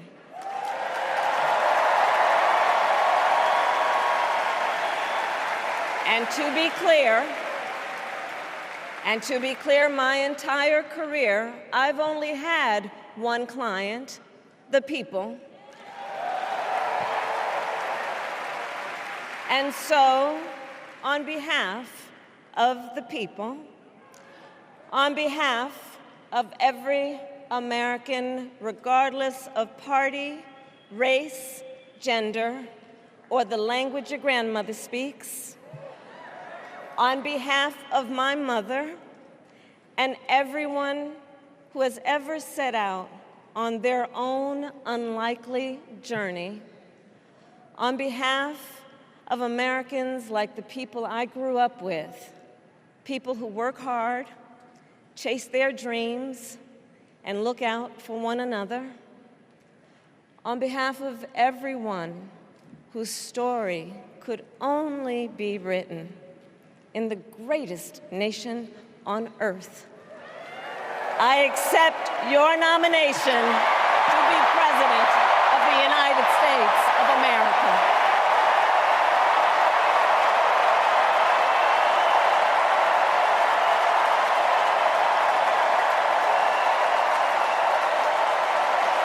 And with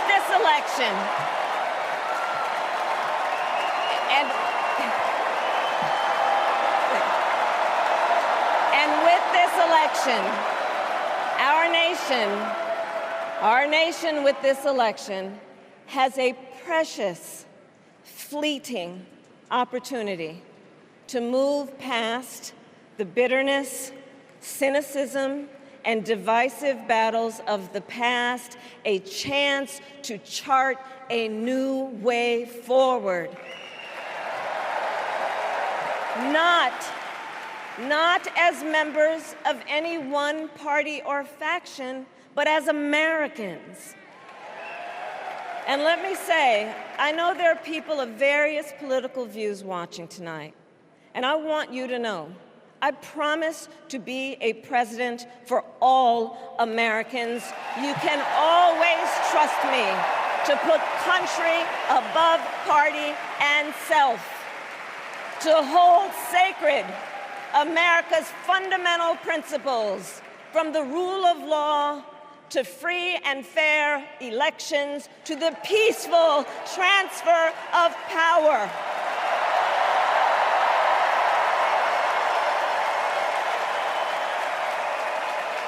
I will be a president who unites us around our highest aspirations, a president who leads and listens, who is realistic, practical, and has common sense, and always fights for the American people. From the courthouse to the White House, that has been my life's work. As a young courtroom prosecutor in Oakland, California, I stood up for women and children against predators who abuse them. As Attorney General of California, I took on the big banks, delivered $20 billion for middle-class families who faced foreclosure, and helped pass a homeowner bill of rights, one of the first of its kind in the nation. I stood up for veterans and students being scammed by big for-profit colleges, for workers who are being cheated out of their wages, the wages they were due, for seniors facing elder abuse. I fought against the cartels who traffic in guns and drugs and human beings, who threaten the security of our border and the safety of our communities. And I will tell you, these fights were not easy, and neither were the elections that put me in those offices. We were underestimated at practically every turn, but we never gave up, because the future is always worth fighting for. And that's the fight we are in right now, a fight for America's future.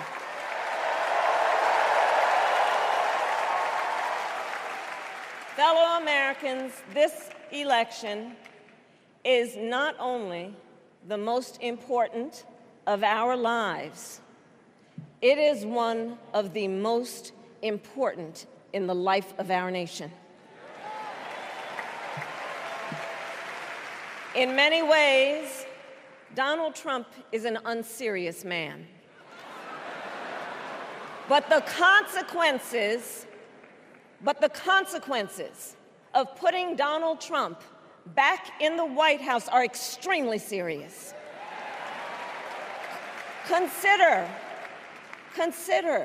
not only the chaos and calamity when he was in office, but also the gravity of what has happened since he lost the last election.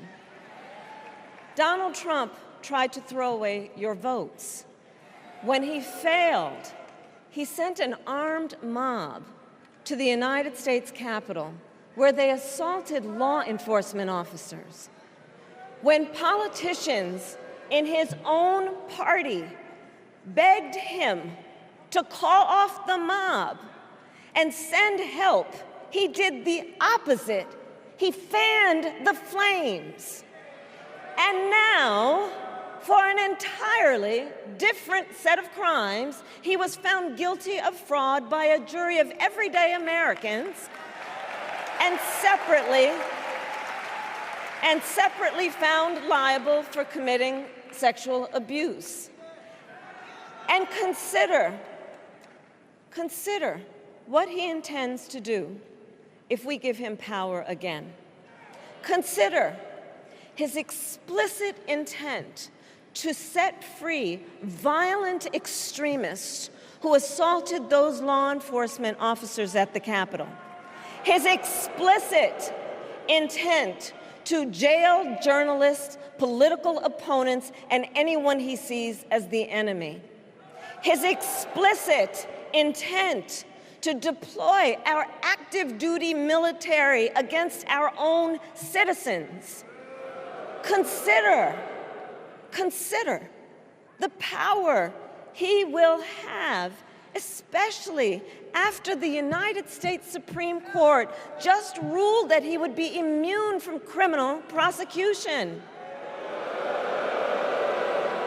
Just imagine Donald Trump with no guardrails, and how he would use the immense powers of the presidency of the United States, not to improve your life, not to strengthen our national security, but to serve the only client he has ever had, himself.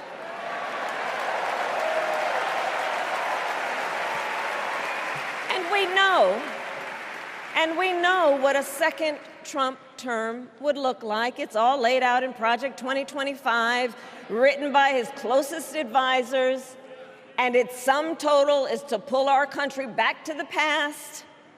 But America, we are not going back. We are not going back. We are not going back. We are not going back to when Donald Trump tried to cut Social Security and Medicare. We are not going back to when he tried to get rid of the Affordable Care Act, when insurance companies could deny people with pre-existing conditions. We are not going to let him eliminate the Department of Education that funds our public schools. We are not going to let him end programs like Head Start that provide preschool and childcare for our children. America, we are not going back.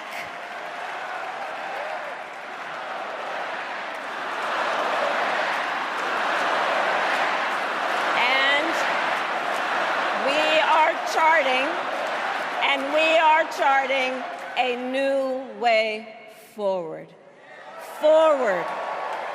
To a future with a strong and growing middle class, because we know a strong middle class has always been critical to America's success. And building that middle class will be a defining goal of my presidency.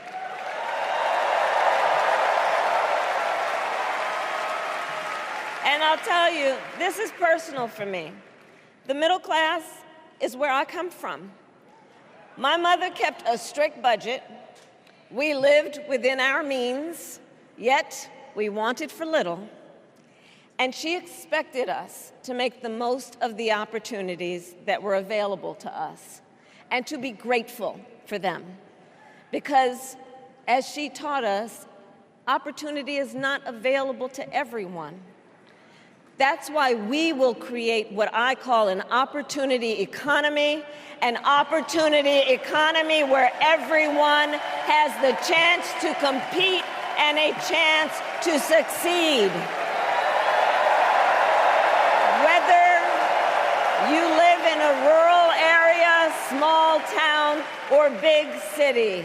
And as president, I will bring together labor and workers and small business owners and entrepreneurs and American companies to create jobs, to grow our economy, and to lower the cost of everyday needs like health care and housing and groceries. We will provide access to capital for small business owners and entrepreneurs and founders. And we will end America's housing shortage and protect Social Security and Medicare. Now compare that to Donald Trump, because I think everyone here knows he doesn't actually fight for the middle class. He doesn't actually fight for the middle class. Instead, he fights for himself and his billionaire friends. And he will give them another round of tax breaks that will add up to $5 trillion to the national debt. And all the while, he intends to enact what in effect is a national sales tax, call it a Trump tax, that would raise prices on middle-class families by almost $4,000 a year. Well, instead of a Trump tax hike, we will pass a middle-class tax cut that will benefit more than 100 million Americans.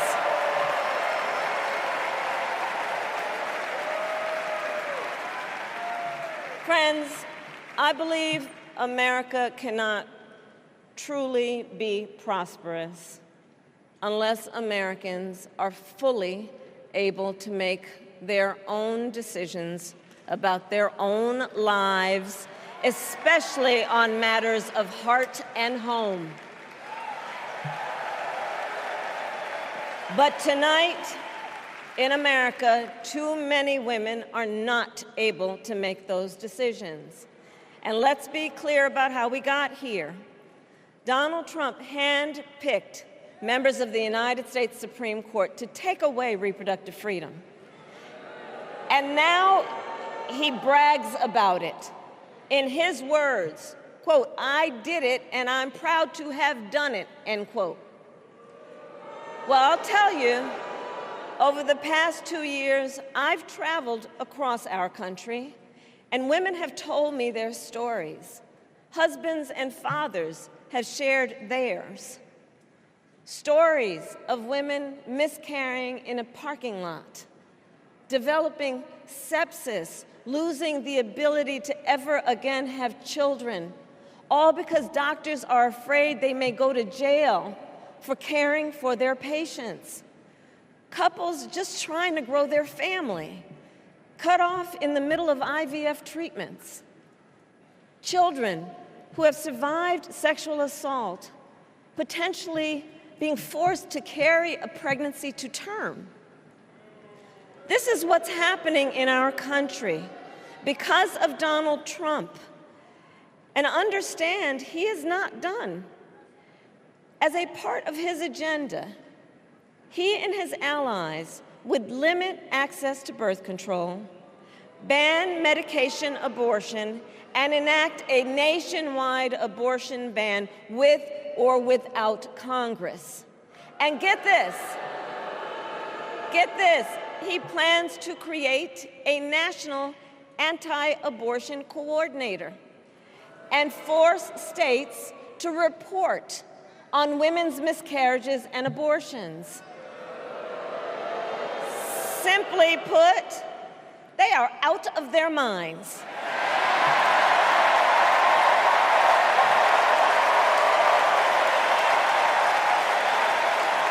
And one must ask, why exactly is it that they don't trust women? Well, we trust women. We trust women. And when Congress passes a bill to restore reproductive freedom, as President of the United States, I will proudly sign it into law.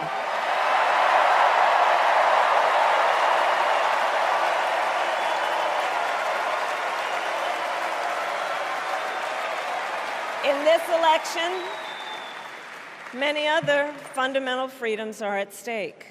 The freedom to live safe from gun violence in our schools, communities, and places of worship.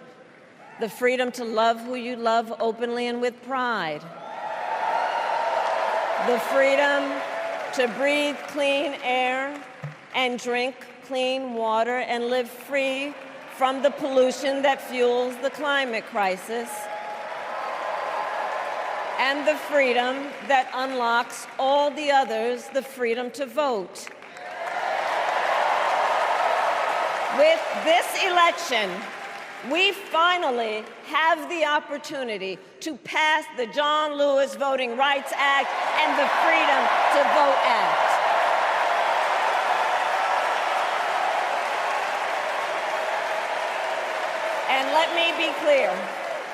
And let me be clear, after decades in law enforcement, I know the importance of safety and security, especially at our border. Last year, Joe and I brought together Democrats and conservative Republicans to write the strongest border bill in decades. The Border Patrol endorsed it. But Donald Trump believes a border deal would hurt his campaign. So he ordered his allies in Congress to kill the deal. Well, I refuse to play politics with our security, and here is my pledge to you. As president, I will bring back the bipartisan border security bill that he killed, and I will sign it into law. I know we can live up to our proud heritage as a nation of immigrants and reform our broken immigration system. We can create an earned pathway to citizenship and secure our border.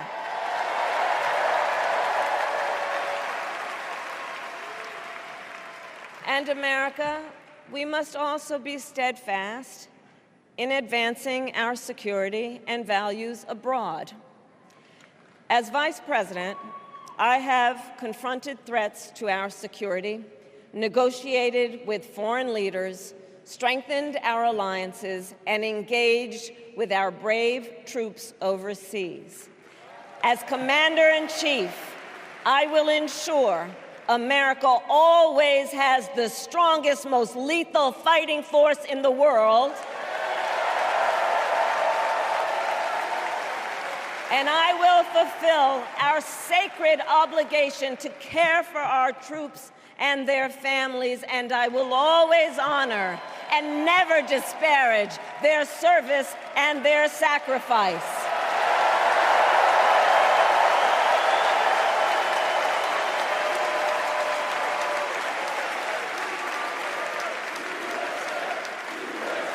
I will make sure that we lead the world into the future on space and artificial intelligence, that America, not China, wins the competition for the 21st century, and that we strengthen, not abdicate, our global leadership. Trump, on the other hand, threatened to abandon NATO. He encouraged Putin to invade our allies, said Russia could, quote, do whatever the hell they want. 5 days before Russia attacked Ukraine, I met with President Zelensky to warn him about Russia's plan to invade. I helped mobilize a global response, over 50 countries, to defend against Putin's aggression. And as president, I will stand strong with Ukraine and our NATO allies.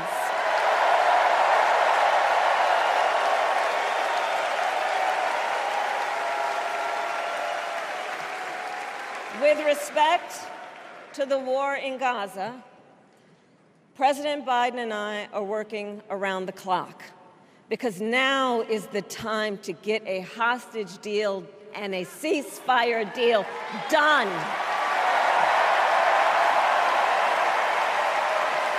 And let me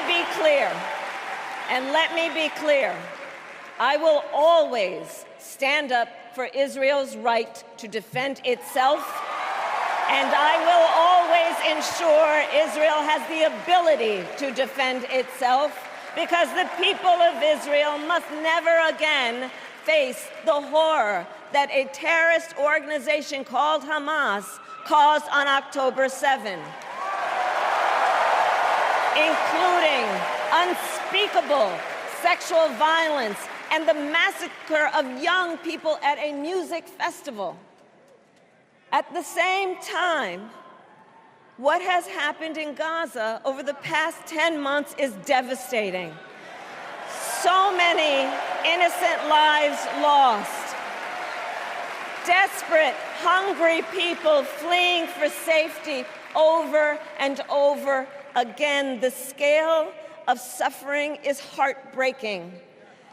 President Biden and I are working to end this war such that Israel is secure, the hostages are released, the suffering in Gaza ends, and the Palestinian people can realize their right to dignity, security, freedom, and self-determination.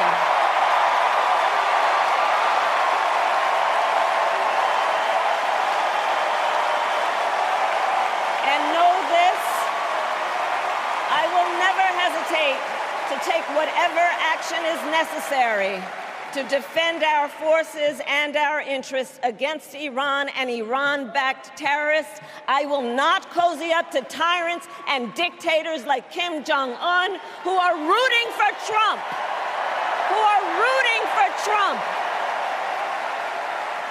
Because, you know, they know he is easy to manipulate with flattery and favors. They know Trump won't hold autocrats accountable because he wants to be an autocrat himself. And as president, I will never waver in defense of America's security and ideals, because in the enduring struggle between democracy and tyranny, I know where I stand and I know where the United States belongs.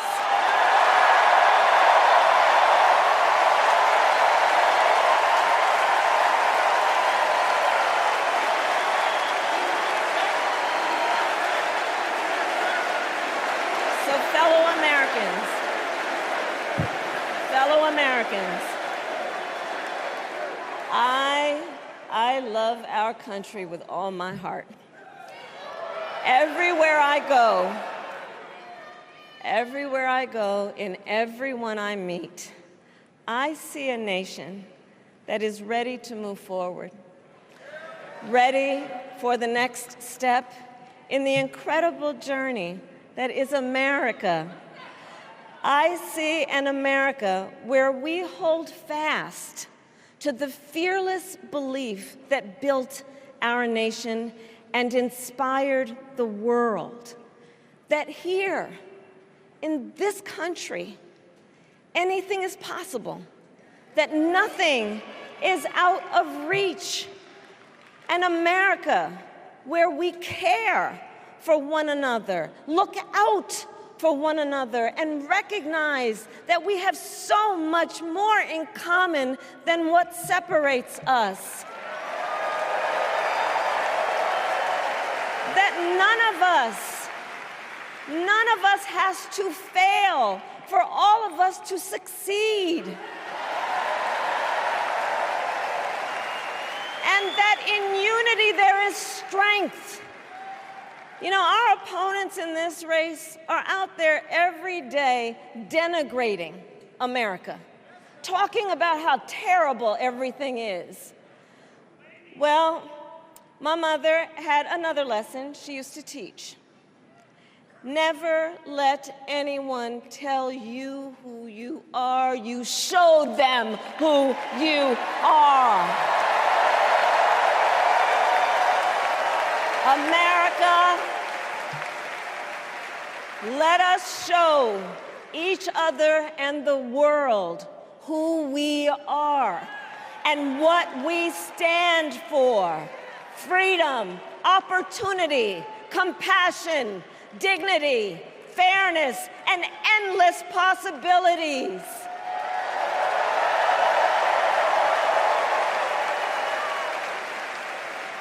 We are the heirs to the greatest democracy in the history of the world.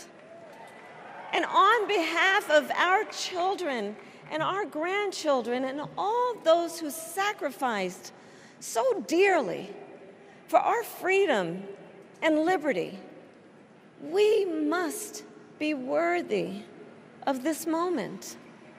It is now our turn to do what generations before us have done, guided by optimism and faith, to fight for this country we love, to fight for the ideals we cherish, and to uphold the awesome responsibility that comes with the greatest privilege on earth, the privilege and pride of being an American.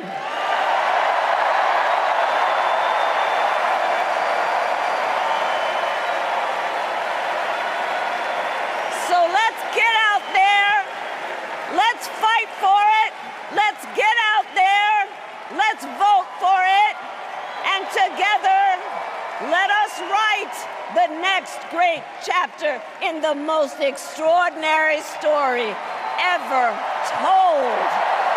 Thank you. God bless you, and may God bless the United States of America. Thank you all.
Channel 9 News tell me I'm moving backwards.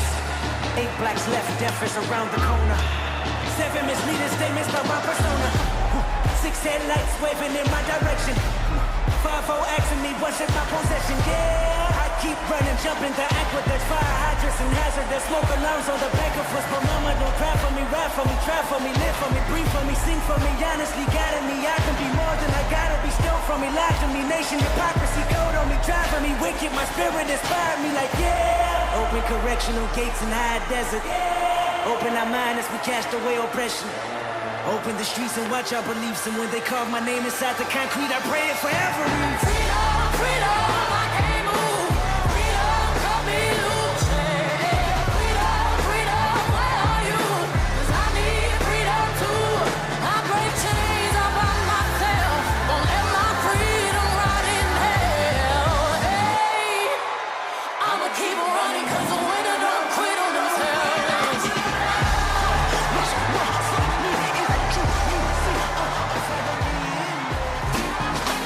When I move my body just like this, I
preachers, keep on preaching.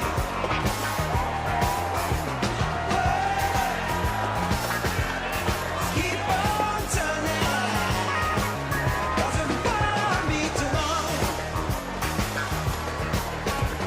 Oh, Lord. Lovers, keep on loving. Believers, keep on believing. Sleepers, just stop sleeping, 'cause it won't be too long.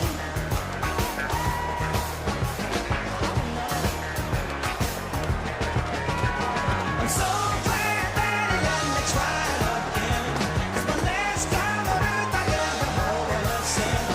I'm so glad that I know more than I knew then. Gonna keep on trying till I reach my highest ground.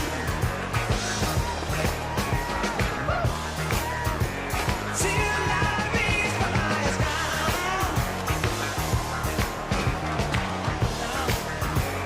No one's gonna bring me down. Oh no. Till I reach my highest ground.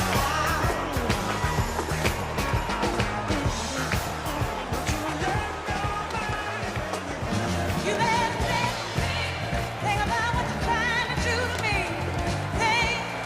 Think that your mind gonna let yourself be free. Let's go back, let's go back, let's go beyond way back when. I didn't need to know you, you couldn't have been too much more than 10. I ain't no psychiatrist, I ain't no doctor with degrees, but it don't take too much time to see what you're doing to me. You better think about what you're trying to do to me, yeah. That your mind gonna let yourself be free. Oh, freedom, freedom, freedom, oh, freedom, yeah, freedom, oh, now freedom, freedom, freedom, freedom, oh, freedom. Hey, think about it. Think about it. Ain't nothing you could ask, I could answer you what I want. But I was gonna change, I'm not if you keep doing things I don't. You better think about what you're trying to do to me. Oh, think that your mind gonna let yourself be free.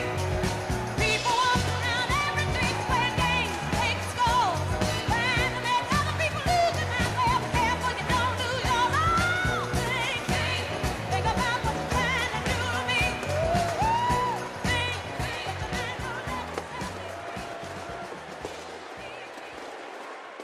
Please stand if you are able for this evening's benediction, offered by Rabbi Lauren Holtzblad and Reverend Dr. Amos Brown.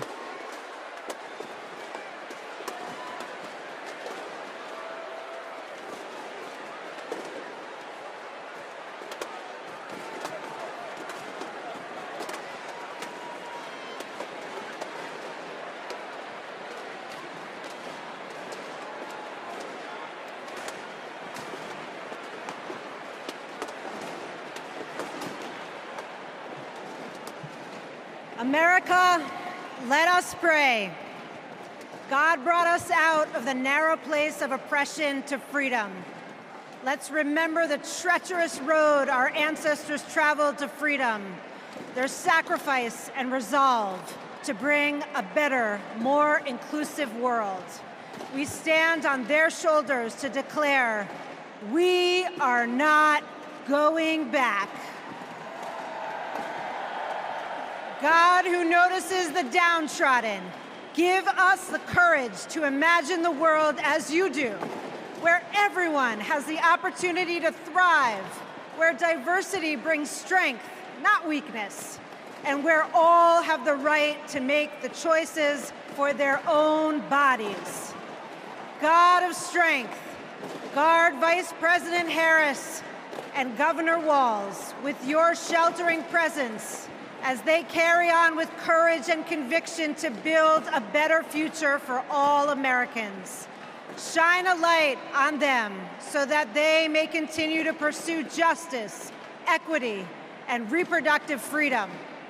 An America free from gun violence that safeguards free and fair elections, with less vitriol and more joy, not afraid to face its past, to grow a brighter future where every child can look to their leaders and see themselves and know that someday they too can lead. May we all be blessed with the ability to see the humanity in each other. America, let's make history. Amen.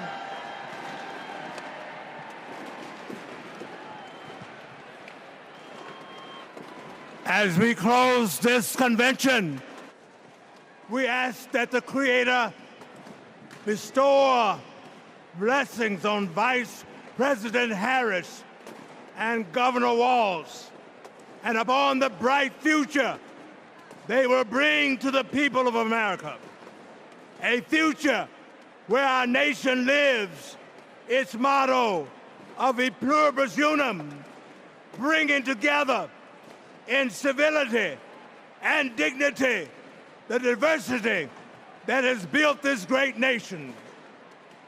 E pluribus unum, one nation that embraces us all, every race, creed, or color, regardless of sexual orientation, gender, or gender expression, rich and poor, old and young, urban and rural.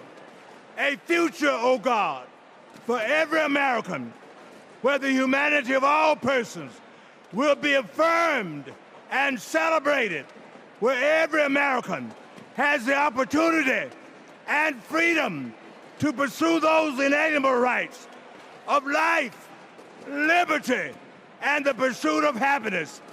A future, oh God, where we live in peace and joy, where we set aside our rancor and division, where we heal our differences and celebrate our common purposes as one nation, one American community, that great city on a hill that serves as a beacon for all the people and all the nations.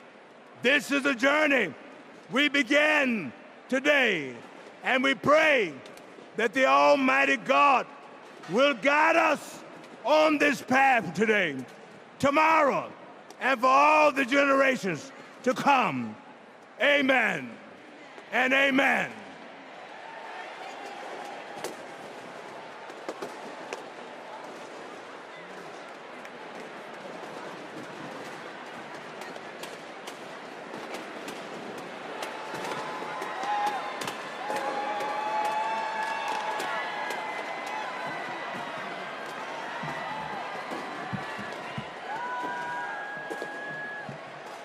As we close, I want to thank each and every one of you for bringing your energy and your enthusiasm to the convention that will carry us through to victory in November. Look around. You're surrounded by people from every corner of the country who traveled here because they believe in our mission. We know that unity is our strength.